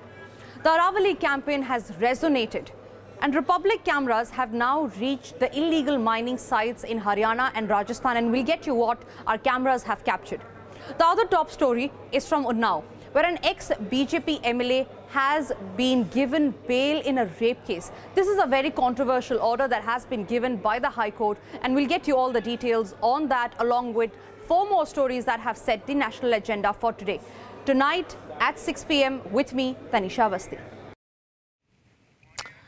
And another big case that we are tracking for you. The Delhi High Court has granted bail to former BJP legislator Kuldeep Singh Sengar in the 2017 Unnao rape case. Now, High Court ordered Sengar not to come within 5-kilometer radius of the victim and remain in Delhi during the duration of his bail. He's been asked to report to the police every Monday. Case that has Republic TV campaign for stands at a crucial point today. As the man who was convicted, he's not just an accused, he was convicted and found guilty, is now essentially facing a reduced sentence. It was a life sentence that has been suspended. And earlier today, we spoke to Nirbhaya's mother, Asha Devi. Take a look at, listen into this conversation. देखिए, ये तो बिल्कुल उस परिवार के लिए बिल्कुल सही नहीं हुआ, क्योंकि अगर किसी को उम्र कैद की सजा दी गई है और हाई कोर्ट में आके उसको बिल्कुल बेल पे भेज दिया जाए तो ये तो एक गलत संदेश गया। उसमें भी इतने पावरफुल आदमी। बेल की बात नहीं हो रही है, इस पर यह कहा जा रहा है कि लाइफ इम्प्रिजनमेंट जो पहले दिया गया था उसे सस्पेंड किया जाता जब तक कुलदीप सिंह सेंगार की जो एप्लीकेशन है, जो अपील है, जब तक उसकी सुनवाई हो रही तब तक लाइफ इम्प्रिजनमेंट को हटाया जा रहा है। ये इसीलिए कई लोग सवाल उठा रहे हैं, ये बेल की बात हो ही नहीं रही, ये बेल से कई गुना ज्यादा है। ये ऐसा तो बिल्कुल नहीं होना चाहिए। फिर तो और केसों में भी जब तक सुनवाई चलेगी तो सब मुजरिम कहेंगे कि हमारे सजा को हटा दिया जाए। ये तो बिल्कुल गलत संदेश जा रहा है, ऐसा बिल्कुल नहीं होना चाहिए। क्योंकि आप थोड़े दिन पहले हम उस परिवार से हमारी दिल्ली में ही मुलाकात हुई थी। वो जो लड़का है वो कह रहा था उसकी खुद की 3 बेटियां हैं, वो सिक्योरिटी में रहते हैं, उनको जो बेटियां हैं छोटी छोटी उनको स्कूल नहीं भेज सकते, वो डर के साए में जीते हैं। और अगर ऐसा फैसला आ रहा है कि नहीं तब तक उस सजा को हटाया जाए, फिर सुनवाई किया जाए, तो ये तो बिल्कुल समझ से बाहर है सर। ऐसा होना नहीं चाहिए, खासकर को जब महिलाओं और बच्चियों की सुरक्षा की बात है तो मैं तो इस फैसले से बिल्कुल आशा जी, क्योंकि मैं ये सवाल इसलिए कर रहा हूं क्योंकि आपने कई लोगों के लिए आपने एक जस्टिस की लड़ाई की और एक तरह से आप देखा जाए तो आप एक तरह के सिंबल है, जस्टिस की सिंबल माना जाती है। अब जब ये सवाल उठाया जाता है कि जो पावरफुल है, सजा हटा के हमारी सुनवाई की जाए, हमारी फांसी की सजा हटा के हमारी सुनवाई किया जाए, तो ये कोई सुनवाई थोड़ी है, ये तो केसों के और विक्टिमों के साथ मजाक है। ऐसा बिल्कुल नहीं होना चाहिए। सवाल वापस यही उठाया जाएगा जिनके पास पावर है। आखिरकार बीजेपी के लेजिस्लेटर रह चुके हैं ये, और साथ ही साथ एक स्ट्रॉन्ग मैन माना जाता है उत्तर प्रदेश में। जब उनकी स्टेट में उनके सेंटेंस को सस्पेंड किया जाता है तो सवाल यही उठाया जाएगा कि हमारे देश में जिसके पास पैसा है, जिसके पास पावर है, उसी को न्याय मिल सकता है। बिल्कुल हमारी बच्चियां वैसे ही कुचली जाएंगी, ऐसा बिल्कुल नहीं होना चाहिए। क्योंकि आप ये सोचिए ना कि एक ही नहीं है, हजारों सैकड़ों लाखों में लोग जेल में भरे हैं, तब तो सब लोग कहेंगे कि हमारी फांसी की सजा हुई है उसको हटा के, हमारी उम्र कैद की सजा हुई है उसको हटा के आप सुनवाई करिए। तो ये तो बिल्कुल नहीं होना चाहिए। हमारा पुलिस से, कोर्ट से, सरकार से सबसे अपील है कि जो भी अपील उनकी है, जो भी विक्टिम का केस है उसको देखते हुए जिस तरह से उनकी सजा है उसको बरकरार रखते हुए ही सुनवाई कीजिए। और जो भी आपका फैसला है बच्चियों के हित में होना चाहिए, विक्टिमों के हित में होना चाहिए, समाज के हित में होना चाहिए।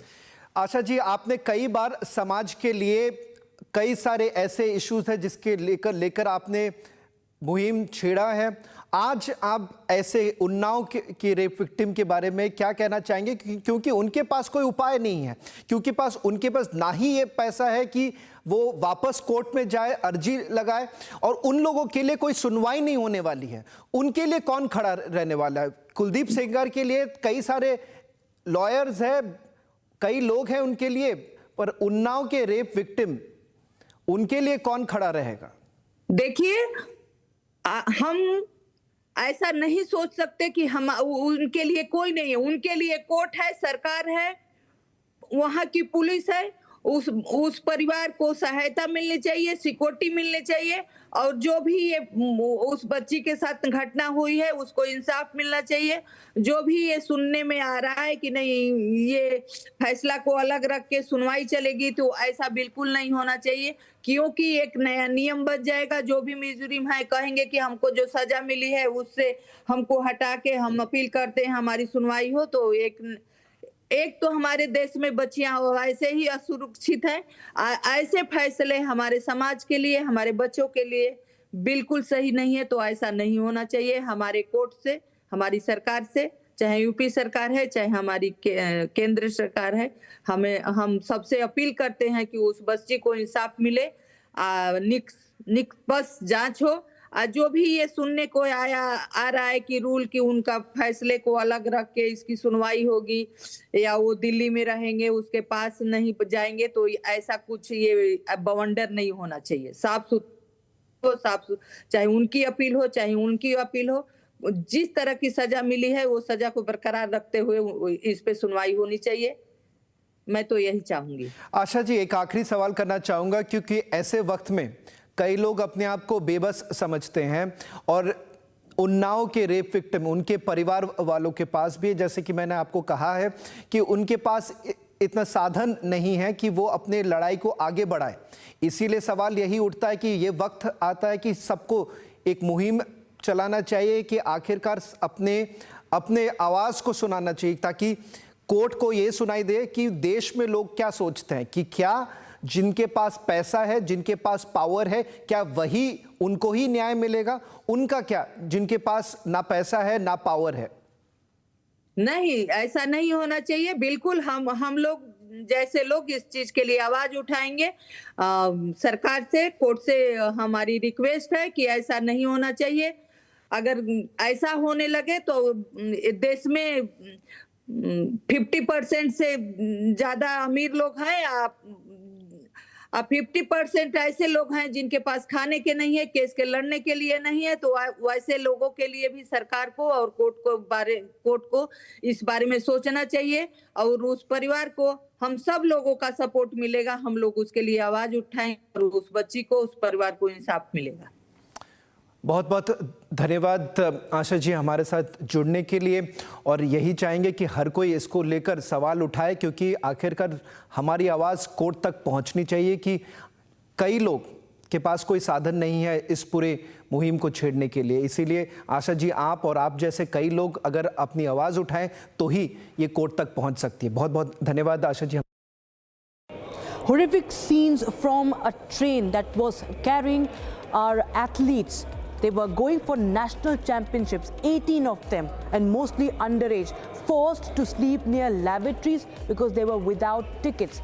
And all that was happening in freezing conditions. Humiliation for the next-gen athletes, for the upcoming athletes of the country, has raised many, many questions. There's outrage on social media. We'll get you that big story on Trending with me, Rakshita, at 7:30 p.m. Living room को एक बार फिर ओजी hangout बनाया है। विजी TV time वापस लाया है।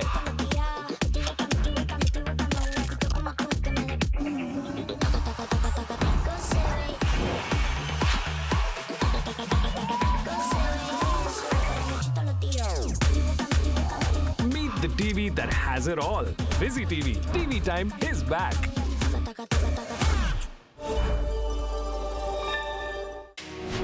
भारत की तरक्की की असली ताकत उसके श्रमिक, जिनकी मेहनत को मिल रही है पहचान, जिसके वो हमेशा से थे हकदार, क्योंकि मोदी सरकार की गारंटी है हर श्रमिक का सम्मान। श्रमेव जयते आज देश का मंत्र बन रहा है।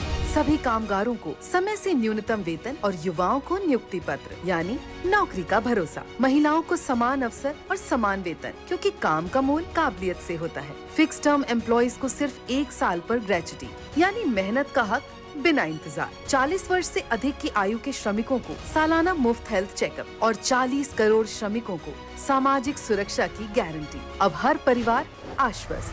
ये है लेबर रिफॉर्म्स। तो आइए मिलकर बनाएं श्रमिक सम्मान से आत्मनिर्भर Bharat.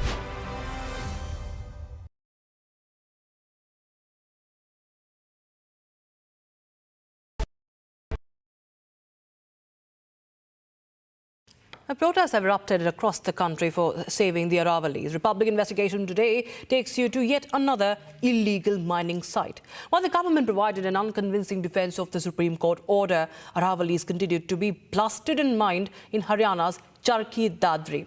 The residents of Gudana village face serious threats due to the incessant blasting and mining. Here's another investigation of Republic TV. This time it's from Haryana's Gudana. चले जाओ ना तो गोली मार देंगे ये धमकियां देते हैं ये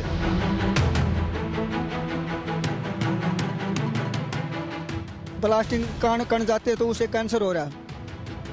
While the government attempts an unconvincing defense of the Supreme Court order, Republic moved to Haryana's Charki Dadri, to yet another location of Aravallis being illegally mined in broad daylight.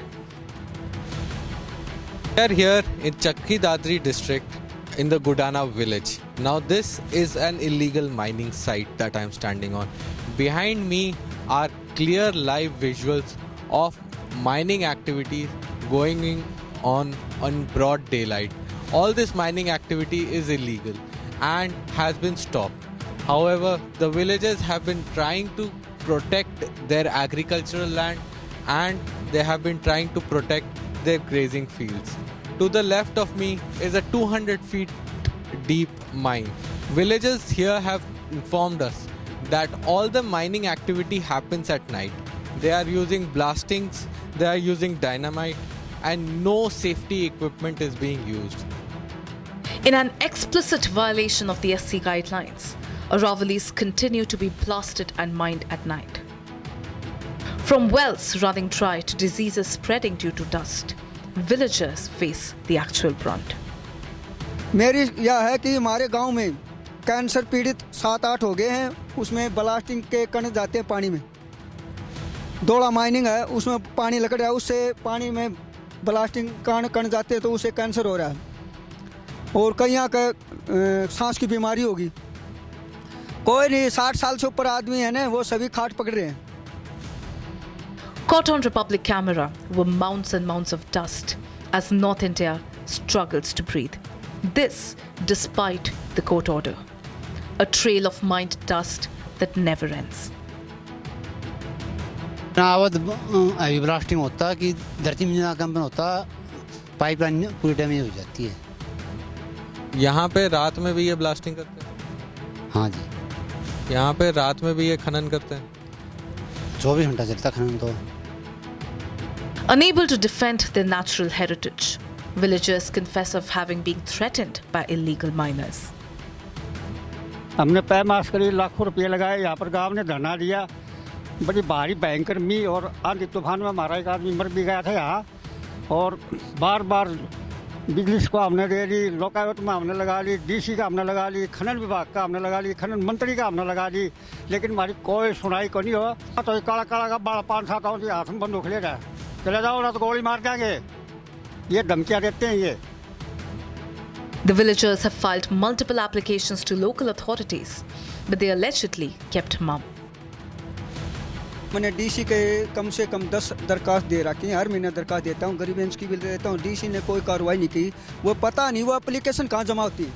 और जो एमओ संची तलवार है उसको भी application कहीं दे दी. और संची तलवार को बार बार कहे कि मौका देख लो कि हमारा अवध पड़ रहा है. इसके अवध पड़ रहा है ये देख लो. पॉपुलेंट भी खड़ी हैं और ये 6 स्टॉक कर रखे हैं अवध. आज भी ये देख लो चले हुए हैं सभी गाड़ी और प्रदूषण कारण बंद है. हमारी कोई सुनाई नहीं हो रही. Authorities remain in bliss of ignorance while residents of Gudana sleep every night under the fear of their roofs collapsing. ये मेरा सारा मकान का दरार आ रही है जी. यहाँ मेरा ट्यूबवेल था, ट्यूबवेल भी फेल हो गया जी. इसलिए मैंने एक डिग्गी बनाई है. डिग्गी में उतरी रहेगी और डिग्गी इसलिए बनाई मेरे बाग में पौधा में पानी गल जाए. और यह दोपहर में इतनी हैवी ब्लास्टिंग होती है. इस कारण ये देख लो जी सारी दरार आ गई. ये पड़ गया. मैं तो रात ने सोता, मेरे को रात ने पड़ गया तो मेरे तो मुश्किल हो गई जी. Day and night, blasting continues and houses develop cracks, visible cracks. ये जो अपने पहाड़ के अंदर जितना भी ब्लास्ट हो रहा है ना, बहुत ज़्यादा हद से ज़्यादा ब्लास्ट हो रहा है. इसमें बबलिंग इतनी होती है कि कंपन बहुत ज़्यादा हो, और उस कंपन की वजह से पहले तो दरार आई, और अभी दरार आने के बाद में फिर इसी में रहते थे, इसके लिए हम बाहर रह रहे हैं। कुछ दिन के बाद में हमको ऐसा महसूस हुआ कि ये गिरेगा, तो इसको छोड़ के हम बाहर चले गए फिर, और क्या करें, बाहर रह रहे हैं अभी तंबू वगैरह तान के। Not one, not two, but many houses in Godana have visible cracks due to incessant mining. People have been forced to vacate their houses for fear of them collapsing. Republic investigation on ground continues relentlessly. Meanwhile, villagers, their homes and the Aravallis continue to be at the mercy of authorities.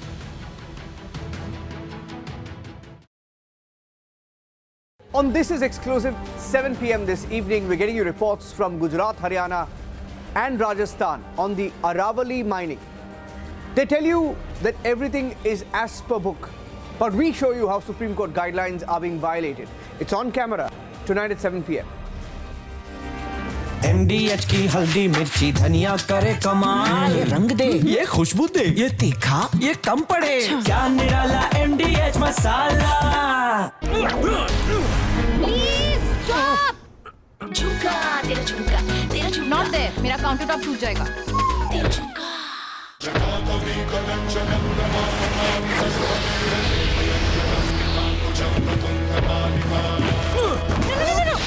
मेरी chimney टूट जाएगी। What are you doing? रानी, इस घर में कुछ है जो टूटता नहीं। ये पिलर कभी नहीं टूटेगा। रुंगटा स्टील TMT से बना।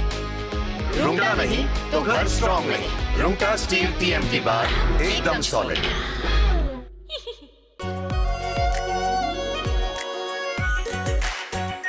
Are pure shahi paneer masala, delicious, healthy every day. We are willing to put an end to this conflict via peaceful means based on the principles that I outlined in July last year when I spoke at the Foreign Ministry of Russia.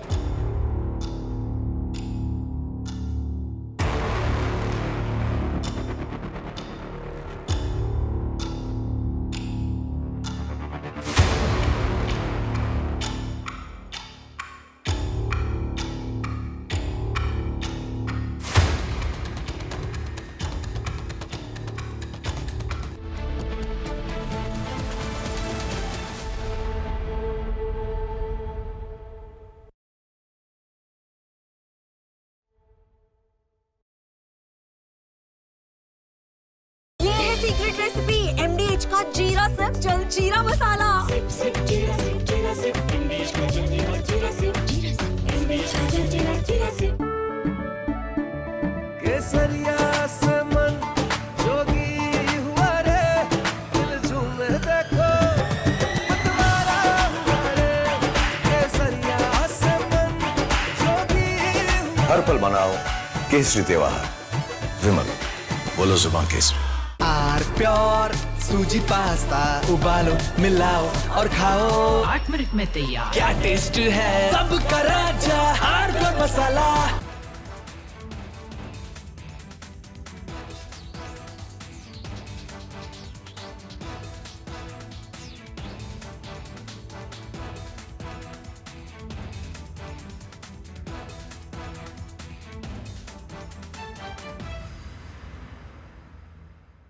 Secret recipe MDH का जीरा sip jaljeera masala. Sip sip जीरा sip जीरा sip MDH का जल जीरा जीरा sip जीरा sip MDH का जल जीरा जीरा SIP.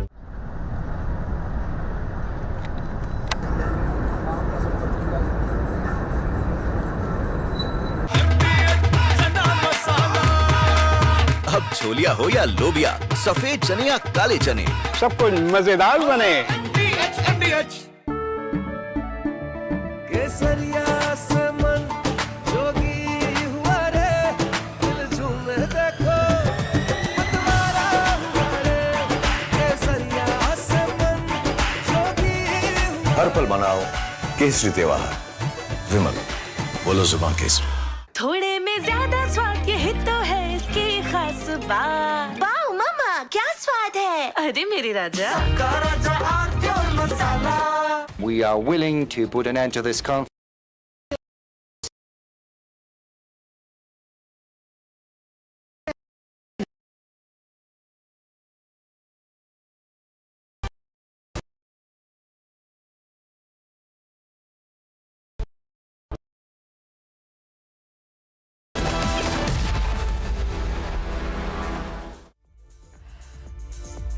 Hello and welcome. You're watching 6 Stories at 6 with me, Tanisha Avasthi. Let's get you started with the 6 stories that have set the agenda for today.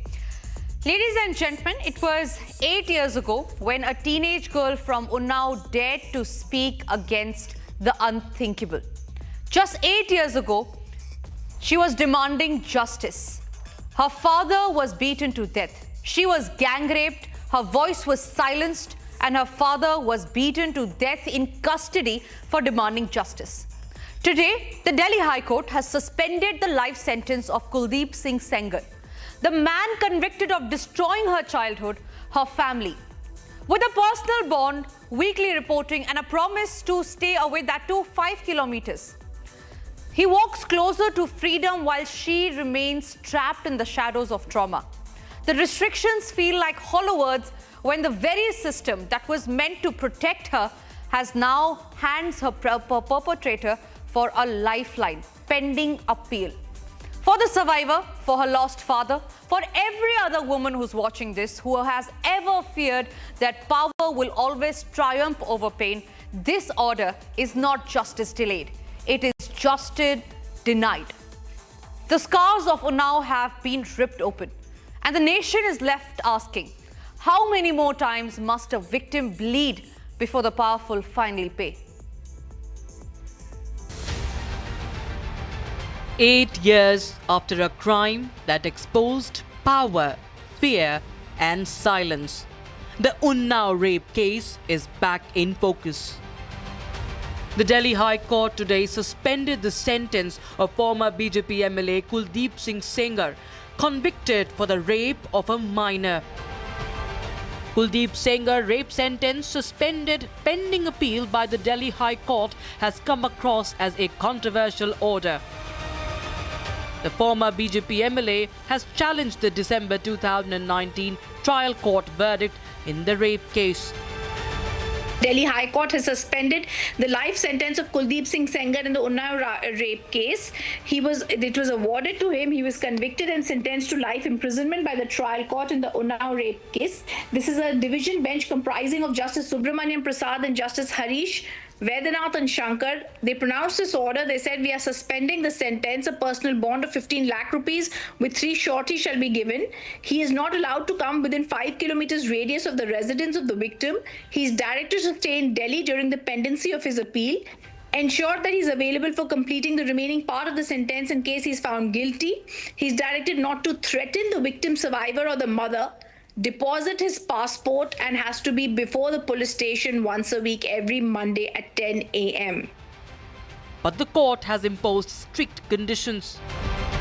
A 15 lakh rupee personal bond, weekly police reporting, surrendering passport to prevent foreign travel.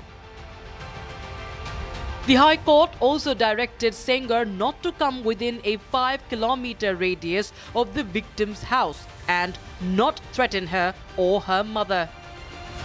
Sengar has also been ordered to stay in Delhi. The court has warned that any violation of these conditions will lead to immediate cancellation of bail and his return to jail. Yet, despite these restrictions, one question echoes loudly. How does a man convicted of rape get a suspension of sentence at all?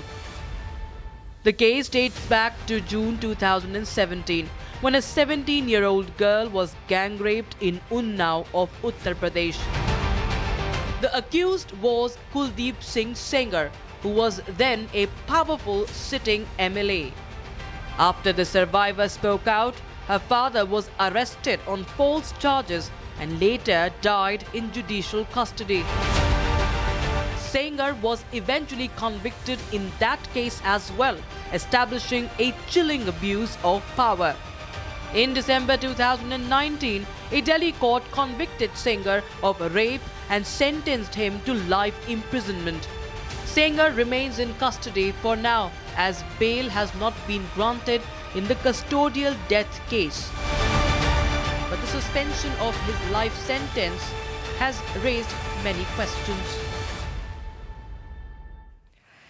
And moving on to our other top story, the Aravalli Hills are under threat after the Supreme Court's November 20 verdict that limited the legal protection to areas above 100 meters, sparking protests across Haryana and Rajasthan. Republic's investigation reveals illegal mining on pasture lands, homes cracking from blasting and high-tension electricity lines dangerously close to active pits. Experts have now warned that weakening protection could accelerate desertification, deplete the underground water, and even harm the agriculture. The dangers are real. In the year 2022, unregulated mining in Dadam village had led to a collapse that killed 5 people. Activists say that the verdict gives a green signal to mining lobbies. Republic now brings you the ground report exposing what already is happening on the ground.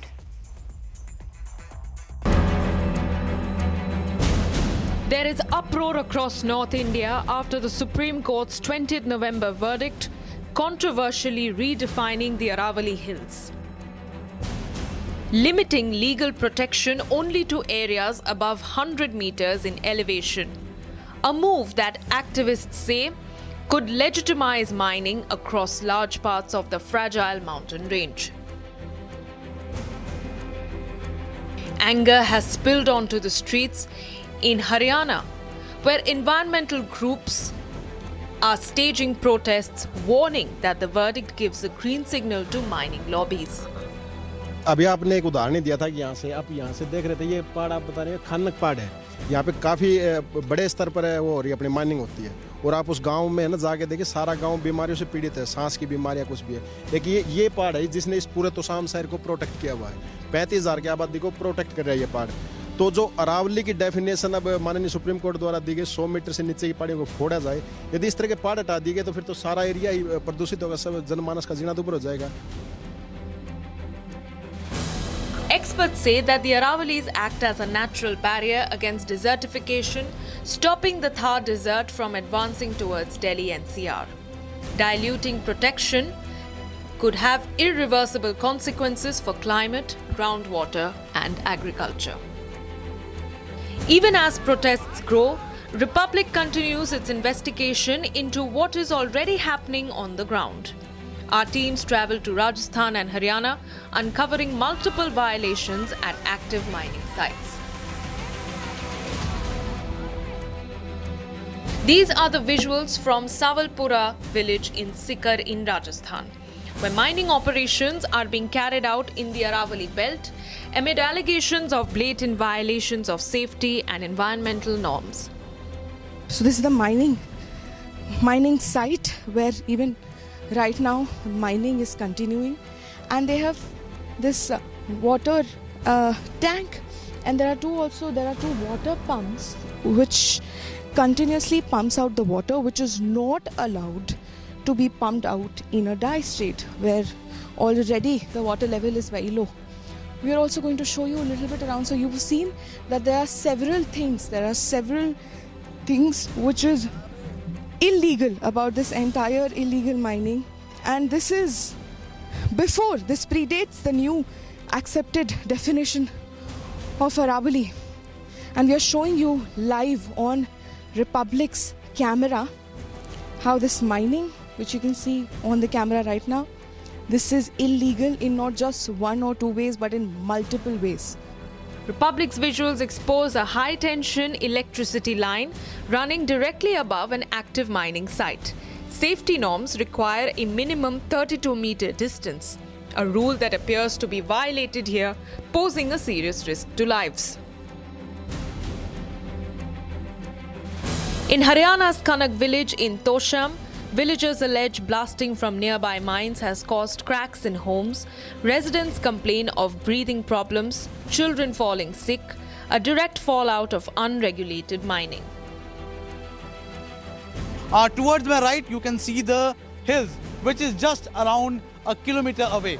And in this village, due to the mining and due to the blasting, there has been cracks all across the village. You can see that the condition of the house is not livable. Apart from that, if you talk about people of this village are having breathing problems, they are asthmatic, and they have been protesting all across. The dangers became tragically real in Dadam village in 2022, where illegal and excessive mining led to a collapse that killed at least 5 people. Investigations blamed overexploitation and unscientific mining. In the year 2022, in Dadam area of Tosham in Bhiwani district, a tragedy struck in which around 5 people lost their life. But what was the reason of the people who died due to this tragedy? Behind me, let me show you the visuals here. This is the Aravalli range in Tosham area, and this is the Dadam area, where due to over-exploitation and unscientific way of mining, a tragedy took place in the year 2022. After that, the NGT and the Punjab and Haryana High Court took suo motu regarding this. You can see clearly there has been a huge ravage behind me where there has been done over-exploitation of mining. As protests intensify and violations continue, activists warn the Supreme Court verdict could accelerate destruction of the Aravallis. The Republic will continue to expose illegal mining and demand accountability. And this is not just about one state. There are many states for the past couple of days where protests have erupted across the states for saving the Aravallis. The Republic investigation today takes you to yet another illegal mining site. While the government provided an unconvincing defense of the Supreme Court order, the Aravallis have continued to blast and mine in Haryana's Charkhi Dadri area. The residents of that village face serious threat due to incessant blasting and mining. Here is an investigation that exposes how the illegal mining is being carried out, and this is a grave violation. चले जाओ ना तो गोली मार के आगे ये धमकियां देते हैं ये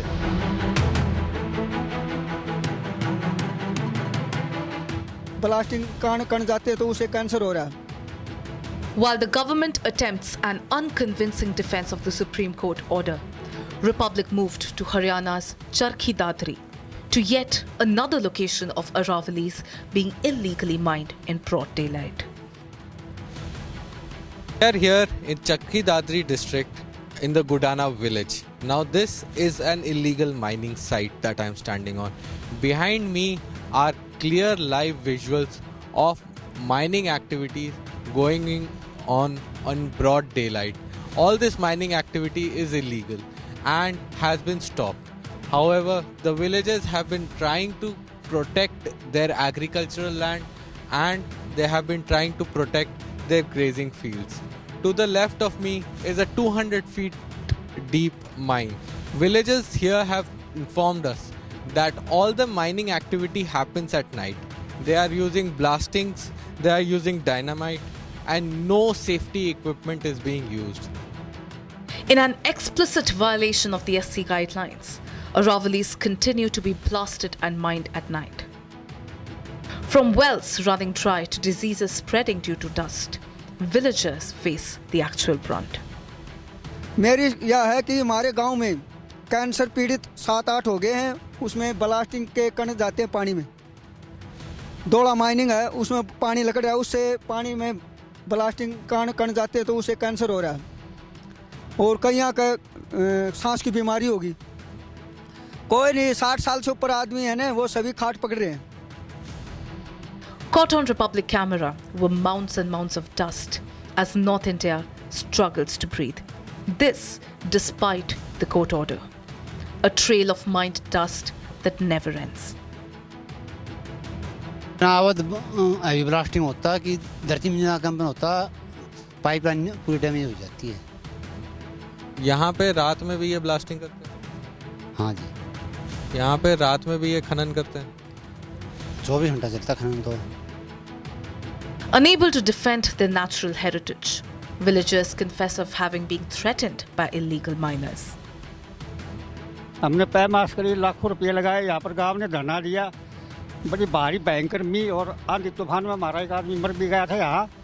और बार बार बिजली को हमने दे दी, लोकायुक्त में हमने लगा ली, डीसी का हमने लगा ली, खनन विभाग का हमने लगा ली, खनन मंत्री का हमने लगा ली, लेकिन हमारी कोई सुनाई को नहीं हो। तो ये काला काला का बड़ा 5-7 हाथ में बंदूक ले जाए, चले जाओ ना तो गोली मार देंगे, ये धमकियाँ देते हैं ये। The villagers have filed multiple applications to local authorities, but they allegedly kept mum.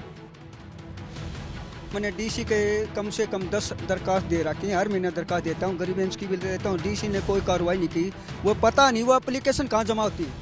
और जो एमओ संचित तलवार है उसको भी एप्लीकेशन कहीं दे दी, और संचित तलवार को बार बार कहे कि मौका देख लो कि हमारा अवध पड़ रहा है, इसके अवध पड़ रहा है, ये देख लो पॉपुलेंट भी खड़ी हैं और ये 6 स्टॉक रखे हैं अवध, आज भी ये देख लो चले हुए हैं सभी गाड़ी, और प्रदूषण कांड बंद है, हमारी कोई सुनाई नहीं हो रही।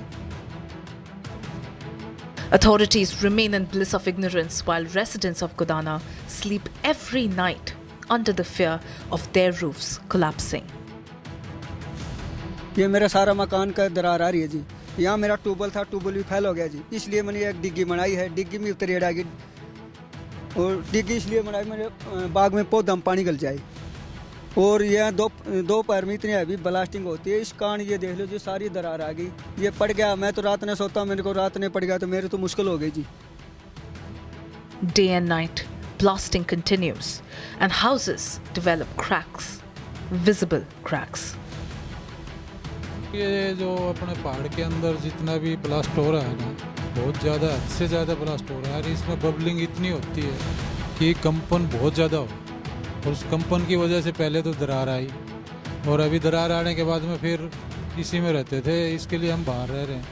कुछ दिन के बाद में हमको ऐसा महसूस हुआ कि ये गिरेगा, तो इसको छोड़ के हम बाहर चले गए फिर, और क्या करें, बाहर रह रहे हैं अभी तंबू वगैरह तान के।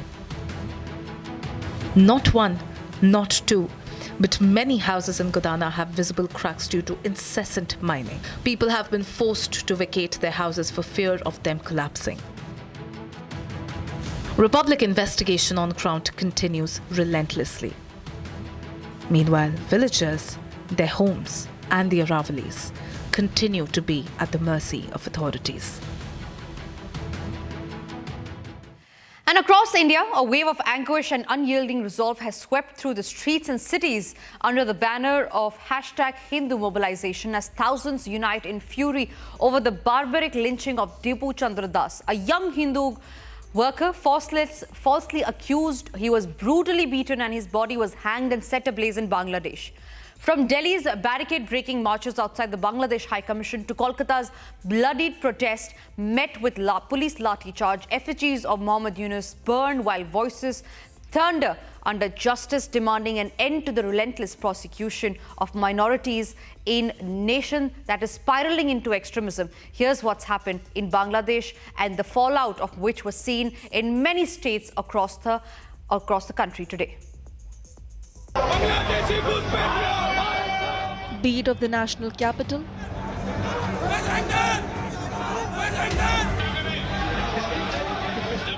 be it Jammu,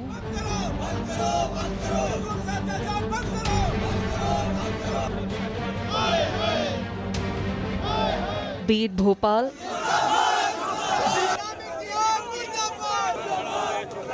or be it Kolkata.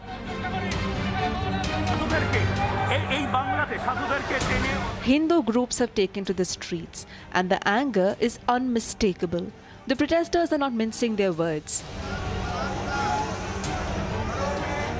देखिए, बांग्लादेश में सरकार नाम की कोई चीज नहीं है, वहाँ पर एक आतंकवादियों की सरकार हो गई है। बांग्लादेश में हो क्या रहा है? सब अत्याचार तो हो रहा है, और हुआ क्या बताइए? पाकिस्तान में हुआ, वहाँ से आ गए, अब बांग्लादेश में होने लगा। ये कट्टरपंथी कब तक हम चुप रहेंगे? उनके सुनते रहेंगे क्या हम लोग? डरते रहेंगे क्या? हिंदू जाग चुका है। The anger is palpable.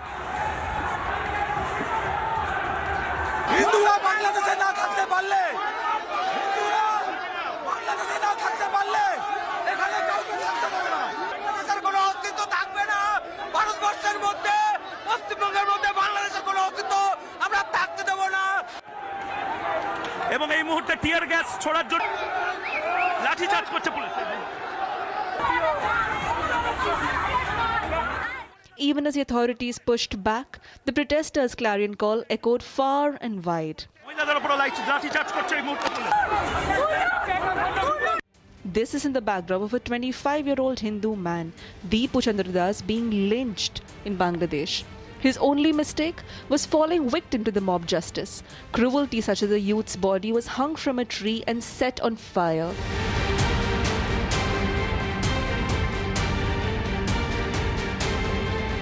Thousands of voices, one single question to the Yunus-led Bangladesh government. Why the free run to radicals?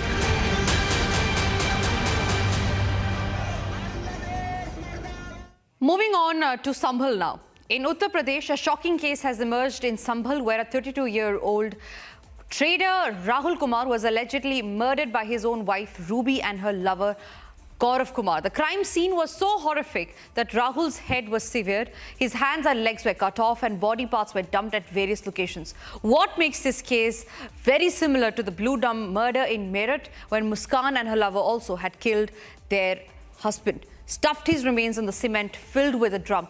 Both the cases, same story. Here is the report that you'll have to see, which points out towards a grisly murder that happened in Uttar Pradesh.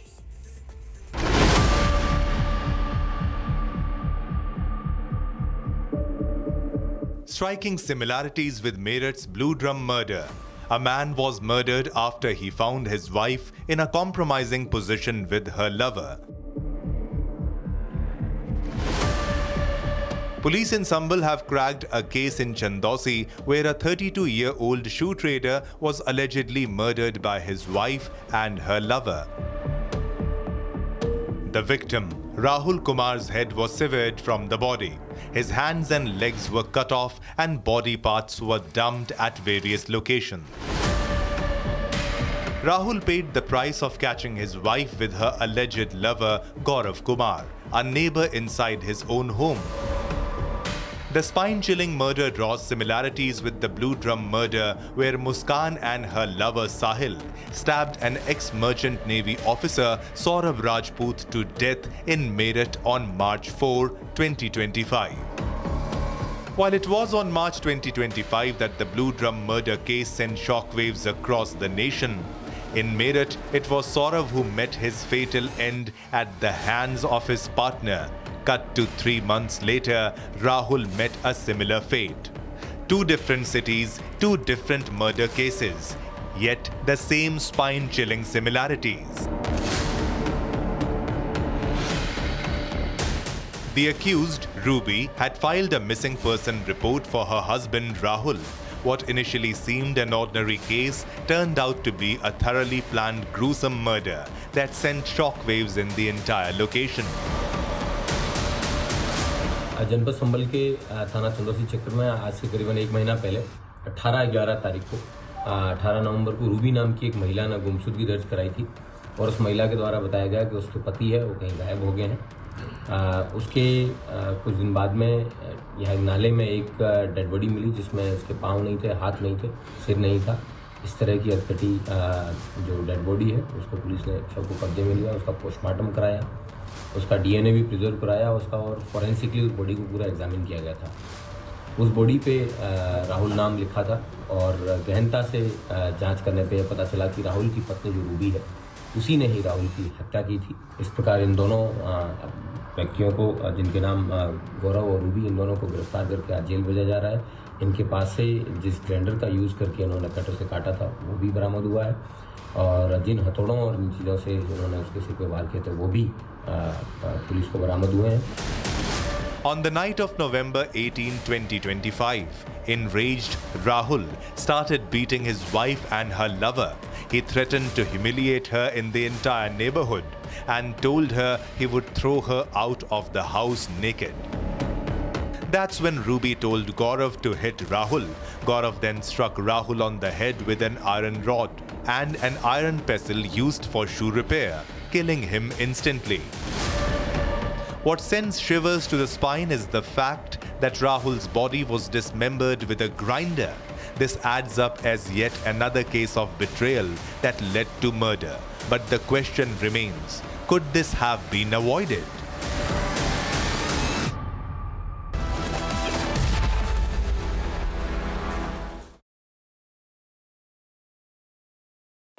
horrific scenes from a train that was carrying our athletes. They were going for national championships, 18 of them, and mostly underage, forced to sleep near lavatories because they were without tickets. And all that was happening in freezing conditions. Humiliation for the next-gen athletes, for the upcoming athletes of the country, has raised many, many questions. There's outrage on social media. We'll get you that big story on Trending with me, Rakshita, at 7:30 p.m. आधे bowl दही में 4 चम्मच MDH चटनी पुदीना मसाला डाला, stir करो, पुदीना चटनी तैयार। MDH चटनी पुदीना मसाला। QSMTHE, the world's foremost university rankings organizations, have ranked Amity amongst the top 3% universities globally, making it among the very few Indian universities to be included in both rankings. Yet another top ranking for Amity University. Pure सूजी pasta उबालो मिलाओ और खाओ 8 minute में तैयार। क्या taste है सबका राजा आर्नब मसाला। Please stop! झुमका तेरा झुमका तेरा झुमका। Not there. मेरा काउंटर टॉप टूट जाएगा। तेरा झुमका।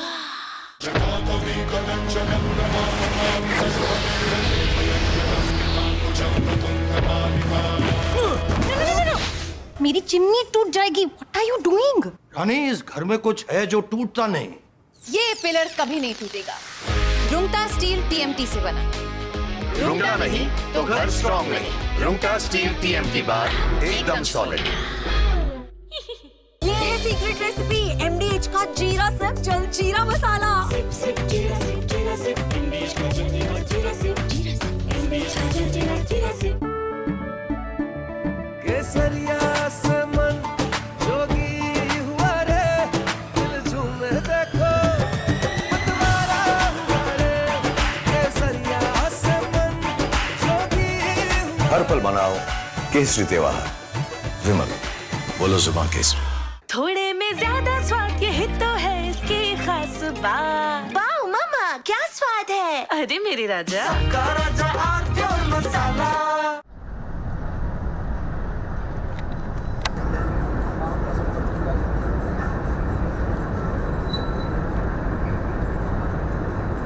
We just now felt this entire mountain shiver because there are blasts going on, as we were telling you. Usually for the limestone. दादी के हाथों का जादू और खुशबू से महकता घर, माँ की मुस्कुराहट और खाने की सुगंध। MDH गरम मसाला, क्योंकि हर रिश्ता है स्वाद से जुड़ा। Please stop! झुमका तेरा झुमका तेरा झुमका। Not there. मेरा काउंटर टॉप टूट जाएगा। तेरा झुमका।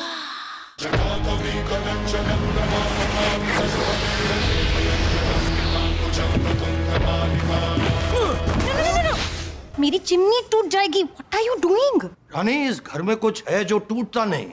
ये पिलर कभी नहीं टूटेगा। रुंगटा स्टील TMT से बना। रुंगटा नहीं तो घर स्ट्रॉन्ग नहीं। रुंगटा स्टील TMT बार एकदम सॉलिड। आर प्योर सूजी पास्ता उबालो मिलाओ और खाओ 8 मिनट में तैयार। क्या टेस्ट है सबका राजा आर्नब मसाला। केसरिया से मन जोगी हुआ रे, दिल झूमे देखो मतवारा हुआ रे। केसरिया से मन जोगी हुआ। हर पल मनाओ केसरी त्योहार। विमल, बोलो जुबान केसरी। अब छोलिया हो या लोबिया, सफेद चने या काले चने, सब कुछ मजेदार बने।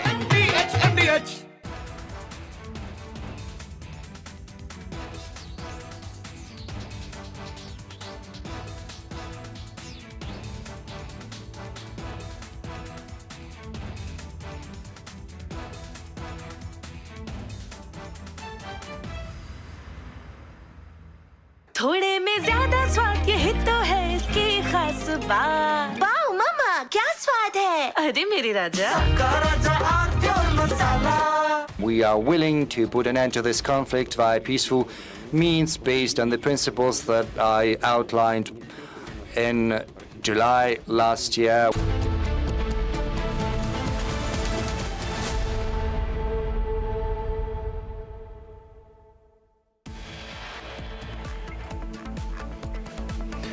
Day after Arnab questioned former CJI on Aravalli judgment, sources indicate review petition likely to be filed in the Supreme Court.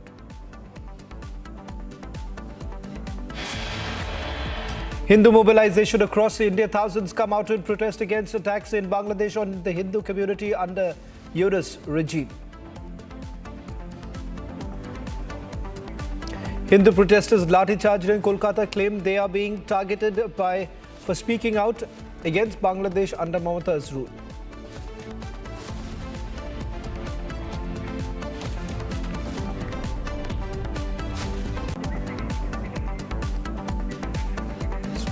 Sentence suspended pending appeal for rape convict Kuldeep Sengar. He was granted life sentence in 2019 but now granted bail on 15 lakh bail bond.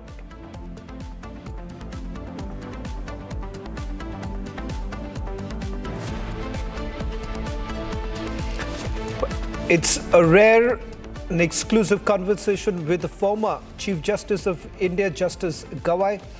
Editor-in-Chief Arnab Goswami takes in the big questions.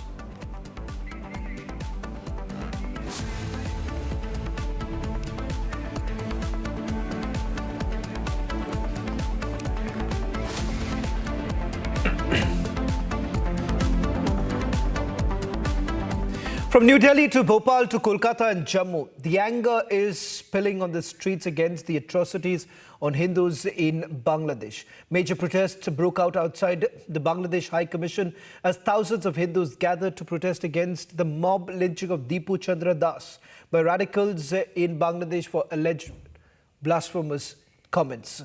Something that has now been rejected by the family members. In fact, what we're essentially seeing across all cities, a massive mobilization of Hindus. But surprisingly, what has essentially happened in Kolkata, when Hindu groups were out in the streets protesting against the Yunus regime, Mamata's police carried out a Lathicharge.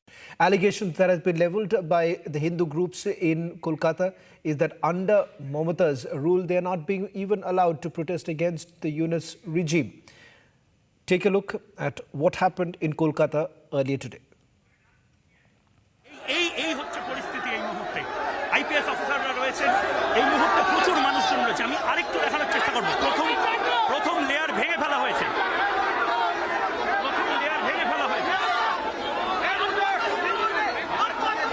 আজ সনাতনী সাধুর গায়ে হাত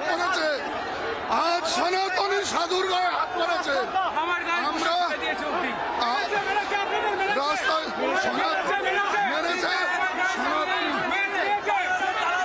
হিন্দুদের এভাবে আটকে রাখা যায় না হিন্দুদের এভাবে আটকে রাখা যায় না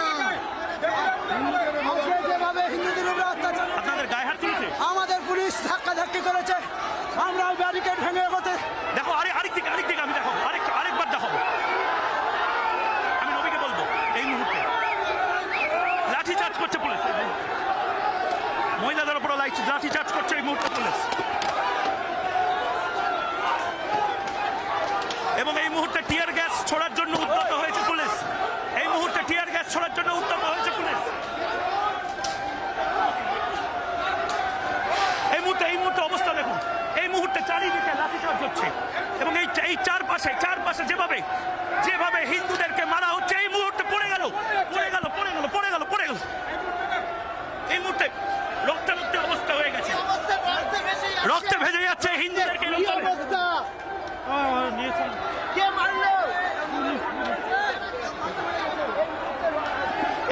এই মুহূর্তে একজন অসুস্থ হয়ে পড়েছে পুলিশের লাঠির ঘায়ে এই মুহূর্তে মুখ ফেটে গেছে এই মুহূর্তে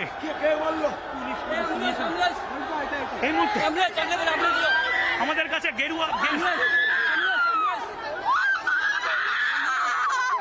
আমি শুধু এইটুকু বলবো এই মুহূর্তে যে অবস্থা বেধড়ক লাঠিচার্জ করলো মমতা বন্দ্যোপাধ্যায়ের পুলিশ এবং এই মুহূর্তে প্রচুর এভাবে লাঠির আঘাতে রক্তারক্তি হয়েছে আমার সারা গা রক্তে ভেসে যাচ্ছে The Save Aravalli movement is becoming the nation's #1 talking point. Republic TV's campaign wherein we question the Supreme Court order and the government's defense has ignited a nationwide debate.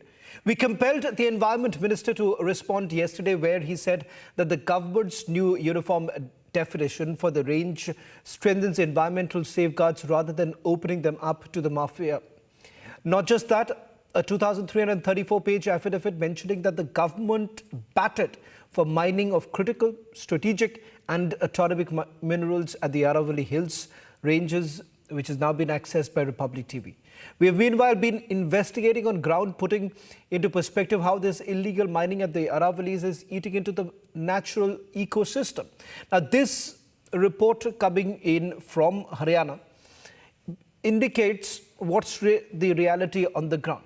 A protected land where there's been rampant mining that has been carried out.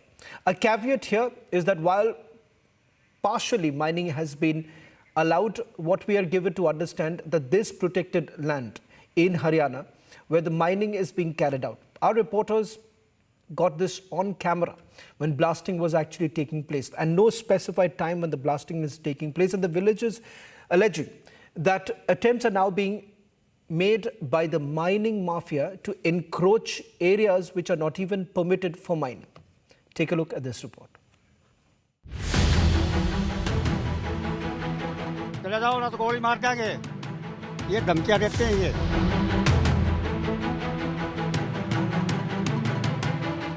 Blasting कण जाते हैं तो उसे cancer हो रहा है। While the government attempts an unconvincing defense of the Supreme Court order, Republic moved to Haryana's Charkhi Dadri, to yet another location of Aravallis being illegally mined in broad daylight. We are here in Charkhi Dadri district in the Gudana village. Now this is an illegal mining site that I am standing on. Behind me are clear live visuals of mining activities going on broad daylight. All this mining activity is illegal and has been stopped. However, the villagers have been trying to protect their agricultural land and they have been trying to protect their grazing fields. To the left of me is a 200 feet deep mine. Villagers here have informed us that all the mining activity happens at night. They are using blastings, they are using dynamite, and no safety equipment is being used. In an explicit violation of the SC guidelines, Aravallis continue to be blasted and mined at night. From wells running dry to diseases spreading due to dust, villagers face the actual brunt. मेरी यह है कि हमारे गांव में cancer पीड़ित 7-8 हो गए हैं, उसमें ब्लास्टिंग के कण जाते हैं पानी में। दोड़ा माइनिंग है, उसमें पानी लग रहा है, उससे पानी में ब्लास्टिंग कण जाते हैं तो उसे कैंसर हो रहा है और कई यहाँ का सांस की बीमारी होगी। कोई नहीं, 60 साल से ऊपर आदमी है ना, वो सभी खाट पकड़ रहे हैं। Caught on Republic camera were mounds and mounds of dust as North India struggles to breathe. This despite the court order. A trail of mined dust that never ends. अभी ब्लास्टिंग होता है कि धरती में कंपन होता, पाइपलाइन पूरी damage हो जाती है। यहाँ पे रात में भी ये ब्लास्टिंग करते हैं? हाँ जी। यहाँ पे रात में भी ये खनन करते हैं? 24 घंटा चलता खनन तो। Unable to defend their natural heritage, villagers confess of having been threatened by illegal miners. हमने पैर मास करी, लाखों रुपये लगाए, यहाँ पर गांव ने धरना दिया। बड़ी भारी भयंकर मी और आंधी तूफान में हमारा एक आदमी मर भी गया था यहाँ, और बार-बार बिजली को हमने दे दी, लोकायुक्त में हमने लगा ली, डीसी का हमने लगा ली, खनन विभाग का हमने लगा ली, खनन मंत्री का हमने लगा ली, लेकिन हमारी कोई सुनाई को नहीं हो। तो ये काला काला का बड़ा 5-7 आउंस हाथ में बंदूक ले रहा है, चले जाओ ना तो गोली मार देंगे, ये धमकियां देते हैं ये। The villagers have filed multiple applications to local authorities, but they allegedly kept mum. मैंने डीसी के कम से कम 10 दरखास्त दे रखी हैं, हर महीने दरखास्त देता हूँ, ग्रीवेंस की भी देता हूँ। डीसी ने कोई कार्रवाई नहीं की, वो पता नहीं वो एप्लीकेशन कहाँ जमा होती है। और जो एमओ संचित तलवार है उसको भी एप्लीकेशन कहीं दे दी, और संचित तलवार को बार-बार कहे कि मौका देख लो कि हमारा अवध पड़ रहा है, इसके अवध पड़ रहा है, ये देख लो पॉपुलेंट भी खड़ी हैं और ये 6 स्टॉक रखे हैं अवध, आज भी ये देख लो चले हुए हैं सभी गाड़ी, और प्रदूषण कारण बंद है, हमारी कोई सुनाई नहीं हो रही। Authorities remain in bliss of ignorance while residents of Godana sleep every night under the fear of their roofs collapsing. ये मेरा सारा मकान का दरार आ रही है जी। यहाँ मेरा ट्यूबवेल था, ट्यूबवेल भी फेल हो गया जी, इसलिए मैंने एक डिग्गी बनाई है, डिग्गी में उतरी अड़ागी और डिग्गी इसलिए बनाई मेरे बाग में पौधा में पानी गल जाए। और यह दोपहर में इतनी अभी ब्लास्टिंग होती है, इस कारण ये देख लो जी सारी दरार आ गई, ये पड़ गया। मैं तो रात में सोता, मेरे को रात में पड़ गया तो मेरे तो मुश्किल हो गई जी। Day and night, blasting continues and houses develop cracks, visible cracks. ये जो अपने पहाड़ के अंदर जितना भी ब्लास्ट हो रहा है ना, बहुत ज़्यादा, हद से ज़्यादा ब्लास्ट हो रहा है। इसमें बबलिंग इतनी होती है कि कंपन बहुत ज़्यादा हो, और उस कंपन की वजह से पहले तो दरार आई और अभी दरार आने के बाद में फिर इसी में रहते थे, इसके लिए हम बाहर रह रहे हैं। कुछ दिन के बाद में हमको ऐसा महसूस हुआ कि ये गिरेगा, तो इसको छोड़ के हम बाहर चले गए फिर, और क्या करें, बाहर रह रहे हैं अभी तंबू वगैरह तान के। Not one, not two, but many houses in Godana have visible cracks due to incessant mining. People have been forced to vacate their houses for fear of them collapsing. Republic investigation on ground continues relentlessly. Meanwhile, villagers, their homes and the Aravallis continue to be at the mercy of authorities.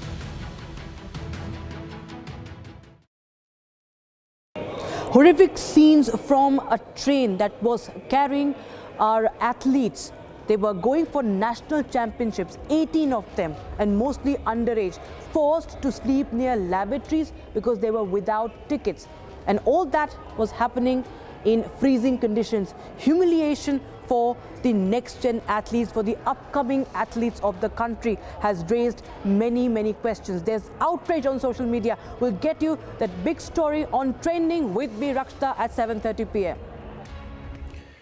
Well, the police in Sambal have cracked a case in Uttar Pradesh's Chandasi area where a 32-year-old shoe trader was allegedly murdered by his wife and her lover after he found them in a compromising position. Now, his body was later chopped into several pieces and dumped at multiple locations. Here's a detailed report on this chilling murder story.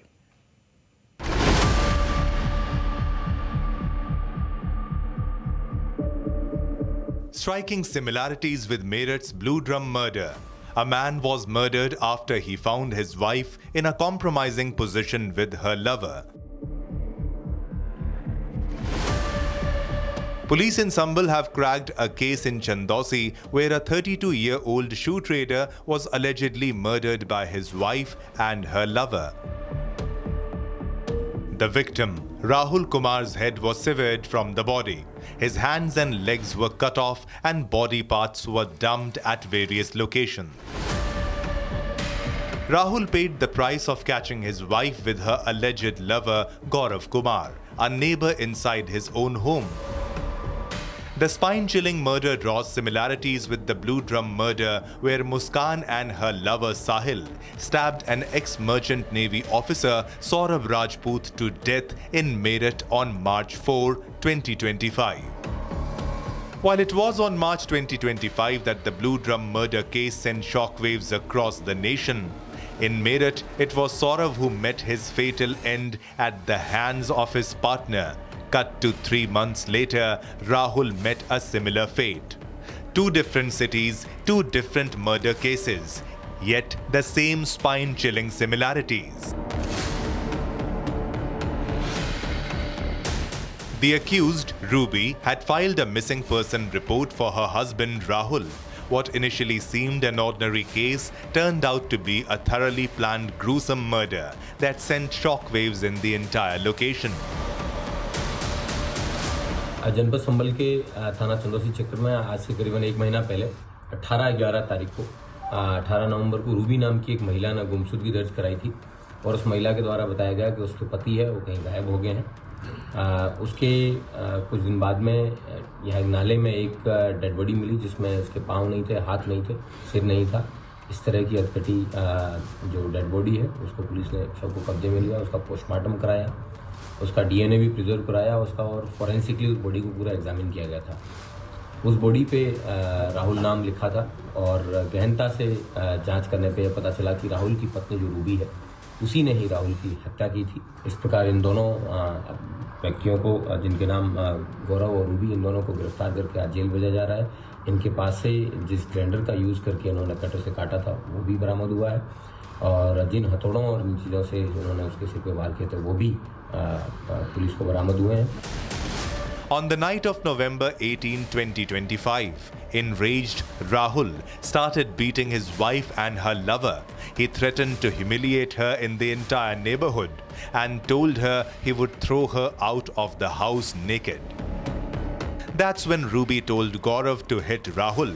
Gaurav then struck Rahul on the head with an iron rod and an iron pestle used for shoe repair, killing him instantly. What sends shivers to the spine is the fact that Rahul's body was dismembered with a grinder. This adds up as yet another case of betrayal that led to murder. But the question remains, could this have been avoided? The Delhi High Court has granted bail to former Bharatiya Janata Party legislator Kuldeep Singh Sengar in the 2017 Unnao rape case. The High Court today ordered Sengar not to come within 5-kilometer radius of the victim and remain in Delhi during the duration of the bail. He has been asked to report to the police every Monday. A case that has Republic TV campaigned for stands at a crucial point today, as the man who was convicted, found guilty, is now essentially facing a reduced sentence. Earlier today, we spoke to Nirbhaya's mother, Asha Devi. देखिए, ये तो बिल्कुल उस परिवार के लिए बिल्कुल सही नहीं हुआ, क्योंकि अगर किसी को उम्र कैद की सजा दी गई है और हाई कोर्ट में आके उसको बिल्कुल बेल पे भेज दिया जाए तो ये तो एक गलत संदेश गया। उसमें भी इतने पावरफुल आदमी। बेल की बात नहीं हो रही है, इस पर यह कहा जा रहा है कि लाइफ इम्प्रिजनमेंट जो पहले दिया गया था उसे सस्पेंड किया जाता, जब तक कुलदीप सिंह सेंगार की जो एप्लीकेशन है, जो अपील है, जब तक उसकी सुनवाई हो रही तब तक लाइफ इम्प्रिजनमेंट को हटाया जा रहा है। ये इसीलिए कई लोग सवाल उठा रहे हैं, ये बेल की बात हो ही नहीं रही, ये बेल से कई गुना ज्यादा है। ऐसा तो बिल्कुल नहीं होना चाहिए। फिर तो और केसों में भी जब तक सुनवाई चलेगी तो सब मुजरिम कहेंगे कि हमारे सजा को हटा दिया जाए। ये तो बिल्कुल गलत संदेश जा रहा है, ऐसा बिल्कुल नहीं होना चाहिए। क्योंकि आप थोड़े दिन पहले हम उस परिवार से हमारी दिल्ली में ही मुलाकात हुई थी। वो जो लड़का है वो कह रहा था उसकी खुद की 3 बेटियां हैं, वो सिक्योरिटी में रहते हैं, उनको जो बेटियां हैं छोटी छोटी उनको स्कूल नहीं भेज सकते, वो डर के साए में जीते हैं। और अगर ऐसा फैसला आ रहा है कि नहीं तब तक उस सजा को हटाया जाए, फिर सुनवाई किया जाए, तो ये तो बिल्कुल समझ से बाहर है सर। ऐसा होना नहीं चाहिए, खासकर को जब महिलाओं और बच्चियों की सुरक्षा की बात है तो मैं तो इस फैसले से बिल्कुल आशा जी, क्योंकि मैं ये सवाल इसलिए कर रहा हूं क्योंकि आपने कई लोगों के लिए आपने एक जस्टिस की लड़ाई की और एक तरह से आप देखा जाए तो आप एक तरह के सिंबल है, जस्टिस की सिंबल माना जाती है। अब जब ये सवाल उठाया जाता है कि जो पावरफुल है, सजा हटा के हमारी सुनवाई की जाए, हमारी फांसी की सजा हटा के हमारी सुनवाई किया जाए, तो ये कोई सुनवाई थोड़ी है, ये तो केसों के और विक्टिमों के साथ मजाक है। ऐसा बिल्कुल नहीं होना चाहिए। सवाल वापस यही उठाया जाएगा जिनके पास पावर है। आखिरकार बीजेपी के लेजिस्लेटर रह चुके हैं ये, और साथ ही साथ एक स्ट्रॉन्ग मैन माना जाता है उत्तर प्रदेश में। जब उनकी स्टेट में उनके सेंटेंस को सस्पेंड किया जाता है तो सवाल यही उठाया जाएगा कि हमारे देश में जिसके पास पैसा है, जिसके पास पावर है, उसी को न्याय मिल सकता है। बिल्कुल हमारी बच्चियां वैसे ही कुचली जाएंगी, ऐसा बिल्कुल नहीं होना चाहिए। क्योंकि आप ये सोचिए ना कि एक ही नहीं है, हजारों सैकड़ों लाखों में लोग जेल में भरे हैं, तब तो सब लोग कहेंगे कि हमारी फांसी की सजा हुई है उसको हटा के, हमारी उम्र कैद की सजा हुई है उसको हटा के, आप सुनवाई करिए, तो ये तो बिल्कुल नहीं होना चाहिए। हमारा पुलिस से, कोर्ट से, सरकार से सबसे अपील है कि जो भी अपील उनकी है, जो भी विक्टिम का केस है, उसको देखते हुए जिस तरह से उनकी सजा है उसको बरकरार रखते हुए ही सुनवाई कीजिए, और जो भी आपका फैसला है बच्चियों के हित में होना चाहिए, विक्टिमों के हित में होना चाहिए, समाज के हित में होना चाहिए। आशा जी, आपने कई बार समाज के लिए कई सारे ऐसे इश्यूज हैं जिसके लेकर आपने मुहिम छेड़ा है। आज आप ऐसे उन्नाव की रेप विक्टिम के बारे में क्या कहना चाहेंगे? क्योंकि उनके पास कोई उपाय नहीं है, क्योंकि उनके पास ना ही ये पैसा है कि वो वापस कोर्ट में जाए, अर्जी लगाए, और उन लोगों के लिए कोई सुनवाई नहीं होने वाली है। उनके लिए कौन खड़ा रहने वाला है? कुलदीप सेंगर के लिए कई सारे लॉयर्स हैं, कई लोग हैं उनके लिए, पर उन्नाव के रेप विक्टिम, उनके लिए कौन खड़ा रहेगा? देखिए, हम ऐसा नहीं सोच सकते कि हम उनके लिए कोई नहीं है। उनके लिए कोर्ट है, सरकार है, वहां की पुलिस है। उस परिवार को सहायता मिलनी चाहिए, सिक्योरिटी मिलनी चाहिए, और जो भी ये उस बच्ची के साथ घटना हुई है उसको इंसाफ मिलना चाहिए। जो भी ये सुनने में आ रहा है कि नहीं, ये फैसला को अलग रख के सुनवाई चलेगी, तो ऐसा बिल्कुल नहीं होना चाहिए, क्योंकि एक नया नियम बच जाएगा। जो भी मुजरिम है कहेंगे कि हमको जो सजा मिली है उससे हमको हटा के हम अपील करते हैं, हमारी सुनवाई हो। तो एक तो हमारे देश में बच्चियां वैसे ही असुरक्षित हैं। ऐसे फैसले हमारे समाज के लिए, हमारे बच्चों के लिए बिल्कुल सही नहीं है। तो ऐसा नहीं होना चाहिए। हमारे कोर्ट से, हमारी सरकार से, चाहे यूपी सरकार है, चाहे हमारी केंद्र सरकार है, हम सबसे अपील करते हैं कि उस बच्ची को इंसाफ मिले, निष्पक्ष जांच हो। जो भी ये सुनने को आ रहा है कि रूल की उनका फैसले को अलग रख के इसकी सुनवाई होगी, या वो दिल्ली में रहेंगे, उसके पास नहीं जाएंगे, तो ऐसा कुछ ये बवंडर नहीं होना चाहिए। साफ सुथरा, चाहे उनकी अपील हो, चाहे उनकी अपील हो, जिस तरह की सजा मिली है वो सजा को बरकरार रखते हुए इस पे सुनवाई होनी चाहिए। मैं तो यही चाहूंगी। आशा जी, एक आखिरी सवाल करना चाहूंगा, क्योंकि ऐसे वक्त में कई लोग अपने आप को बेबस समझते हैं, और उन्नाव के रेप विक्टिम, उनके परिवार वालों के पास भी, जैसे कि मैंने आपको कहा है कि उनके पास इतना साधन नहीं है कि वो अपने लड़ाई को आगे बढ़ाए। इसीलिए सवाल यही उठता है कि ये वक्त आता है कि सबको एक मुहिम चलाना चाहिए कि आखिरकार अपने आवाज़ को सुनाना चाहिए, ताकि कोर्ट को ये सुनाई दे कि देश में लोग क्या सोचते हैं, कि क्या जिनके पास पैसा है, जिनके पास पावर है, क्या वही उनको ही न्याय मिलेगा? उनका क्या, जिनके पास ना पैसा है ना पावर है? नहीं, ऐसा नहीं होना चाहिए। बिल्कुल हम लोग जैसे लोग इस चीज के लिए आवाज उठाएंगे। सरकार से, कोर्ट से हमारी रिक्वेस्ट है कि ऐसा नहीं होना चाहिए। अगर ऐसा होने लगे तो देश में 50% से ज्यादा अमीर लोग हैं, आप 50% ऐसे लोग हैं जिनके पास खाने के नहीं है, केस के लड़ने के लिए नहीं है। तो वैसे लोगों के लिए भी सरकार को और कोर्ट को इस बारे में सोचना चाहिए, और उस परिवार को हम सब लोगों का सपोर्ट मिलेगा। हम लोग उसके लिए आवाज उठाएं और उस बच्ची को, उस परिवार को इंसाफ मिलेगा। बहुत बहुत धन्यवाद आशा जी हमारे साथ जुड़ने के लिए, और यही चाहेंगे कि हर कोई इसको लेकर सवाल उठाए, क्योंकि आखिरकार हमारी आवाज़ कोर्ट तक पहुंचनी चाहिए कि कई लोग के पास कोई साधन नहीं है इस पूरे मुहिम को छेड़ने के लिए। इसीलिए आशा जी, आप और आप जैसे कई लोग अगर अपनी आवाज़ उठाएं तो ही ये कोर्ट तक पहुँच सकती है। बहुत बहुत धन्यवाद Asha ji.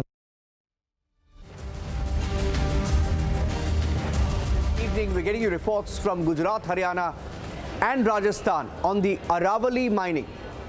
They tell you that everything is as per book, but we show you how Supreme Court guidelines are being violated. It's on camera tonight at 7 p.m.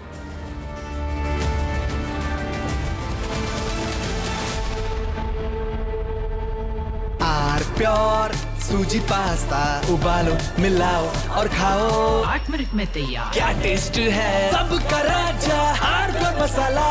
QSMTHE, the world's foremost university rankings organizations, have ranked Amity amongst the top 3% universities globally. making it among the very few Indian universities to be included in both rankings. Yet another top ranking for Amity University.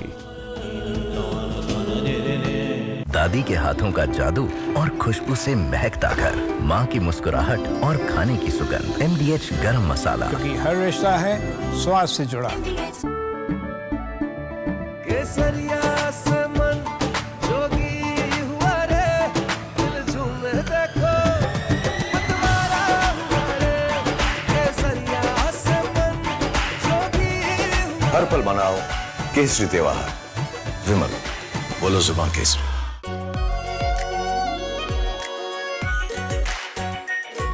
Pure shahi paneer masala, delicious, healthy every day.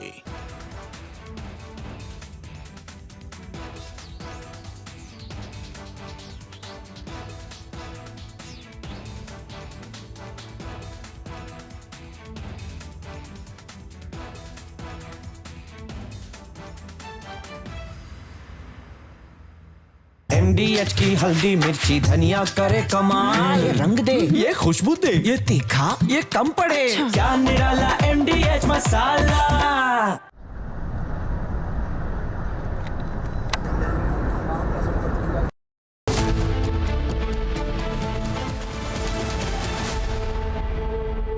ये है secret recipe MDH का जीरा sip jaljeera masala. Sip sip जीरा sip जीरा sip MDH का जल्दी और जीरा सिप जीरा सिप MDH का जल जीरा जीरा सिप। Please stop. झुमका तेरा झुमका तेरा झुमका। नॉट देयर, मेरा काउंटर टॉप टूट जाएगा। तेरा झुमका।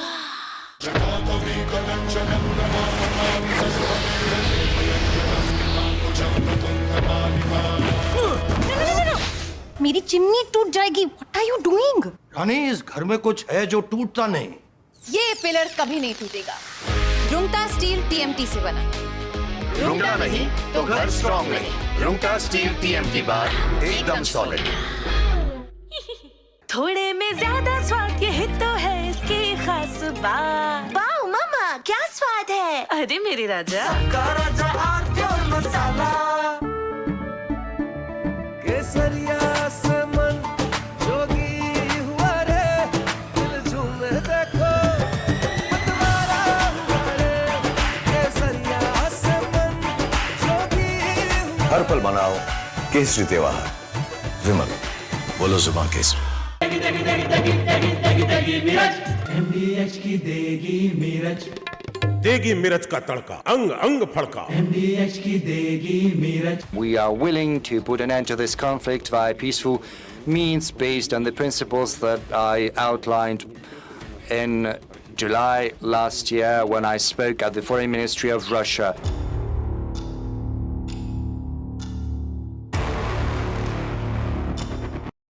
There is a May report by the government. It's titled Detailed Action Plan Aravalli Landscape Restoration, in brackets Aravalli Green Wall. The irony is this report was published by the Ministry of Environment and Forests. It's not even an old report. It was published in May 25, just 8 months before the Supreme Court redefined the Aravallis. It involved the Forest Survey of India, state forest departments of Delhi, Gujarat, Haryana, Rajasthan, along with German Cooperation for International Cooperation. Now, this report was in the public domain and the nation wants to know from you, Justice Gawai, as the former Chief Justice of India, would you see it the other way, that this report had very much established the threat to the Aravallis? 8 months before your judgment, your new definition allows for leeway by the mining players to exploit an already depleting resource. Mr. Arnab Goswami, it is firstly not the definition provided by the court. It is a report of the committee of the experts. The court found that the report was liable to be accepted subject to the further requirement regarding, I am again repeating it, we are again going to the same So you don't completely agree with the government's version, which the government says we are only going by what the Supreme Court says. You are saying you are only going by what the government told. We are going by what the report of the experts, of which the FSO was also a party. We only accepted that.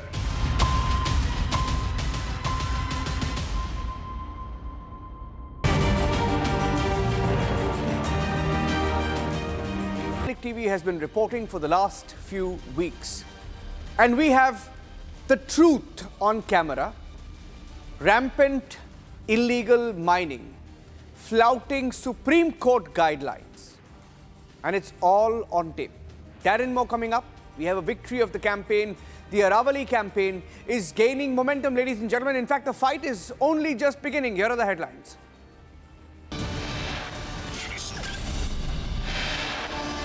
A day after Arnab questioned former CJI on the Aravalli judgment, sources indicate review petition likely to be filed in the Supreme Court. There's a Hindu mobilization across India. Thousands come out in protest against attacks in Bangladesh on the Hindu community under Yunus regime.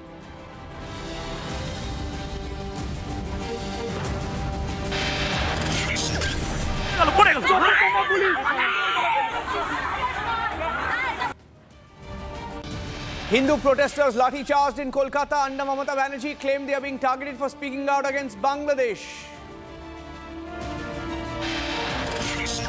Sentence suspended pending appeal for rape convict Kuldeep Sengar, granted life sentence in 2019 but now granted bail on a 15 lakh bail bond. Controversial order on Sengar questioned. Even Nirbhaya's mother says it could set a wrong precedent for India. And the interview of the year, ladies and gentlemen, on popular demand, the Arnab versus former CJI Gavai interview on Aravalli, 8:30 p.m. tonight.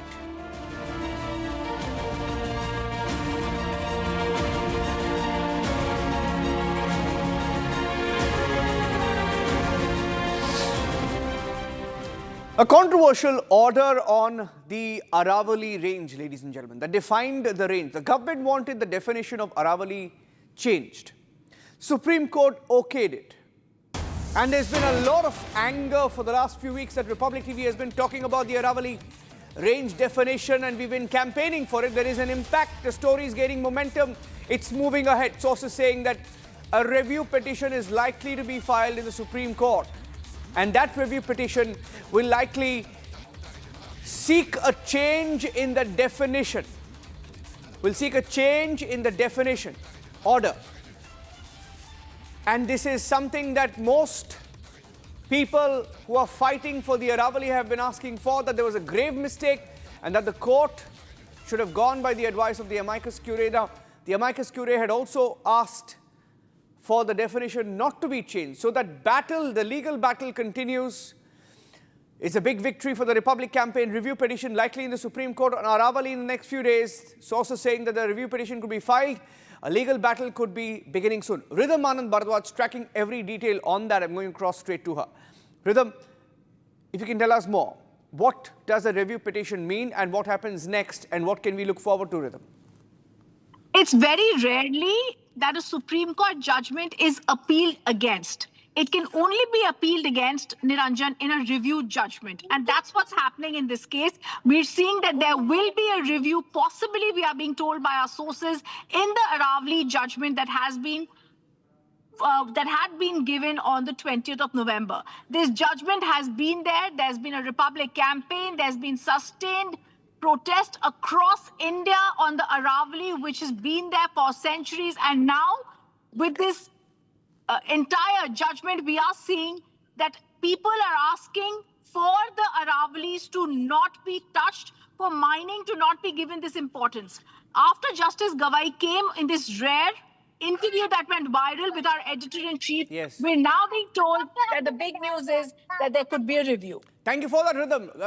Thank you for that. We'll keep a close watch on that, Rhythm, keeping an eye on what happens in the Supreme Court, ladies and gentlemen. But the story is gaining steam because Republic TV, since it was debated, picked up by Republic TV, debated by Arnab, and following that interview of the Chief Justice of India, former Chief Justice of India, Justice Gavai, that interview aired last night. I'm playing out an excerpt of that interview that has gone viral across India. It's very rare that a former Chief Justice sits down in an interview on a judgment that he delivered. It was a rare television moment, so I'm starting this edition of the 7 p.m. with an excerpt of this interview. That's changing everything this evening. Ladies and gentlemen, it is my attempt always to go to the nub of the issue. Joining us is Justice B.R. Gavai, former Chief Justice of India and the author of this judgment on the Aravallis, which is being debated all over the country. Justice Gavai, I hope you will go through my questions and give me appropriate replies, because fundamentally, and I would like to begin by saying this, Justice Gawai, that I have a fundamental disagreement with your judgment, which as a citizen of India, I'm entitled to have. The Aravallis stood for 2 billion years. The judgment that has redefined them was delivered 3 days before your retirement. What was the hurry, Justice Gawai? The judgment was delivered on 20th November and you retired on 23rd November. What was the tearing hurry? See, I have been monitoring this issue for more than 3 years. If you go through the judgment, we had raised, firstly, judges are not supposed to justify their judgment, but since this is an important issue and there's a misconception about the judgment, I agreed to speak to you. If you go through the judgment entirely, the difficulty is that the persons speak about the judgment without even reading them in the entirety. So if you go through the entire judgment, I had given the entire narration as to how the matter arose. There was some issue with regard to the difference adopted by the various states with regard to definition of Aravalli hills and Aravalli ranges. So in order to settle those matters, we heard the matter on number of occasions. Various issues were framed, and after hearing the matter, once you hear the matter at length, if you don't decide the judgment, it's like Justice Gawai, may I ask you, how can you pass that comment on me on my program that I have made my judgments on the issue without having gone through the judgment? I would politely, completely disagree with this presumption of yours and remind you that I have seen your judgment in entirety. In fact, no, I don't think you can pass a judgment like that, pass a comment like that on my observations, sir. I take offense to that. Having said that. What I've seen on your program is that it is being projected as if we have given a complete license for mining in the Aravalli Hill, but that's not correct. If you go through the judgment, we have in fact imposed certain more restrictions on mining in the Aravalli Hills and ranges. No, sir, your own judgment makes it clear on paragraph 30 that your final word went against the amicus curiae, who is a friend of the court. Very explicitly, Justice Gawai, in paragraph 30 of your judgment, it notes that the amicus curiae had stated in his submission, quote, if the definition as recommended by the committee is accepted, all the hills below the height of 100 meters would be opened up for mining, and as a result, the Aravalli hills and the ranges would lose their continuity and integrity. It would totally endanger the environment and ecology of the mountains. So therefore, if you read the further parts of the judgment, we have considered the rival submissions of both the parties. We have accepted the report of the committee, which was consisting of various experts, various representatives of the state governments, and then we, on a surrender pattern, we have specifically directed that no further mining activities would be conducted. Justice Gawai, in fact, in para 31, the arguments of the Additional Solicitor General have been documented. I've read that as contradicting what the amicus curiae had said on the premise that, and I quote, it would exclude large areas from the Aravalli hills and ranges. She, however, submitted that if the definition as suggested by the committee is adopted, unquote. If the amicus curiae, who is a friend of the court, has explicitly taken the view contrarian to the committee view, which has ministry at its helm, which has government at its helm, shouldn't the court have taken the view of the amicus and not that of the government pioneered by the ASG? Mr. Arnab, the court is required to take into consideration the submissions of both the sides. The court cannot accept. It's not necessary that always the court has to accept the submissions are made by one behalf. Maybe the learned amicus is a friend of a court. The court has to consider all the aspects, and after considering the aspect, the court comes to an opinion. So it is not as if that we have to accept the arguments. No, but the amicus curiae, respected Mr. Justice Gawai, was going by the FSI criteria, but it said that the FSI criteria better preserve the ecological integrity of the Aravallis. Mike, with due respect to you, Justice Gawai, the FSI is comprised of India's topmost and most respected experts on matters of ecology and environment. Does that not matter to you? Are the experts less aware than the government? Or for that matter, less aware than the judiciary? Mr. Arnab, FSI was also a part of the larger committee which was appointed by the court. The committee consisted of various experts from various fields, including the representative of the FSI. And the report which was submitted was not only by the government, it was a report of the experts. Sir, I'm quoting from your judgment, para 27. The FSI had clearly defined the Aravallis in 2010 as, quote, underslope over 3 degrees, foothill buffer equal 100 meters, interhill distance or valley width equal 500 meter, and for the area enclosed by the above defined hills from all sides.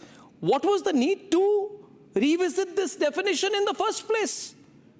There was no question of... Why did you have to revisit this definition in the first place? So therefore, I made a submission that the comments are made without reading the judgment. If you go through the earlier parts of the judgment, the necessity was felt because all the 4 different states applied different yardstick insofar as the definition of Aravalli hills and definition of Aravalli ranges are concerned. But that can't be a reason, sir. The fact that the old definition... Please, sir. The fact is the old definition... The fact is the old definition recognizes slope, buffer, valley, enclosure and continuity, the very elements that make a mountain range a living ecological system, not a collection of isolated bumps. And yet, the court walked away from it. Why? The court has not walked through it. On the contrary, if you read the operative paragraphs as well as the earlier paragraphs, we have specifically said that on a Saranda pattern, the FSAP has to be prepared wherein the mining which it will provide, which are the areas where the mining will be prohibited and where the sustainable mining would be permitted.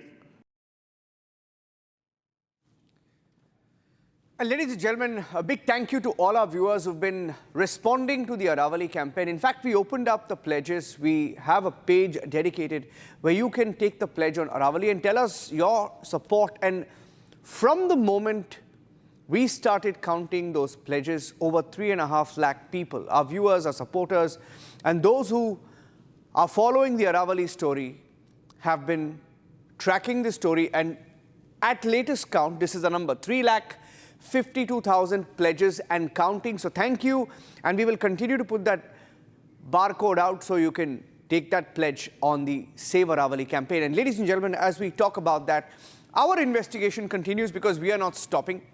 We continue to investigate on the truth about Aravalli, and that is why on the show this evening we have an investigation starting from Gujarat, Rajasthan, Haryana. It's become the #1 talking point even before the boundaries are defined. And even mining barons, by the way, know that after this order, after this definition change, the areas open up.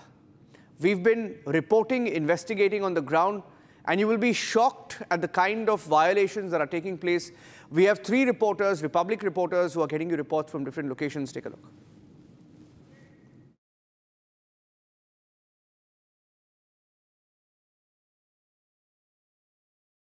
Viewers, Republic is here at Sawalpura, Taranpur in Sikra, Rajasthan, and we are showing you yet another illegal mining which is going on here. We're going to show you, see, that is where you can see where mining is going on, and we'll also show you and we'll also tell you why what they're doing is illegal. Right there in the mining site, you can see there's water here. Water has come up. According to the rules, whenever water appears during mining, that site needs to be abandoned and no mining shall continue in that site. Right next to it, you can see the mining is still going on. And just, we'll also show you the locality.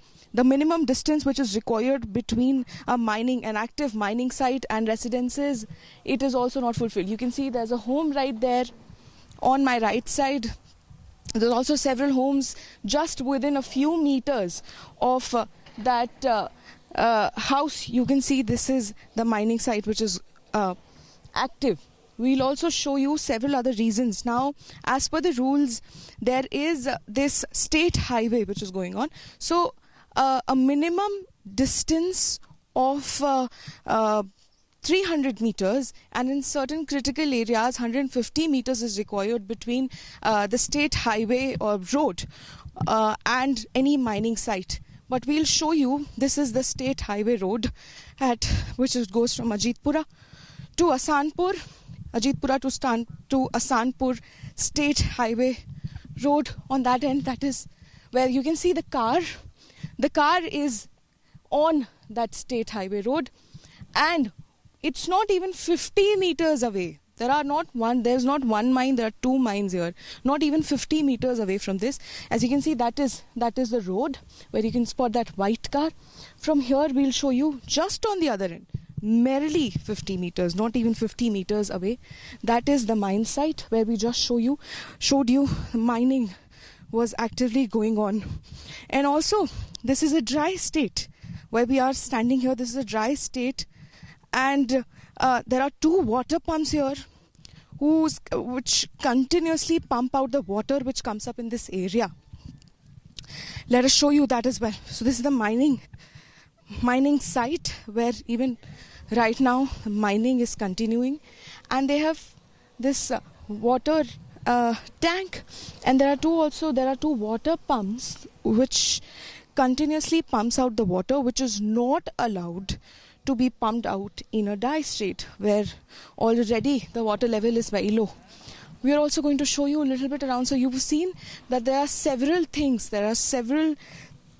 which is illegal about this entire illegal mining, and this predates the new accepted definition of Aravalli, and we are showing you live on Republic's camera how this mining, which you can see on the camera right now, this is illegal in not just one or two ways but in multiple ways. We're also showing you the location. We'll also show you the road that I was talking about, that state highway. On the far end, you can see, we'll show you, it's what, 60 meters, not even 60 meters, where you can see bikes going on, you can see the car going on. That is the state highway. And you can estimate the distance between this mining site and the road. You can still see there's constant coming and going of vehicles. We'll keep bringing you the ground updates of the Aravalli Hills, how the lungs of the Delhi NCR is being exploited, and after this recent decision, things are not looking better. And in Gudana in Haryana, ladies and gentlemen, my colleague Ishan reported how Supreme Court guidelines were being violated. Blasting continues to take place, and even near forest areas, reserve forest areas being mined. Here is a report sent by Ishan from Haryana. Behind me is a house that has been severely damaged due to the blasting activities that are being carried out illegally in this area. We can see that a lot of cracks have formed in the walls. The house is now become very dangerous to live in, and we'll also talk with the owner of this house who will tell us more about what has happened. ये देख लो, मैं यहाँ रहता हूँ, जो मेरा मकान है, मैं एक अनमैरिड हूँ, एक मेरी माँ और एक हम दो रहते हैं, ठीक है। ये मेरा सारा मकान का दरार आ रही है जी।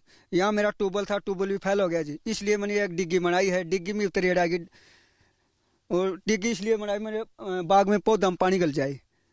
और ये दोपहर में इतनी हैवी ब्लास्टिंग होती है, इस कारण ये देख लो जी सारी दरार आ गई। ये पड़ गया, मैं तो रात ने सोता, मेरे को रात ने पड़ गया तो मेरे तो मुश्किल हो गई जी। मैं एक गरीब आदमी हूँ, मेरी माँ 80 साल की है, वह भी बीमार रहती है, और मैं अनमैरिड हूँ, और हमारे और कोई साधन नहीं है, कोई नौकरी पेशा नहीं, जमींदार से कमा कर खा रहे हैं।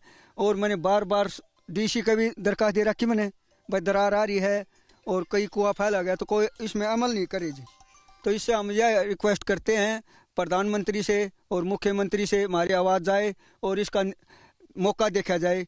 भाई ये मकान ऐसा मकान तो गणाए हैं जी, ये तो गांव में, और ये तो खेत का है, और खेत में हर खेत और हर गांव में भी ऐसे हालत हो रही है, और आपको मौके पर जा कर दिखाएंगे।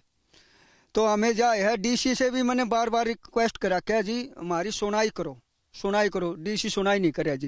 एप्लीकेशन देता हूँ, वो एप्लीकेशन मार्क करके वहाँ जमा कर देता हूँ, वहाँ नहीं पता।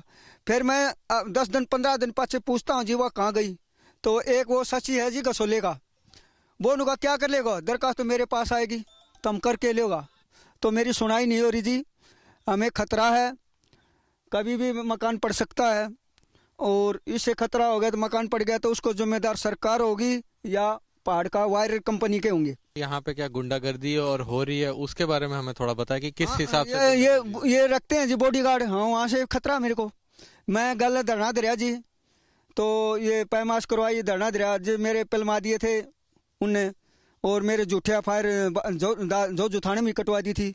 फिर मैं वहाँ गया, मौके बताया नौलवा निर्दोष है। तो ये बार बार धमकी देते, मेरे पास किसी प्रकार का मेरा खतरा भी है जी। मैं आवाज़ उठाता हूँ, मेरे लिए आवाज़ नहीं, पूरे गांव के लिए आवाज़ उठा रहा हूँ। Ladies and gentlemen, even before this order kicks in and more areas are opened up for mining, and that is the whole point of this order, even the Supreme Court has called it sustainable mining. Sustainable mining. Government has admitted, BJP spokespersons are saying, even on Republic debate when they were with Arnab, they say that this is for mining, and different ministries, the Ministry of Mining, the Environment and Forest Ministry, all of them in an affidavit have said in the Supreme Court that they want restrictions lifted on mining for critical minerals, atomic minerals and other minerals which may help in economic development. But in the name of economic development, in the name of mining for critical minerals, there is already, and they're saying they will not give any new licenses, new mining licenses. But the existing ones are doing damage. They are the ones who are likely to benefit. These are huge mining companies. There are mining mafias as well operating.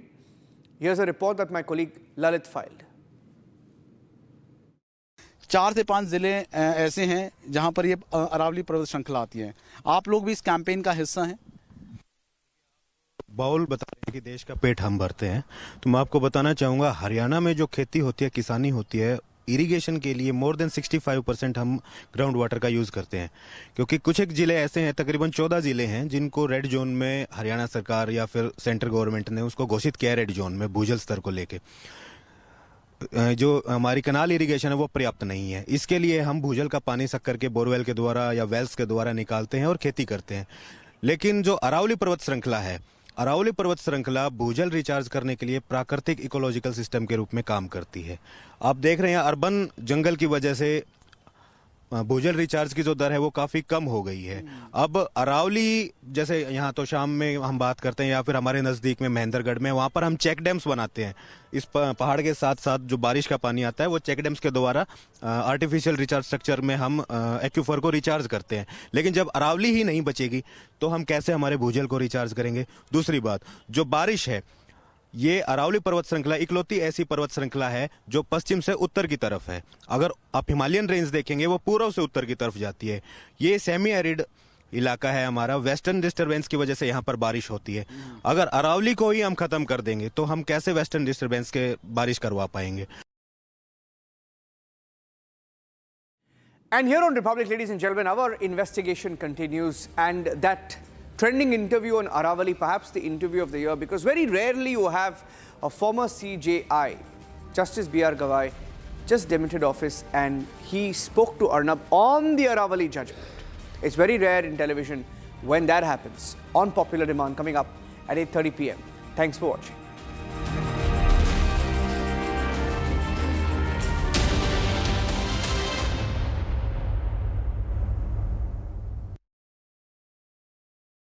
Co-powered by Century Ply Club Prime. रहो बेफिक्र। दादी के हाथों का जादू और खुशबू से महकता घर, माँ की मुस्कुराहट और खाने की सुगंध, MDH गरम मसाला, क्योंकि हर रिश्ता है स्वाद से जुड़ा। QS and THE, the world's foremost university rankings organizations, have ranked Amity amongst the top 3% universities globally, making it among the very few Indian universities to be included in both rankings. Yet another top ranking for Amity University. थोड़े में ज्यादा स्वाद, यही तो है इसकी खास बात। वाओ मामा, क्या स्वाद है। अरे मेरे राजा, मसाला। मुस्कुराए लड़खड़ाए जिंदगी, चाहे जो भी हो। सर, पेशेंट के लिए कौन सा रूम प्रेफर करेंगे आप? जिंदगी भर के प्यार का कोई रेट कार्ड नहीं होता। Tata AIG health insurance, with you like family. with you always. आधे बाउल दही में 4 चम्मच MDH चटनी पुदीना मसाला डाला, स्टर करो, पुदीना चटनी तैयार। MDH चटनी पुदीना मसाला। पैसा लगाना है तो सेंचुरी प्लाई क्लब प्राइम पे लगाओ। डूबेगा नहीं, जलेगा भी नहीं, कोई खा नहीं जाएगा, धोखा नहीं देगा, ऊपर नीचे भी नहीं होगा, सेफ रहेगा, सिक्योर्ड में मिनिमम 30 साल का रिटर्न देगा। अब इससे बेटर इन्वेस्टमेंट है तो बताओ। सेंचुरी प्लाई क्लब प्राइम, रहो बेफिक्र। R pure shahi paneer masala, delicious, healthy everyday.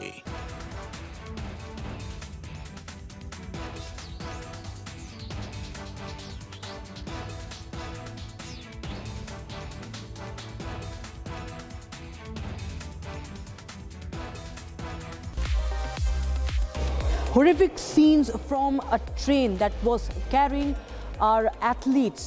They were going for national championships, 18 of them, and mostly underage, forced to sleep near lavatories because they were without tickets. And all that was happening in freezing conditions.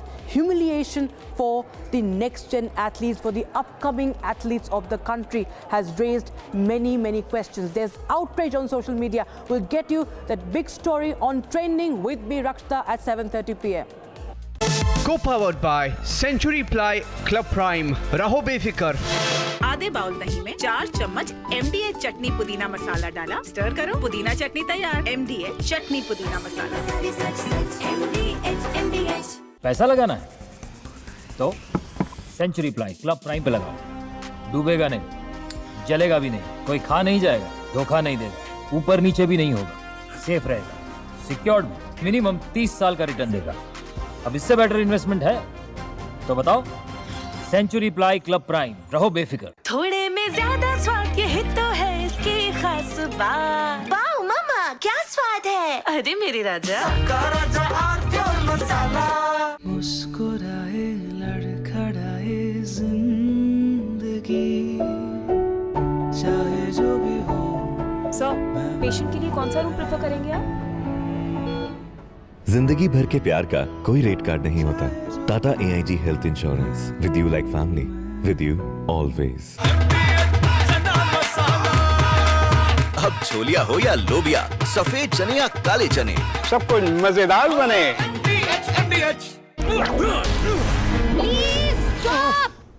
झुमका, तेरा झुमका, तेरा झुमका। Not there, मेरा counter top टूट जाएगा। तेरा झुमका।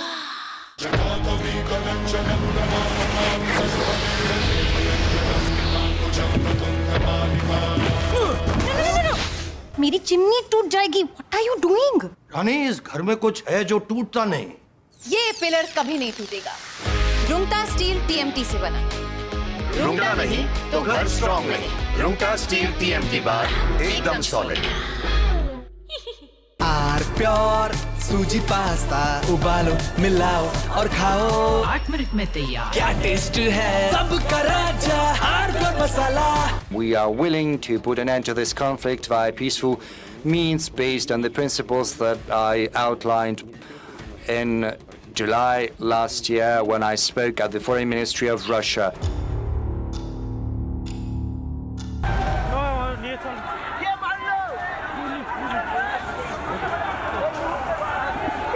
এই মুহূর্তে একজন অসুস্থ হয়ে পড়েছে। পুলিশের লাঠির ঘায়ে এই মুহূর্তে মুখ ফেটে গেছে, মুখ ফেটে গেছে এই মুহূর্তে। এই মুহূর্তে আমাদের কাছে গেরুয়া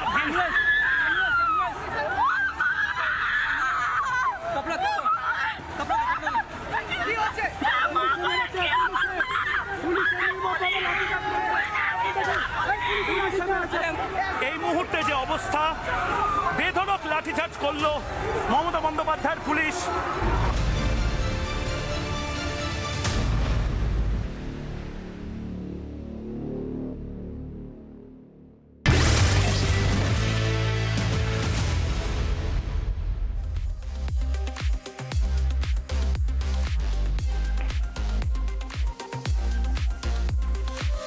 Good evening, viewers. From your smartphones to your smart televisions, the trending stories are always breaking the internet. And tonight we have a power-packed lineup for you. We start with the story of a fight that went off behind the boxing ring. Backstage brawl between Indian boxer Neeraj Goyat with Anthony Taylor of United States. This was after a decisive win in Goyat's favor. Next up, and in fact, we have Neeraj Goyat himself joining us in a short while from now. And also, we'll tell you what's happening as far as India's young wrestlers, Odisha wrestlers. They are made to travel in inhumane conditions, unconfirmed tickets, forced to sleep near toilets of the trains. We'll tell you what happened, and also we'll get you voices from ground. Soon after, we'll show you how BJP councillor Reenu Chaudhary, who has been viral so many times, but right now she's receiving flack for having told off an African coach, threatened him for not knowing Hindi, saying that either he should learn Hindi or leave the park for training. And also, we bring you a story from Rajasthan's Jalore, where a decree was passed banning smartphones and cameras for women. And last but not the least, we have INSV Kondinia, Indian Navy's pioneering stitch sailing vessel that revives India's ancient shipbuilding and seafaring traditions. All that and more on Trending with me, Rakshita Mishra.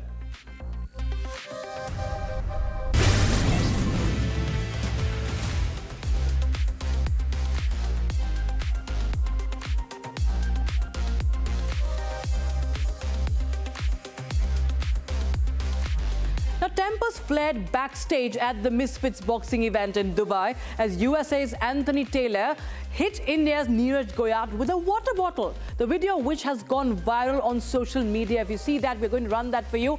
This incident took place after Goyat, in fact, emerged victorious against Taylor with an unanimous decision. And after Goyat comprehensively defeated Taylor, the American followed the Indian backstage and offered a handshake. Now, things turned worse as Goyat refused to shake hands with Taylor and said that you don't even know about boxing. Now, clearly Taylor, what we understand, was irked by Goyat's words, and he took a water bottle from the ground and in frustration, he hurled it at Goyat. Now, such a situation, the security had to intervene and escort Taylor out of the area. Even Indian coaching staff also had to intervene and protect him physically. In fact, what we understand is that he was stopped by his team members. So the Neeraj Goyat versus Anthony Taylor, war of words started even before the bout began, is what we know. Taylor seemed to have said something about India to Goyat. And Neeraj gave repeated warnings to Taylor, saying that he should not say anything about his country and that India is the father. India is the dad. India tera baap hai, that's what he said. Now, ladies and gentlemen, we will be having Neeraj Goyat himself to share his side of the story. He will be opening up on what really happened, because this video is going viral and many netizens are of course so enraged as to what has happened, because what we're getting to know is that somewhere Anthony's alleged to have insulted India.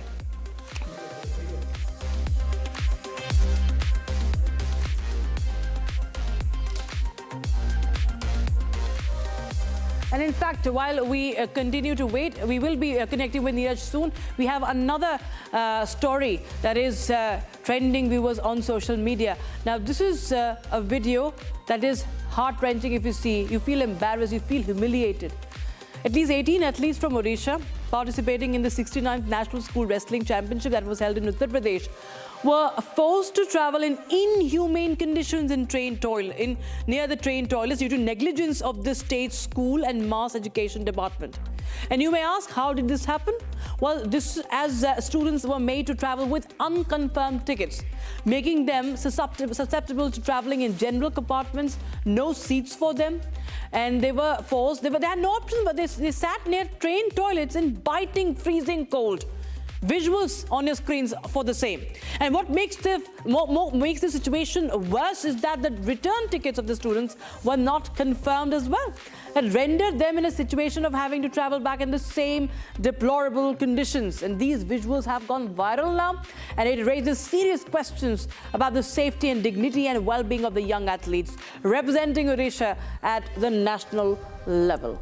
And visuals have received much criticism, outrage, And while questions have been raised about what's happening with our athletes, the mistreatment to the athletes, what we see here is a stark difference between how players of more prominent sports such as cricket aren't subject to such a treatment, such mistreatment. And yes, as in your screens, you can see on your screens, this is a drastic contrast between cricket players whose travel and accommodation are arranged as extravagantly as against the deplorable conditions that the young athletes were made to travel in now.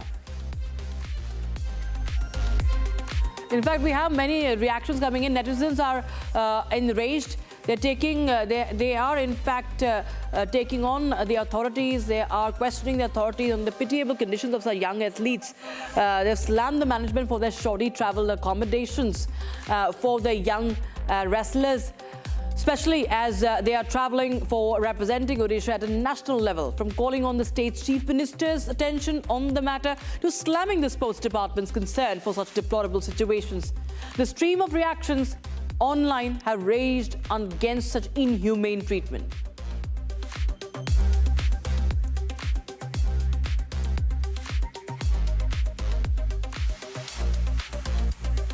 And with that, we take a quick look at the trends that are running hot on social media today.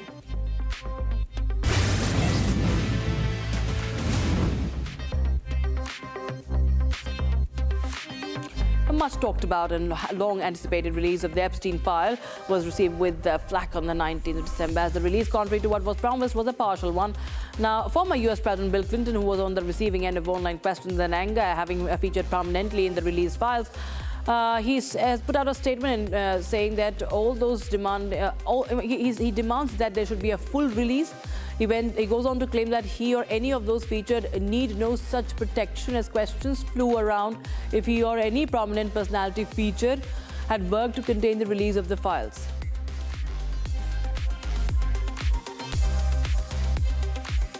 And with the release of the Epstein files garnering much traction online, people have long awaited the news on the controversial release of the files collected by convicted sex offender Jeffrey Epstein. And not left too far behind in getting a word in on this hot topic was President Donald Trump of the United States. When asked as to how he feels about the former president's feature, Trump said that he wasn't a fan of Clinton's feature, but he added that Clinton's a big boy, he can handle it. US President Donald Trump recently divulged to the media a conversation he had with French President Emmanuel Macron. Now, per Trump's description, what starts off as a quiet, amicable conversation ended in US President positioning on himself on Macron a thinly veiled threat of tariffs on French exports if France does not raise its drug prices. This amid Trump striking MFN deals with nations to regulate pharmaceutical prices all around.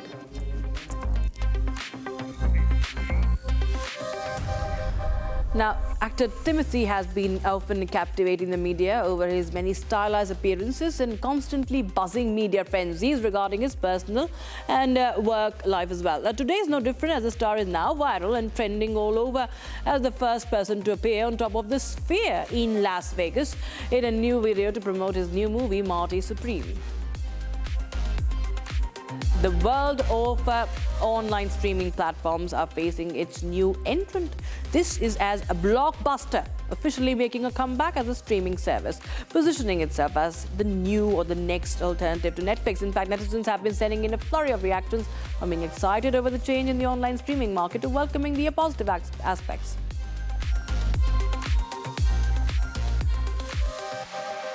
Now, Vince Zampella, the video game developer known for co-creating the hugely popular Call of Duty franchise, has died at the age of 55. He was killed in a car accident in California.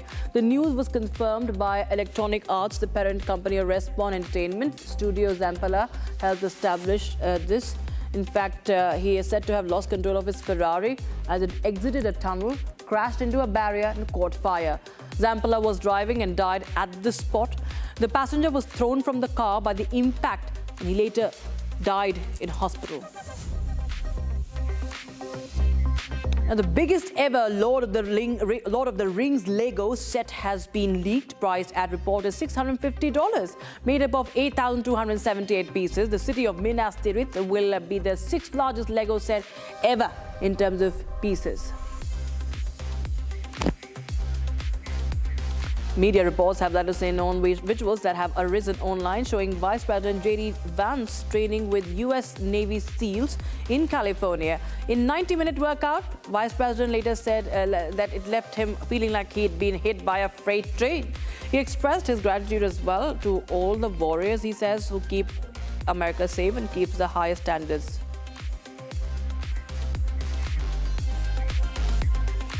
Las Vegas fears transforms into pure nightmare fuel as it displays a terrifying mind flare from Stranger Things. Towering over the strip, the massive LED surface brings the iconic villain to life with glowing eyes, shifting shadows, and an ominous presence that feels almost real. The Sphere's cutting-edge visuals make it seem as if the Mind Flayer is watching the city, blurring the line between fiction and reality. Fans and onlookers are left both amazed and unsettled, proving once again how immersive technology and pop culture can combine to create unforgettable, spine-chilling moments in the heart of Las Vegas. In Dubai, Misfits Boxing hosted a fight between kickboxer turned influencer Andrew Tate and Misfits heavyweight champion Chase Demore, a former influencer known for his appearance on the reality TV show Too Hot to Handle. Now, the bout marked Tate's boxing debut 5 years after he retired from kickboxing. After 6 rounds in the ring with Demore, Tate showed signs of exhaustion, with Demore earning a decisive victory.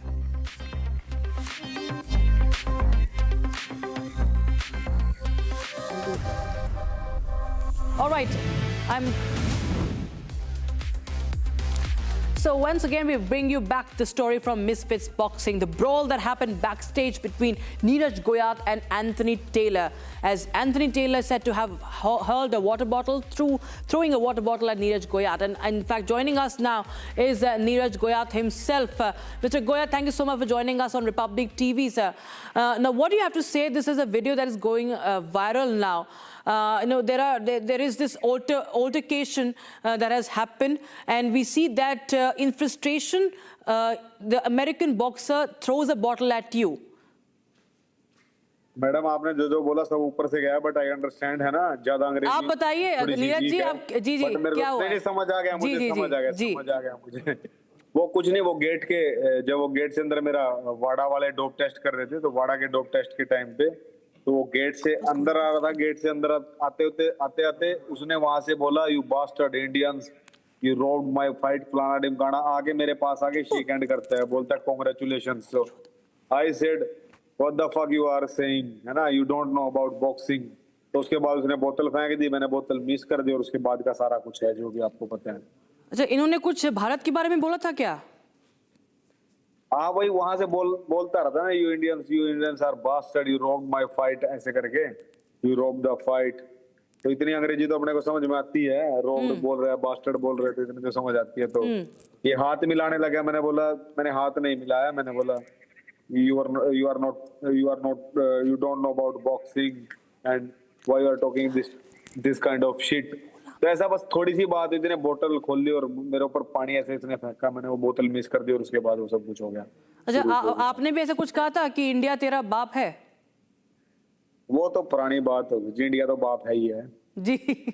नहीं, वो तो है ही है, और आपने भी उनको मुंह तोड़ जवाब दे दिया, जो कि वो तो मुंह तोड़ नहीं पाए, उनका खुद मुंह टूट गया। वो फाइट के बाद की क्लिप है, और जो हम बात कर रहे हैं वो पब्लिक वर्कआउट की बात है, लाइक 4 दिन पहले की बात है। जब वो उसने जब 4 दिन पहले उसने ये चीज शुरू की थी, जब पब्लिक वर्कआउट था, तो जब प्रेस वाले वहां पे आए थे, तो उसने बोला था, Indian never produce world championship, world champions, Indian boxer are shit, Indian don't know about anything, Indian boxer don't have skills, doesn't have skills, ऐसी बात बोल रहा था। मैंने बोला था, मां इंडिया तेरा बाप है, इंडिया तेरा बाप है, और I will show the world.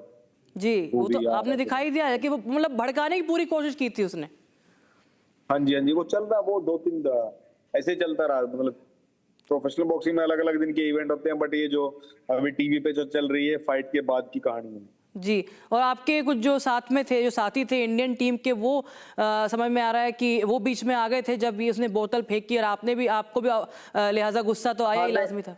नहीं, वो अपने विपिन गुलिया भाई हैं, वो मेरे साथ डोप टेस्ट के लिए रुक गए थे, बिकॉज मेरे जो कॉर्नर में था वो कुलदीप किप्पा भाई है, और जो मेरे 2 कोच थे वो थे, और बाकी मेरे टीममेट से जो वीडियो वगैरह, संगम वगैरह जो सब करते हैं, वो लोग सब बाहर थे। बट विपिन भाई उस टाइम पे खाली थे, तो उन्होंने बोला कि मैं तेरे साथ रुकता हूँ डॉप टेस्ट के लिए, तब वो अंदर आ गया था उस टाइम पे। तो विपिन भाई हैं जिन्होंने चेयर उठाई थी, विपिन गुलिया भाई है वो, तो उन्होंने अपना फिर हम इंडिया वाली पोजीशन में आ गए थे जी, याद तेरी, तो उस चीज पे आ गए थे हम, आ जाते जी। तो अब टीम में कोई कंप्लेंट गई है क्या अमेरिका की तरफ से, उनकी जो टीम थी? नहीं, वो बोल रहे थे हमें, वो बोल रहे थे कि आप लोगों को अगर इसको सू करना है तो हम लोग कर सकते हैं, यूएस की जो कमीशन है उसमें कर सकते हैं। तो मैंने बोला नहीं, इतना बड़ा मेरे को किसी का करियर खराब नहीं करना है, लाइक हो गया जो हो गया वो हो गया, खत्म। आपके सोशल मीडिया पोस्ट देखे हमने, आपने क्लिप्स शेयर करी, आपने बोला ही कुड नॉट फेस मी, वो आपका सामना नहीं कर पा रहे हैं, और महादेव को भी आपने कहीं ना कहीं लिखा है कि महादेव आपके साथ रहे हैं। तो ये आपका सब कुछ कॉन्फिडेंस? महादेव की कृपा है जी, सब कुछ महादेव की कृपा है जी। मैं महादेव को बहुत ज्यादा मानता हूँ, और Mahadev is everything for me. और अब अंग्रेजों को क्या समझाएं कि क्या शक्ति है महादेव की। जी बिल्कुल। और ये स्पिरिट जो है ये हम आप चाहेंगे कि आप बरकरार रखें। किस तरह से आपने जवाब भी दिया है और आपने बात भी आगे लेके नहीं गए, जब बात इंडिया की आती है, लिहाजा मुझे लगता है कि किसी का भी खून खौल जाएगा कोई ऐसे बोलेगा। नहीं, जब देश की बात करी, मेरे ऊपर बात करी, तो उसका जवाब मैंने ही दे दिया था। और वो जो जहाँ पे डोप टेस्ट चल रहा था, तो वहां पे भी उसको बढ़िया प्रसाद दे दिया था। और उसके बाद वो बहुत डर भी गया था जब मुझे, बल्कि मेरे कुछ फैंस आए हुए थे मेरे होटल में, तो नीचे मेरे से मिलने के लिए, मैं नीचे फोटो खिंचाने के लिए गया था। रात के 3-4 बज चुके थे उस टाइम पे। तो लिफ्ट के बाहर था मैं, तो उसने देखा दूर से मेरे को, और वो वापस मुड़ के चला गया। फिर उसके बाद, इस इंसिडेंट के बाद की बात है। अच्छा। तो फिर उन्होंने बोला कि कमीशन को हम कुछ बोल सकते हैं वहां पे, यूएस में इसको बैन करा सकते हैं। मैंने बोला नहीं, अब जरूरत नहीं है, हो गया। स्पोर्ट्समैन स्पिरिट यही होती है कि जो हो गया, जो रिंग के बाहर था उसमें नहीं थी, लेकिन अपने अंदर है वो चीज की किसी का करियर खराब नहीं कर सकते जी। अगली बार भी जब रिंग में मिलेंगे तो आपका आई थिंक कॉन्फिडेंस पूरा उफान पर रहेगा। बिल्कुल रहेगा जी। कॉन्फिडेंस के लिए एक चीज मैं सबको बोलता हूँ, कॉन्फिडेंस के लिए सबसे पहले हमें सच्चा होना चाहिए, ईमानदार होना चाहिए, अपनी मेहनत के साथ, अपनी ट्रेनिंग के साथ, अपने दोस्तों के साथ, अपने कोचेस के साथ, अपने खाने के साथ, अपने सोने के साथ। तो कॉन्फिडेंस इन सब चीज से ही बिल्ड होता है। जब हम इन सब चीज के साथ पॉजिटिव रहेंगे, अपना 100%, हम सोने का टाइम, हमारा स्लीपिंग साइकिल जो है वो बढ़िया होना चाहिए। मैं रात को 9:30 बजे सो जाता हूँ जी, सुबह उठ के मुझे ट्रेनिंग करनी होती है। और दुबई में था तो मैं, दुबई का मेरा शेड्यूल था, मैं सुबह 4:30 बजे उठता था, क्योंकि जो मेरा स्ट्रेंथ एंड कंडीशनिंग का कोच था उसका टाइम जो था वो 5-5:15 बजे का था। तो उस टाइम पे मैं ट्रेनिंग करता था। तो वो सब चीजें, उन सब के साथ ईमानदार होंगे तो कॉन्फिडेंस पूरा रहेगा, कॉन्फिडेंस कभी जाएगा नहीं। Thank you so much sir, आपने हमारे साथ अपना जो मंत्र है वो भी शेयर किया, और कॉन्फिडेंस भी आपने बताया कि कहाँ से आता है, देशभक्ति से आता है, जो आपके रगों में दौड़ता है। और इसलिए बहुत बहुत धन्यवाद हमारे साथ जुड़ने के लिए और अपना पक्ष बताने के लिए। धन्यवाद जी। Ram Ram. Ram Ram. All right, viewers, now shifting focus to the other trending story. Now, this is a viral video that featured a BJP councillor in Delhi. Now, she landed in controversy after a video surfaced showing her threatening an African football coach, asking him to learn Hindi within a month or face a ban from the public park. Now, a video shared by the councillor Renu Chaudhary herself on social media triggered outrage online. But critics called the remarks discriminatory. The councillor has issued a clarification now, saying her intention was not to threaten but to address the communication issues related to park usage. The coach, who has lived in the area for nearly 15 years, continues to teach football to local children. नमस्कार साथियों, मैं Renu Chaudhary Patparganj ward से।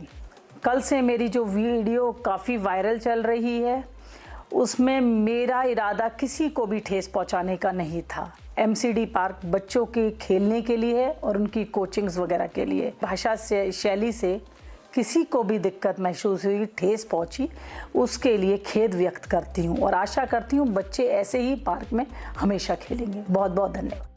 And now we are going to play out what really landed her in trouble, or what really made what made people criticize her. Now this is the video that we are going to show you, how she threatened the African coach on cam. Hindi, अगर इसने 1 महीने में हिंदी नहीं सीखी, सब park छीन लो। हंसने की बात रही है, सीरियस बोल रही हो ये? नहीं, 8 महीने हो गए, बता बताए हुए मुझे। अगर 1 महीने में हिंदी नहीं सीखी, यहाँ का मातृभाषा नहीं सीखी, यहाँ का पैसा खा रहे हो तो मुंह में भी हिंदी बोलना सीखो। मैंने 8 महीने पहले की हिंदी, अगर इसने 1 महीने में हिंदी नहीं सीखी, इससे पार्क छीन लो। हंसने की बात रही है, सीरियस बोल रही हो ये? नहीं, 8 महीने हो गए बताए हुए मुझे। अगर 1 महीने में हिंदी नहीं सीखी, यहाँ का मातृभाषा नहीं सीखी, यहाँ का पैसा खा रहे हो तो मुंह में भी हिंदी बोलना सीखो। And viewers, with that, we take a quick look at the trends that are going really, really fast, and they're climbing the charts on social media today.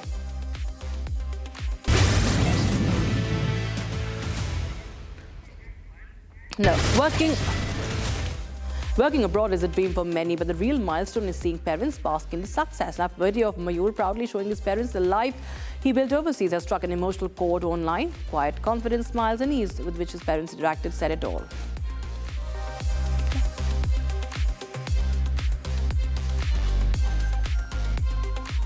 And internet is back with the same confusion, AI or not. An extravagant mid-air wedding reel shared by luxury photographer Robert Amescua has left the internet divided. Video along with claims of an 85-year-old millionaire marrying a 25-year-old bride went viral. But fact-checkers found no marriage records and possible AI manipulation. With Amescua confirmed, the shoot details remain sketchy, fueling debates on authenticity, hypergamy, and whether love or AI is truly in the air. South Korea's birth rate has finally ticked upward after the government began offering nearly $29,000 in incentives to couples who date and marry. While officials call it a demographic breakthrough, netizens are divided, some sarcastically questioning the taxpayer spending and others joking about moving to Korea for love. Still, the numbers suggest incentives may be nudging social behavior.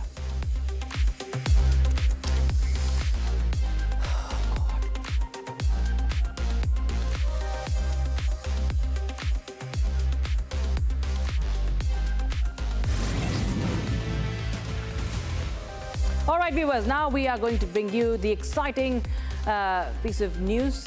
INSV Condinia,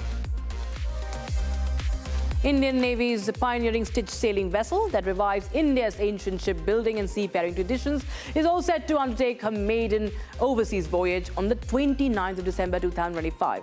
The vessel will be flagged off from Porbandar in Gujarat for Muscat, Oman, symbolically retracing the historic maritime routes that connected India with the wider Indian Ocean world for millennia. Inspired by depictions of ancient Indian ships and constructed entirely using traditional stitched plank techniques, Condinia represents a rare convergence of history. We'll leave you with the visuals. Thanks for watching.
Co-powered by Century Ply Club Prime. रहो बेफिक्र। आधे bowl दही में 4 चम्मच MDH चटनी पुदीना मसाला डाला, stir करो, पुदीना चटनी तैयार। MDH चटनी पुदीना मसाला। QS&THE, the world's foremost university rankings organizations, have ranked Amity amongst the top 3% universities globally, making it among the very few Indian universities to be included in both rankings. Yet another top ranking for Amity University. थोड़े में ज्यादा स्वाद, यही तो है इसकी खास बात।